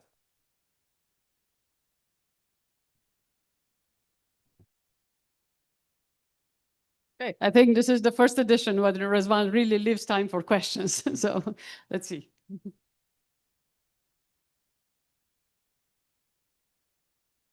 Thank you for the talk. I wanted to ask about double descent. Yes. So the way you explained the number of minima is that they grow and randomly just pop up everywhere. Yeah. So my question is, if this minima don't really favor zero in any way, if they pop up near zero because they pop up everywhere, why would we think that small norm solutions would generalize better? Does that make So sense? the reason, okay, so there is a whole story about why small norms should generalize. So like these are global minima of the training loss, right? So for basically the point is once you get to a global minimum of training loss, the training doesn't tell you anything anymore. The training data doesn't tell you anymore. Why the reason why small norms should generalize on unseen data is this sort of like kind of Occam's razor kind of framing, and it comes from minimum description length. So the point there is this whole theory that says the thing that compresses the most is most likely the thing that's closer to the generative process that generated the data. And the assumption is that if you have small norm, then you need less bits to represent the model. So therefore, you're closer to a minimum description length. I mean, the argument is way better framed than formalized and whatnot, but the gist of it is that the minimum norm solution needs less bits to be represented. Therefore, through MDL, it should be the one that generalizes better. So thank you very much. One also related question to that. So for the generalization, as you mentioned, this is a big problem, right? Like how to get to the generalization. So do you think it's, I would like to pick your mind on what do you think about learning the rules and looking into those kind of transparent rules that kind of generalize. Yeah. We saw also in the morning lecture about the when we get the like mechanistic interpretability, looking at those and then trying to like, I think actually there are people who are thinking in this space of just saying, take a big model, try to identify circuits that explain certain kind of behavior and then hard code them. So, so they don't fail. Like if we know it should behave like this, like let's just make it into a, I mean, I haven't heard too much successes in this space. It's a little bit hard. So first of all, it's difficult with mechanistic interpretability. It takes a lot of luck to discover the things you actually want. There are some things we got out of it, but it's a little bit of a search in the dark many times in terms of really identifying what you like. Yeah, I mean, I think this goes a little bit in the direction that I'm saying, which is like we need to have more inductive biases sometimes. Okay, let me like, I didn't manage to make my whole argument, but my whole argument would have been something like, if you want to reduce the amount of compute and you want to reduce scale, you can do that by adding inductive biases. And that shouldn't be seen as a bad thing because the scale is an inductive bias. You're just replacing one inductive bias with a different inductive bias. And you're doing this for whatever additional reason you might have, like you want to make things cheaper, you want to consume less energy. So I think that's fine. The risky bit is always with inductive biases that unless you explore them empirically thoroughly, you don't know if they're going to hurt you or they're going to help you. Like for now, scale has been proven that it helps. It's a good inductive bias, but so you have the same issue with this kind of mechanism that you identify. Like so just okay, let me try to be more precise. There's been all of this work of whether ICL is gradient descent or ICL acts as a KNN. It turns out that you can train your model, you can do MEC interpretability, and you can identify that ICL behaves like gradient descent. You can read out the gradient update in the ICL behavior. You can do the same thing and show that the update mimics perfectly a KNN. So obviously the system decides which one to use when in a random way. So if you just see that on a bunch of examples and you say, oh, this is how it works, and you hard code it, you might be missing out because the model actually behaves differently for different contexts. And you couldn't see that, and you can't enumerate all contexts to see when it behaves like this and when it behaves like that. So, it's a, but I agree that there is something to it. It's always a risk with this kind of things. Yes. Thank you for the talk. I have two questions. Sure. One of them is what is wrong with MOEs? And the other one is you mentioned the lack of compositionality and locality in learning. And I was just wondering like if that's what you propose, that we don't update all the parameters, then what can we do Yeah. if it's a static, or like maybe it could be dynamically updating specific regions of the network, but if you can expand on that. Yeah, that'd be great. yeah. So I pointed out to locality and compositionality as two things that I feel like make sense to be part of the solution. You always should be open to the idea that maybe there's another way to get there that doesn't involve compositionality. Compositionality is something we know from like cognitive science and so on as a mechanism to make the learning very efficient. And it's almost like, we have a proof of concept. There exists something that's efficient, so let's try to mimic. But, it could be proven that there are other ways that don't involve this. There's nothing wrong with a mixture of experts. One thing that I would like to see is for the locality to emerge by itself from the learning. Like mixture of experts is more handcrafted. Like you specify how many experts, you specify the routing mechanism. So, like it would be nice to see this also emerge from the learning itself. And the other thing that I would say is that I've been thinking a lot of locality as the first step to get to compositionality, because once you've localized the representation, now you have what to compose. Like when everything is distributed, it's unclear what you're composing with what. If things are localized, then you know how to compose. But this might turn out to be the wrong way to think about it. Like in continual learning, we said we're first going to solve catastrophic forgetting, and then we're going to compose it to something that does forward transfer. And it turns out that it doesn't work like that. You have to approach both in the same time. So it could be that you just focus on modularizing your architecture. It doesn't going to help you to get a compositional solution at any point in time. Like you need to approach the whole problem holistically somehow. But yeah, I mean, there's nothing wrong. I mean, they work well. We should use them more. Thank you so much for amazing presentation. So from what I understood, okay, we when we choose the architecture, we actually define the representable functions, but from your presentation, what I understood is that optimizers actually determines which of these functions are reachable. Yeah. So my question is, should we think then about optimizer as a mechanism that actually shapes the, call it, effective expressivity of the model? Yes, yes. I mean that is technically the position of the paper that I mentioned that is on the slide. So the position there is that you could shape the kind of solutions that you have, or you can shape the search space by playing with the optimizer. And we actually give an example. So you can introduce saddle points around where a weight is 0, and then if you run gradient descent without Adam, gradient descent would converge to sparse solutions.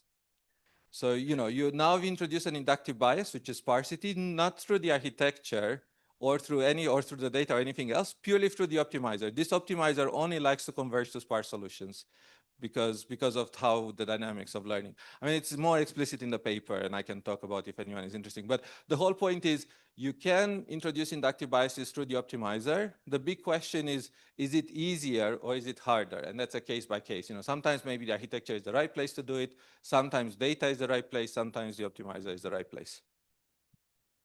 It's on the slides, and I'll share the slides in the Slack. Yeah. Yeah. So you mentioned this very interesting theorem about that you can find every z-dimensional lower subspace in a loss landscape. And I was wondering, like in the case of transformers, when you consider kind of stochastic loss landscape, is there any extensions for this case? Yeah. So I mean, this is an old paper, and actually, once you read the paper, you'd realize that it's sort of like a cheap trick that you do.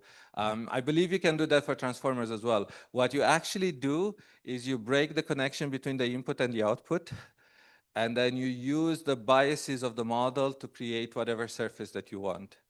And the model now is deterministic, like it responds the same whatever input you give it, and somehow creates the shape. I mean, you can look at the paper, but it's kind of like a cheap kind of, because you need to deal with the data, otherwise you'd be dependent on the data, right? And you need to somehow incorporate like the properties of the data. So what we first do, we make the model not to be sensitive to the data, and then it becomes easier to mathematically construct this because it's a pure mathematical construction. So it's a little bit artificial and forced. Some people might not like it, but it still holds the point that you can have this thing.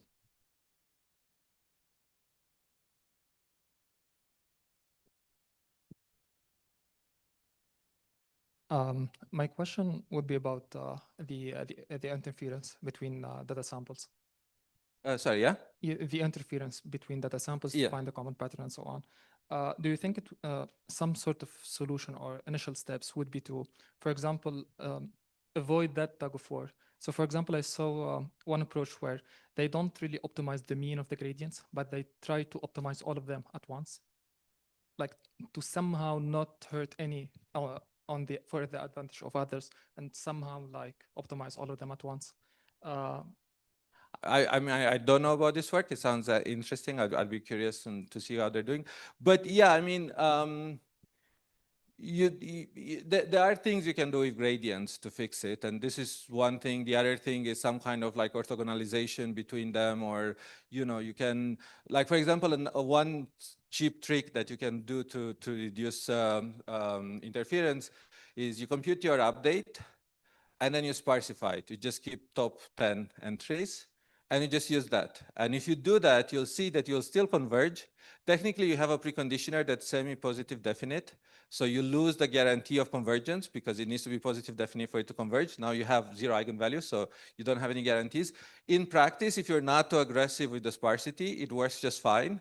You obviously have less interference because your gradients are sparse. So in expectation, they will be a lot more orthogonal. But learning becomes much slower. And actually, when I played with this, I only played on MNIST. So take that with a grain of salt. But when I played with on MNIST, I saw some interesting things. Like you see a lot more localized representation. So you see units that just don't learn. So you have hidden units that behave the same as initialization. So usually when you train an MLP, all the units are used for something. When I trained this way, I found units that were just random, which was kind of fun, but the model was still working. Yeah. Just a follow-up to that. Do you think also some sort of regularization on the weights could help with that. So for example, to reduce the correlation between them, maybe regularizing Yeah. with some sort of anisotropic Gaussian with some noise. Yeah, or- yeah, yeah, I mean, definitely. We had a work, not on gradient descent. So we have a work that's submitted on NeurIPS. I don't know if it's going to go in, where we look at feedback alignment. If anyone knows about feedback alignment from neuroscience, this is just a different update rule that is biologically plausible. That doesn't work as well as gradient descent, or doesn't work very well at all. And we show that if you add this kind of decorrelation, you actually learn much better, and you have some of the properties that you want. I wouldn't be surprised if it works on gradients as well. But I do believe that local losses could be interesting to explore to gain some of this. And they're just another form of adding inductive biases in the model. Yeah. Thank you. Thank you. Any other questions? So for the rest of the slides, maybe I was going to talk about state space models, which some people I know are interested in that, particularly in the context of Kimi K3 or whatever it was called, which actually has SSMs, as 75% of the attention layers in Kimi 3 are SSMs. I'm going to be around on Friday when there's the no. And the people that are interested come, and I mean, it wasn't anything deep. It was really an intro to SSMs and how they work, but yeah. Okay, cool. Thank you very much, Razvan, for the great talk. Let's give a big round.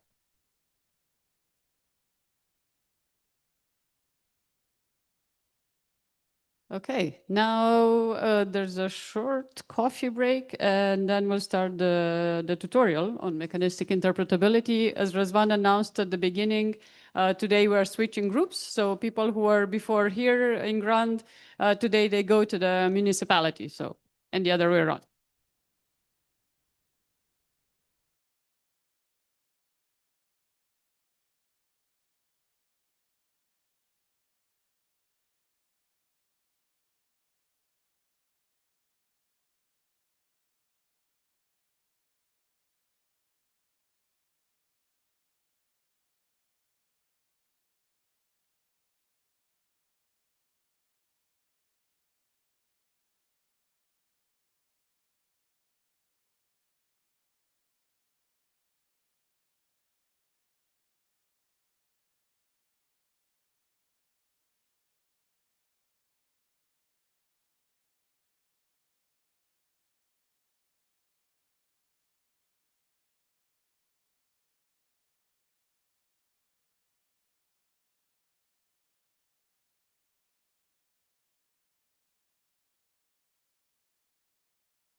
tutorial. I hope you all enjoying Saraiva. Oh, sorry, Cetinha and EML. So I'm still memories of Saraiva.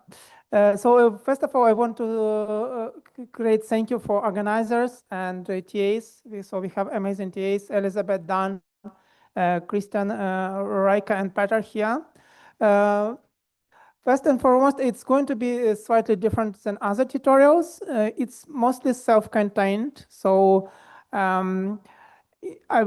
we but definitely learn by listening and talking. We learn by answering questions, but most, I think the best way of learning by doing stuff. So hope you guys will try to do and go through your tutorial, try to solve exercises, read, understand what is there, ask questions, ask TAs, ask me, Google, maybe ask Gemini, try to solve it.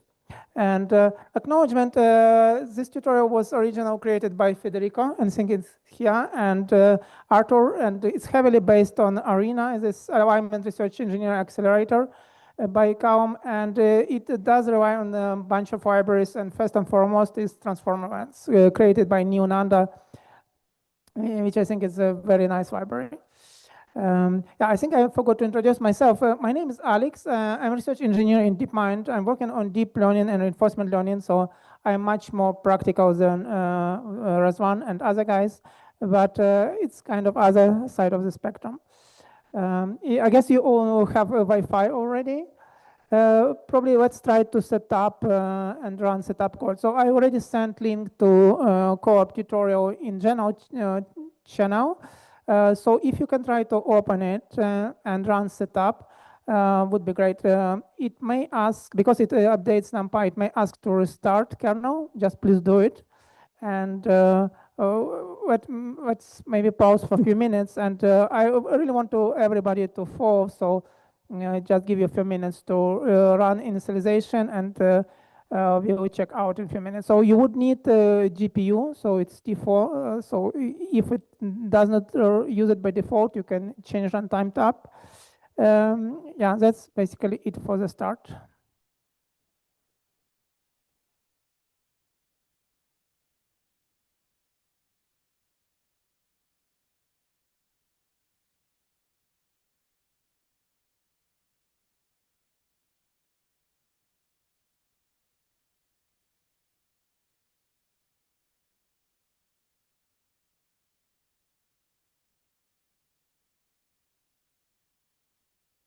Yes, just run it again. So second time it won't ask you for a start.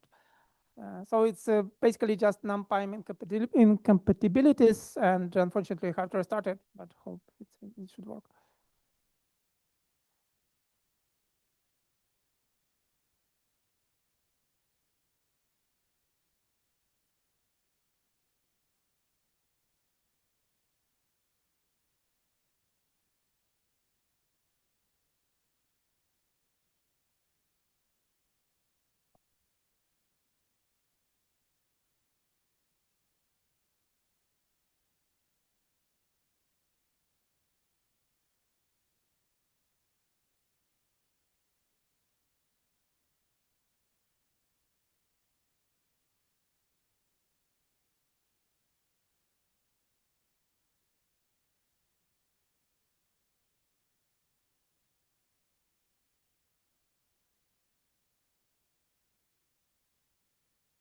Guys, can you please raise your hands who completed setup?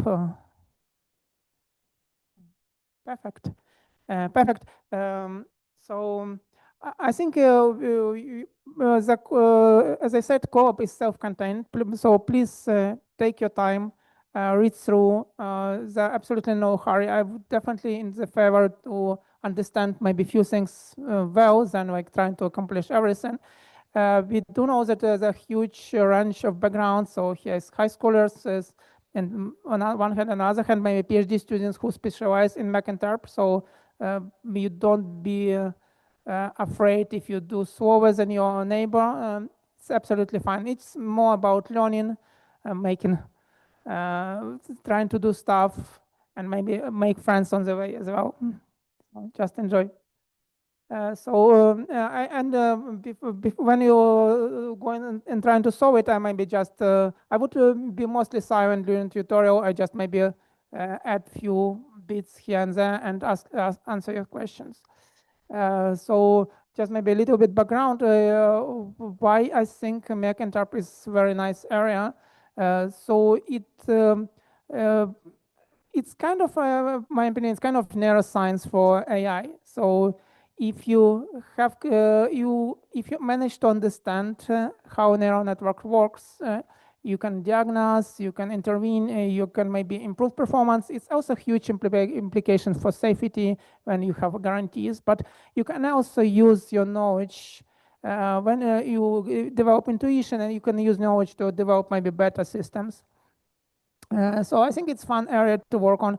And on side note, it's usually much less resource intensive than training. So you can work with pre-trained model. You pick one of the open weights model out there and try to understand how they work.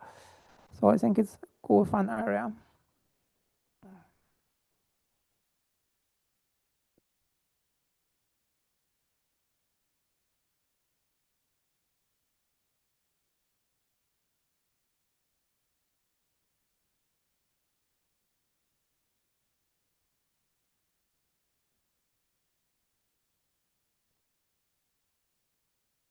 So just as a quick general info, so tutorial will consist of 3 parts. So basically, it's transformer lens introduction, just to check out and the word model, like we're using GPT-2 small. It's a bit old one, but it's still fine for teaching and small experiments. Then I go working on the hooks, transformer lens hooks, how to understand and maybe steer model in certain places. And the last part is a bonus section is replicating Golden Gate code. It's Anthropic paper from a few years ago, but I think it's shown very interesting results how using Mercinterp you can understand and then steer model just by changing clamping activation and changing vectors.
As you can also take your time, you can read descriptions, maybe check out API reference, check out relevant papers if you want. So there's absolutely no hurry. Maybe you can raise hands who completed the first exercise.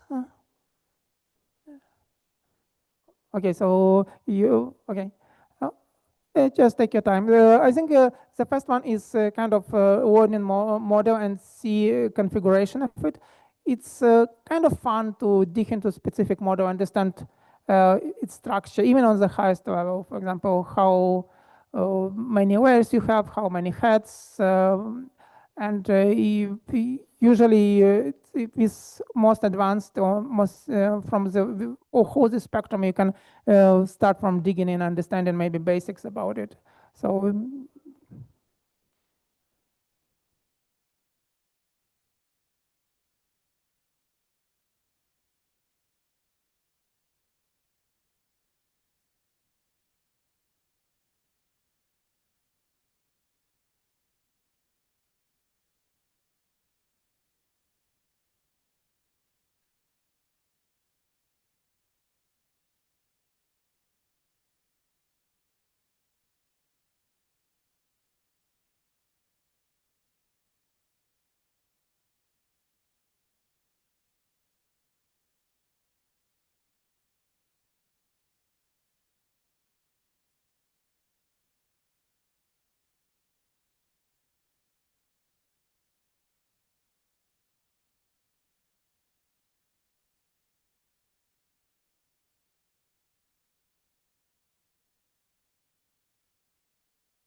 Guys, do you have any questions? We have special guest.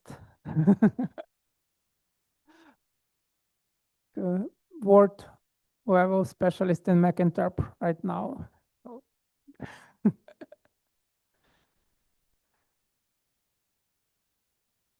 Okay, then we go to Arisa. Okay. It's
Guys, can you raise your hand who found out how many layers of a model has?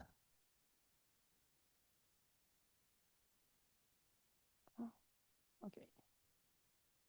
And who is working on second exercise right now? Perfect.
Could you please raise your hands who completed second exercise just for me to? Very good. Very good. So for second one, small hint. Basically, when we run model, we get predictions for all prefixes. So we can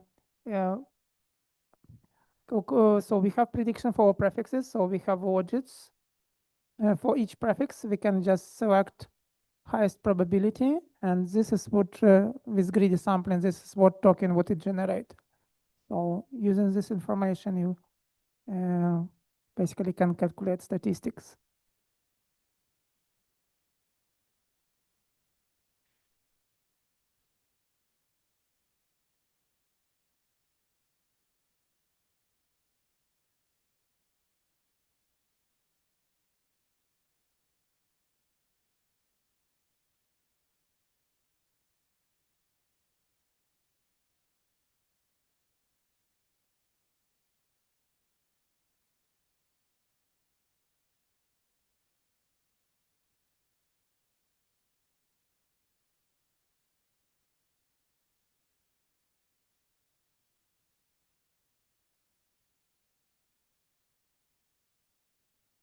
For me personally, it's frequently useful to just examine shapes which you get from model. So it's just give you it's very helpful to understand what kind of tensor you get back. So what are dimensions, and it's usually you can reason through this.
I guess you already completed this just briefly through exercise 2. If you, for example, you run your model, you ask to return widgets, but that's what shape you get. Basically, one is a batch, 112 is sequence length, and 50K is vocabulary size. So it's just fun number. Basically, it's 50,000 plus 256, and plus one is like GPT-2 did it. And what we are doing, basically, we are selecting the maximum widget using argmax function. And after this, the question was about squeezing. Basically, you have extra dimension. This one is just due to batch size, so nothing fancy. And after you, basically, we get in shift because we are comparing basically prediction versus current token. And when predictions are equal to the true token, then basically it's correct. And we just count the statistics number of correct predictions versus number of old tokens. That's basically it. So I guess you're mostly already focusing on hooks and caching activations. Transformer was built on PyTorch. So hooking mechanism is built into the PyTorch. Just the transformer ones built nice wrapper around it, so you can use names, and it also basically patches. I think Transformer One's second version has like probably 40 models supported. So guys already injected these hooks which you can use to inspect and modify activations in various places. So like a huge number of models supported. And with version 3, I think it's going to be even easier to work with it.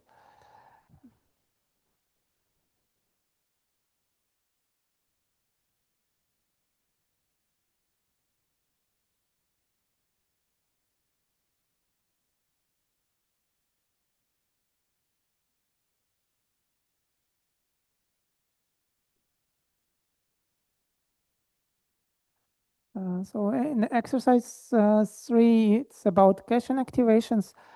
So why we need to do this? Basically, if it's normal inference, when you calculate activations on the one layer and then you're going to be used on second layer, they usually dropped because it's obviously memory and it's expensive to support and keep them around. But for analysis and Mac interp, we obviously want to have them. It's slightly different from training. So when you do train, you kind of have to keep activations to backpropagate gradients, but then the other methods may be like checkpoint, things. So materialization of activation. So people still try to save memory. But here we basically don't care much of memory usage. We just want to have as information available to us so we can analyze it.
hooks are named, and this may be a bit puzzling, but basically transformer lens has some naming conventions. So for example, pattern is softmax probabilities, Q it's blocks, layer, attention hook queries.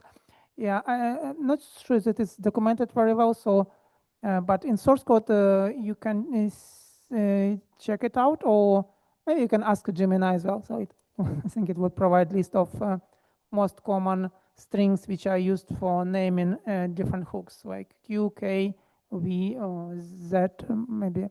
For example, Z is mixed values before output projection.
Oh, maybe I know sometimes 30% accuracy is not that.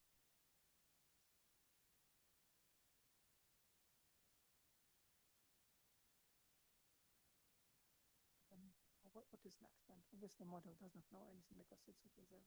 Anything could be there.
Sorry for the interruption. Guys, could you please raise hand who completed short exercise? Very good. Awesome.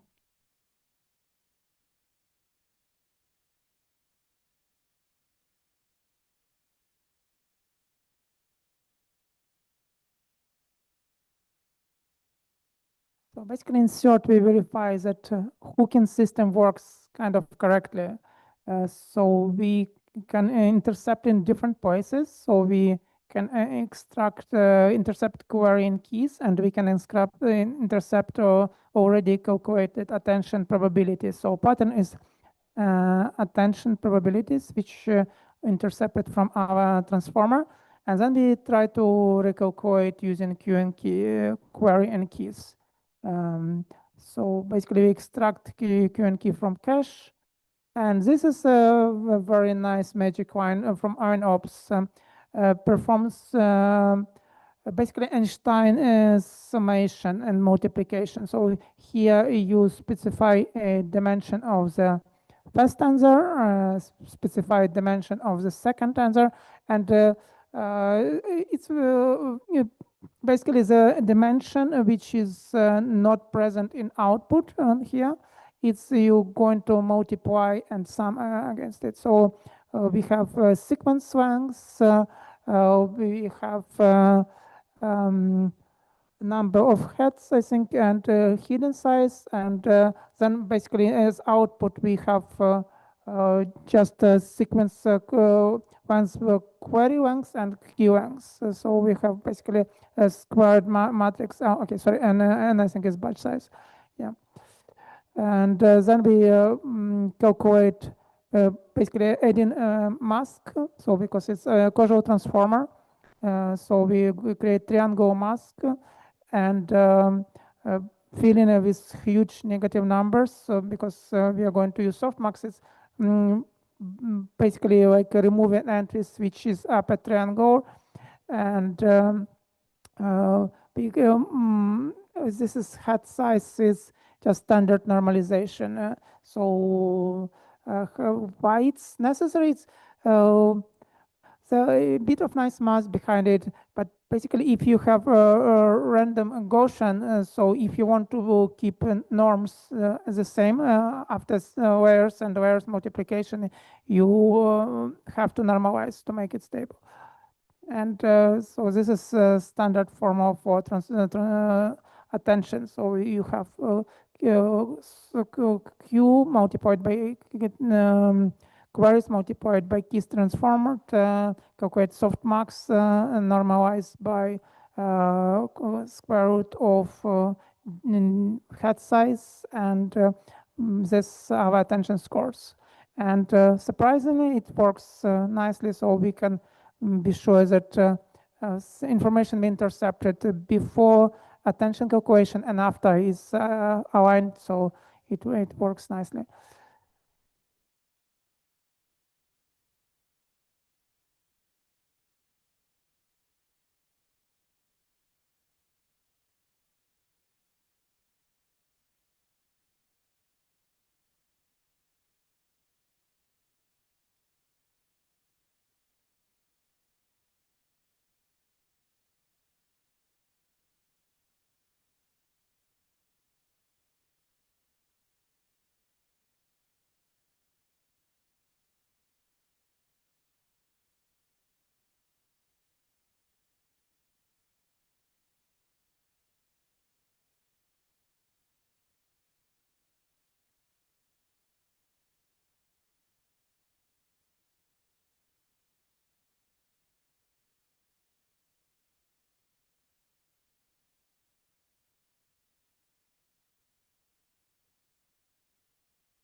So basically, it's kind of two ways how you look at it. So when you generate token, you with the token currently generated, what information it will use to get it. So we have it attend to different sources, and you see, okay, maybe it use mostly if there's some maybe induction head or some information, so it attends to most to specific kind of token.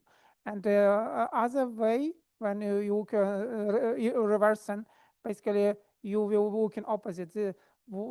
What token in the future would use information from this token? So basically, it's semantic, but it's depending on how you look for how you investigate how information is propagated through transformer. I think I just also want to mention, like I think it's mentioned in COB and few places, like this mathematical framework for transformer circuits. It's Anthropic paper, which kind of was foundational in McIntyre, and basically I think Razvan was talking this during previous lectures. So if you start looking on a transformer internals, sometimes it's huge and maybe hard to understand, but sometimes certain things are maybe surprising and simple. So there are a lot of basically linear things. So you some frequently can decompose on linear on sums. So you can think also about we have a residual stream. So you can also think maybe about as kind of shared memory. So basically heads are reading and writing from residual stream. I think it's kind of nice abstraction. So you because the amount of activation in general is much higher because each MLP, for example, user MLP expand, they have 4x, and then you have maybe 50, 100 layers. So number of activation in transformer is huge maybe. But the residual stream, if you will consider all activations, maybe much small, maybe 1% of it. And then like this nice abstraction, okay, this head is reading this information from residual stream and then adding some maybe interesting information there. I think another probably interesting thing about when you think this linear space is direction. So direction is kind of somehow important. So is in the last section of exercise, we're trying to implement the Golden Gate code. And it's very interesting to find that basically the specific direction in activation space which is responsible for Golden Gate Bridge, basically in San Francisco. So, and if you clump it to basically increase value to significantly, then models start talking about Golden Gate Bridge in any context, whatever you ask. Whatever random question you ask, it will start responding, talking about this. And I think there's a follow-up paper about, for example, insecurity. People are very much interested how they can prevent model to do not respond to some harmful questions, like I don't know, maybe some how to make bomb or how to I don't know create certain harm to people, and big labs trying to prevent this, and they either train security filter or then trying to post training on models so model won't respond it. And interesting find is that in this linear space you can find the vector which responds for model rejecting answer. So if you change activation in open weight model, you can force model to respond for this question which they initially was not supposed to, or if you used in another direction, model would decline answer some maybe absolutely harmful questions. But for me, I think it's interesting to think about that. Even the space is so huge, so complex. It's very much linear in many ways. So you can maybe find something interesting there. Maybe I can show a few.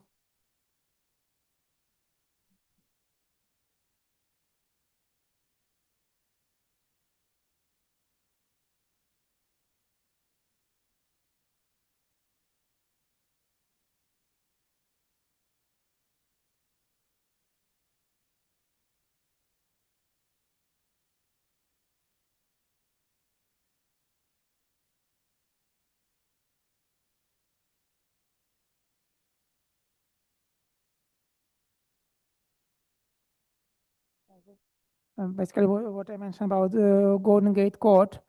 So if you clump this vector, which is responsible for holding gate, you model start talking about it. The interesting technique like sparse autoencoders. So I guess maybe you're familiar already, but briefly you have autoencoders, so the neural network which trained to produce the same output as input, which kind of sounds strange, but you have a very interesting middleware. In this case, it's in sparse autoencoder is much higher dimension, so you have dense input, but middleware is sparse, and you enforce sparsity or this OS and maybe REL. So you have, for example, input like in normal D model in standard model, it's like few thousand, but this middleware might be like millions.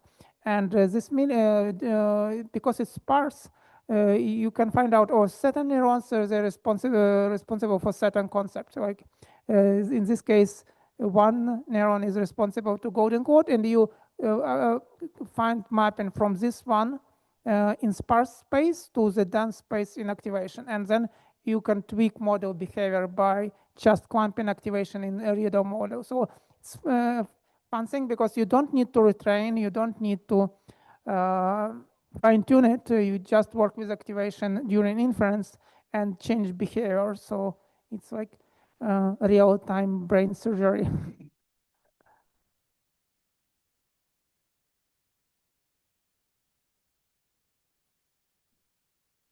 Maybe another fun paper, just like if you start talking about this, which I kind of like, is attention things. So basically people were, I think Federico was mentioning about this, like we're trying to train on a smaller context and then use model on larger context. And there are all kinds of issues. And one of them was basically attention thing. So people were using mercantile techniques and were analyzing behavior of the different models, find out that many models put disproportionate amount of attention on the first tokens, the first few tokens. And the reason is kind of simple, because it's probabilities. If model does not know where to put probability, does not just want to ignore this, it have to put somewhere, and the first token is easiest. And it's kind of all good, but when you start extending context, if you drop this fast tokens, the performance degrades significantly. So just by looking on model and see, okay, this kind of pattern of activation, we have some structure there. Okay, too much attention first token, and the simple fix, you just keep it with, when you expand in context, you maybe have scrolling window for other tokens, but keep just first few tokens, and people get much better performance on one context. So just want to say that it's kind of motivational work to dig deeper into models, understand how they work, then you can come up with some maybe nice ideas so you can improve real life performance.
Maybe you can just look through this one.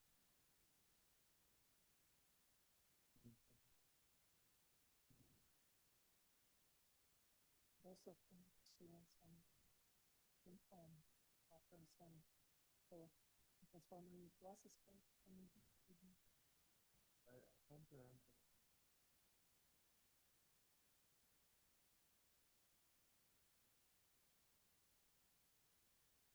This is just maybe confusing number. 30 bits square number.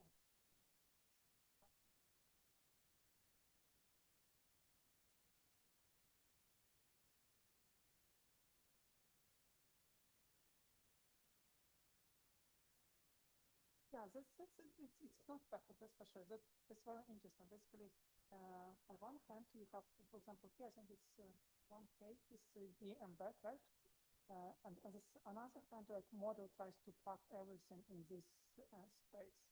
And so if you think just, okay, maybe it's, if you would use the orthogonal vectors, the space is not that big. Basically, it's whatever, we have 2,000 maybe, right? So if you have 1,000 D embeds, and it's just 2,000 perfectly orthogonal vectors. But because it's not perfect, and it's sparse, you kind of allow some vectors to be collinear. So there's some interesting math behind it, but basically if you allow certain errors, maybe like 5 degrees is still like fine, or different concepts, like one, for example, is Golden Gate, another machine learning, they still sometimes intersect. So it's fine, but because of this, model can fit much more information into the residual strip. So it's not perfect, and but this kind of trade-off, if you make a model wider, then it works better. And basically why people are trying to scale it. So with wider models, there are less interference, and you can pack much more information. But yeah, it's fully a very good point that it's not always perfect. It would attend on some, maybe sometimes a little bit random thing, but still statistically you can find nice patterns. This pattern, but not like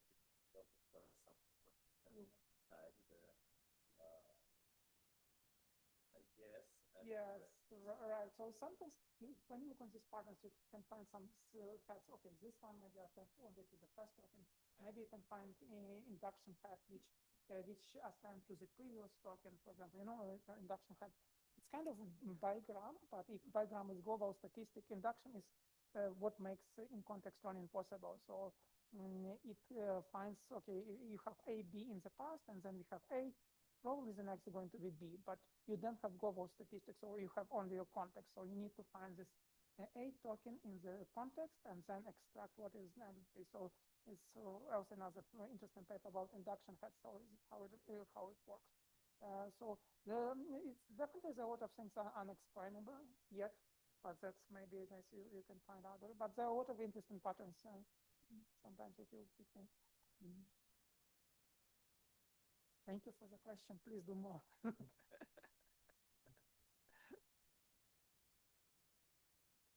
Yes.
transformer, right? So, for example, you calculate static query, calculate attention, so it's a bunch of different steps. So it's implemented usually in some modeling, JAMA, model, QAM, development. So you want to get this information out and maybe modify. After maybe literally each line of this you hook this code. So you know a specific part of the transformer attention.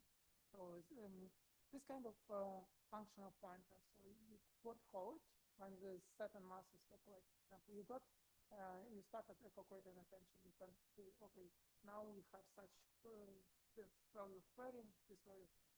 Then next we calculate maybe attention like softmax of this K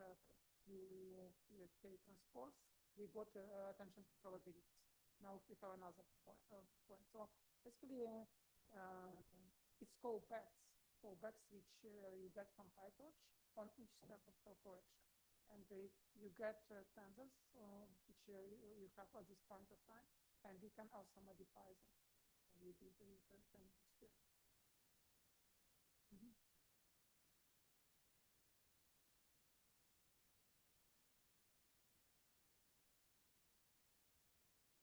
It's more general. Than this. So basically, if we know C++, for example. Yeah. So if you have some complex implementation and you just provide function pointer, and then you call this callback at certain point of time. After this step, I will call your callback function and provide some information. And at this step, I will call the callback function and give some another information. So hooks can be injected in many different places. So it's underneath it's a general PyTorch way. So it can be used for transforming, can be used for CNN and stuff like this. This library kind of just builds it around and integrated many standard, more or less open weights model. So because in the standard implementation, nobody would, it's very hard to get deep into it.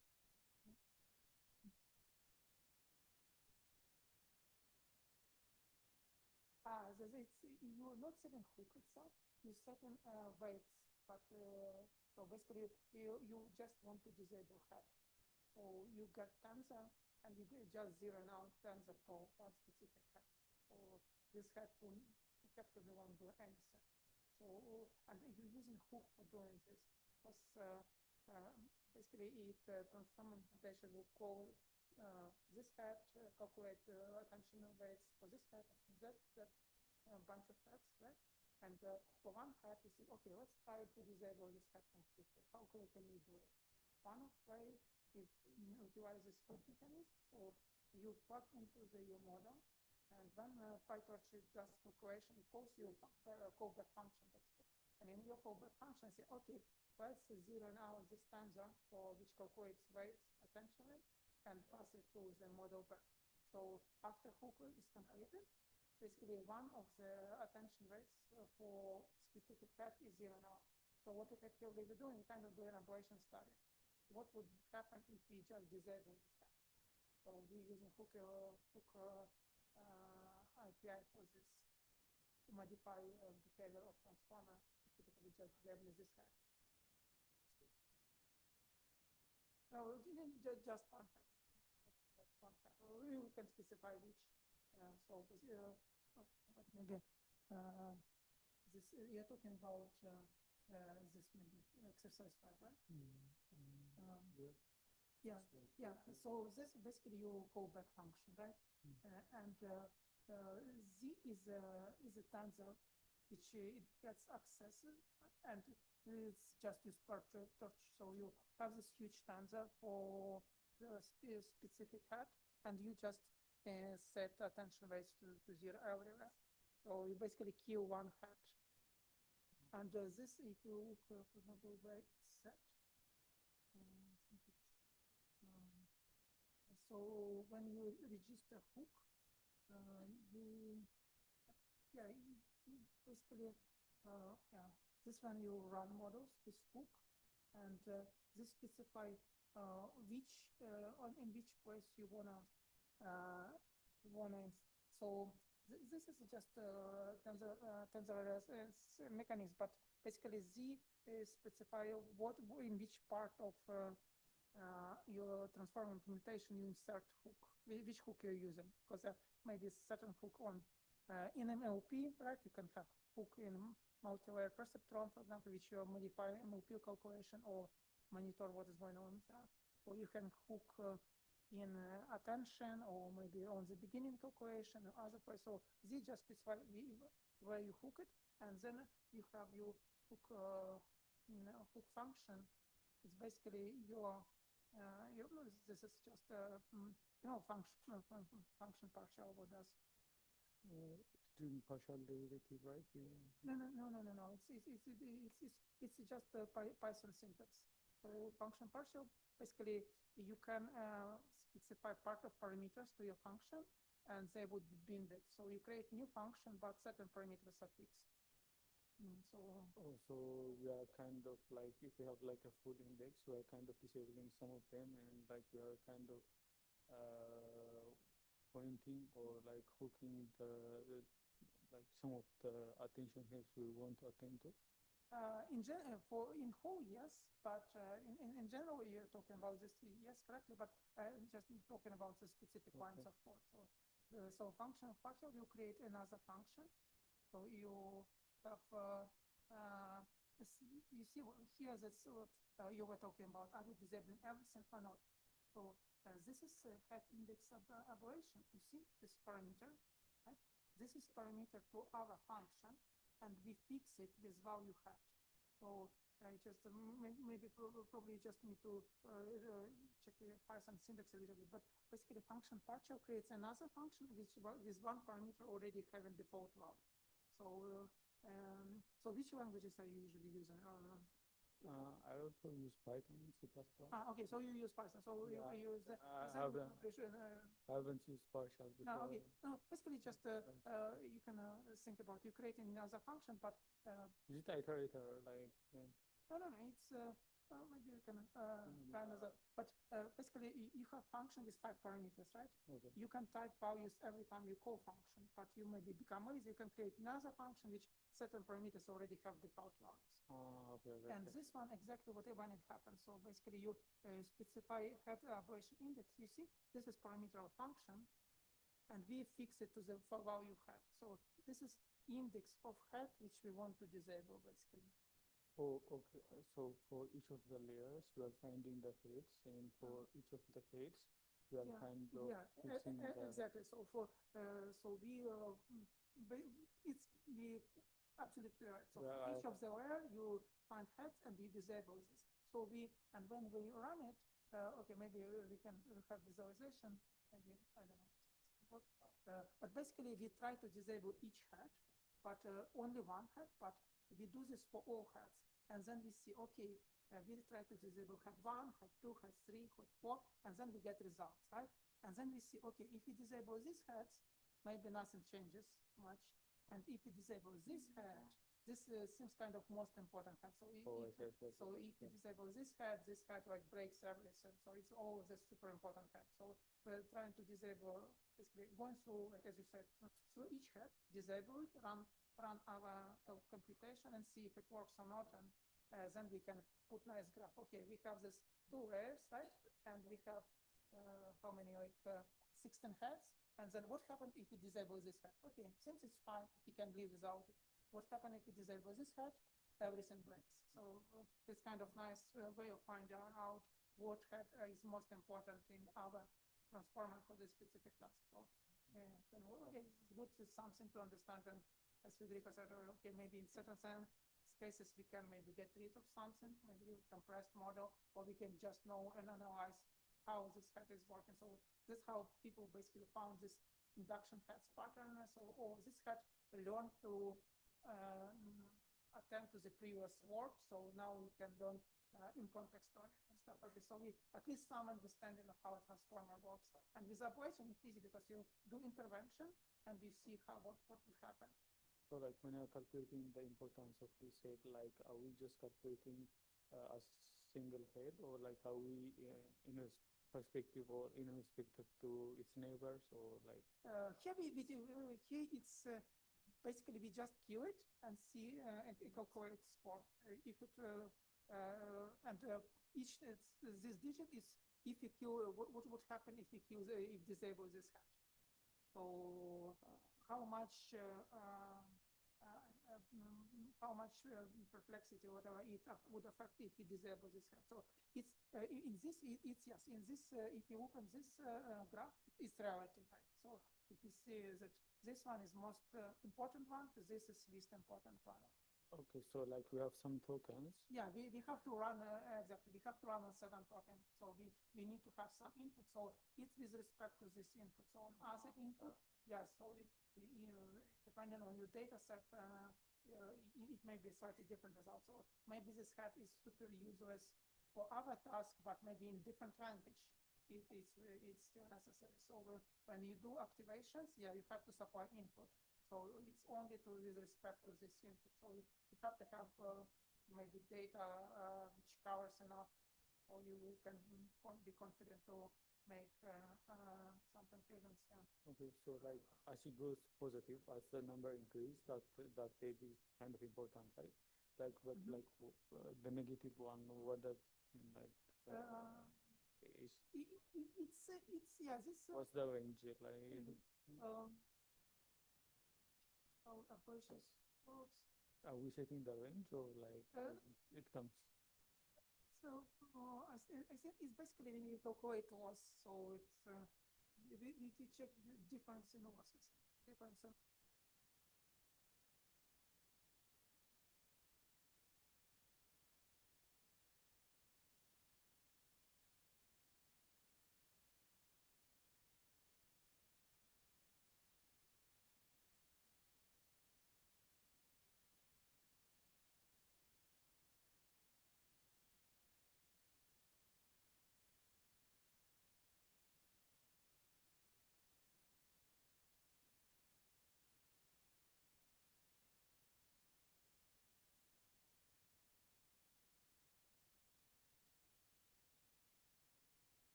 You learned something today, and feel free to continue and with co-op.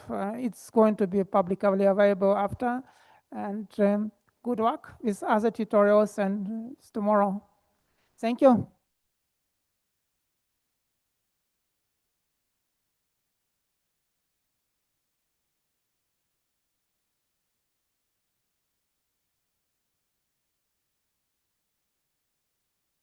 Thank you.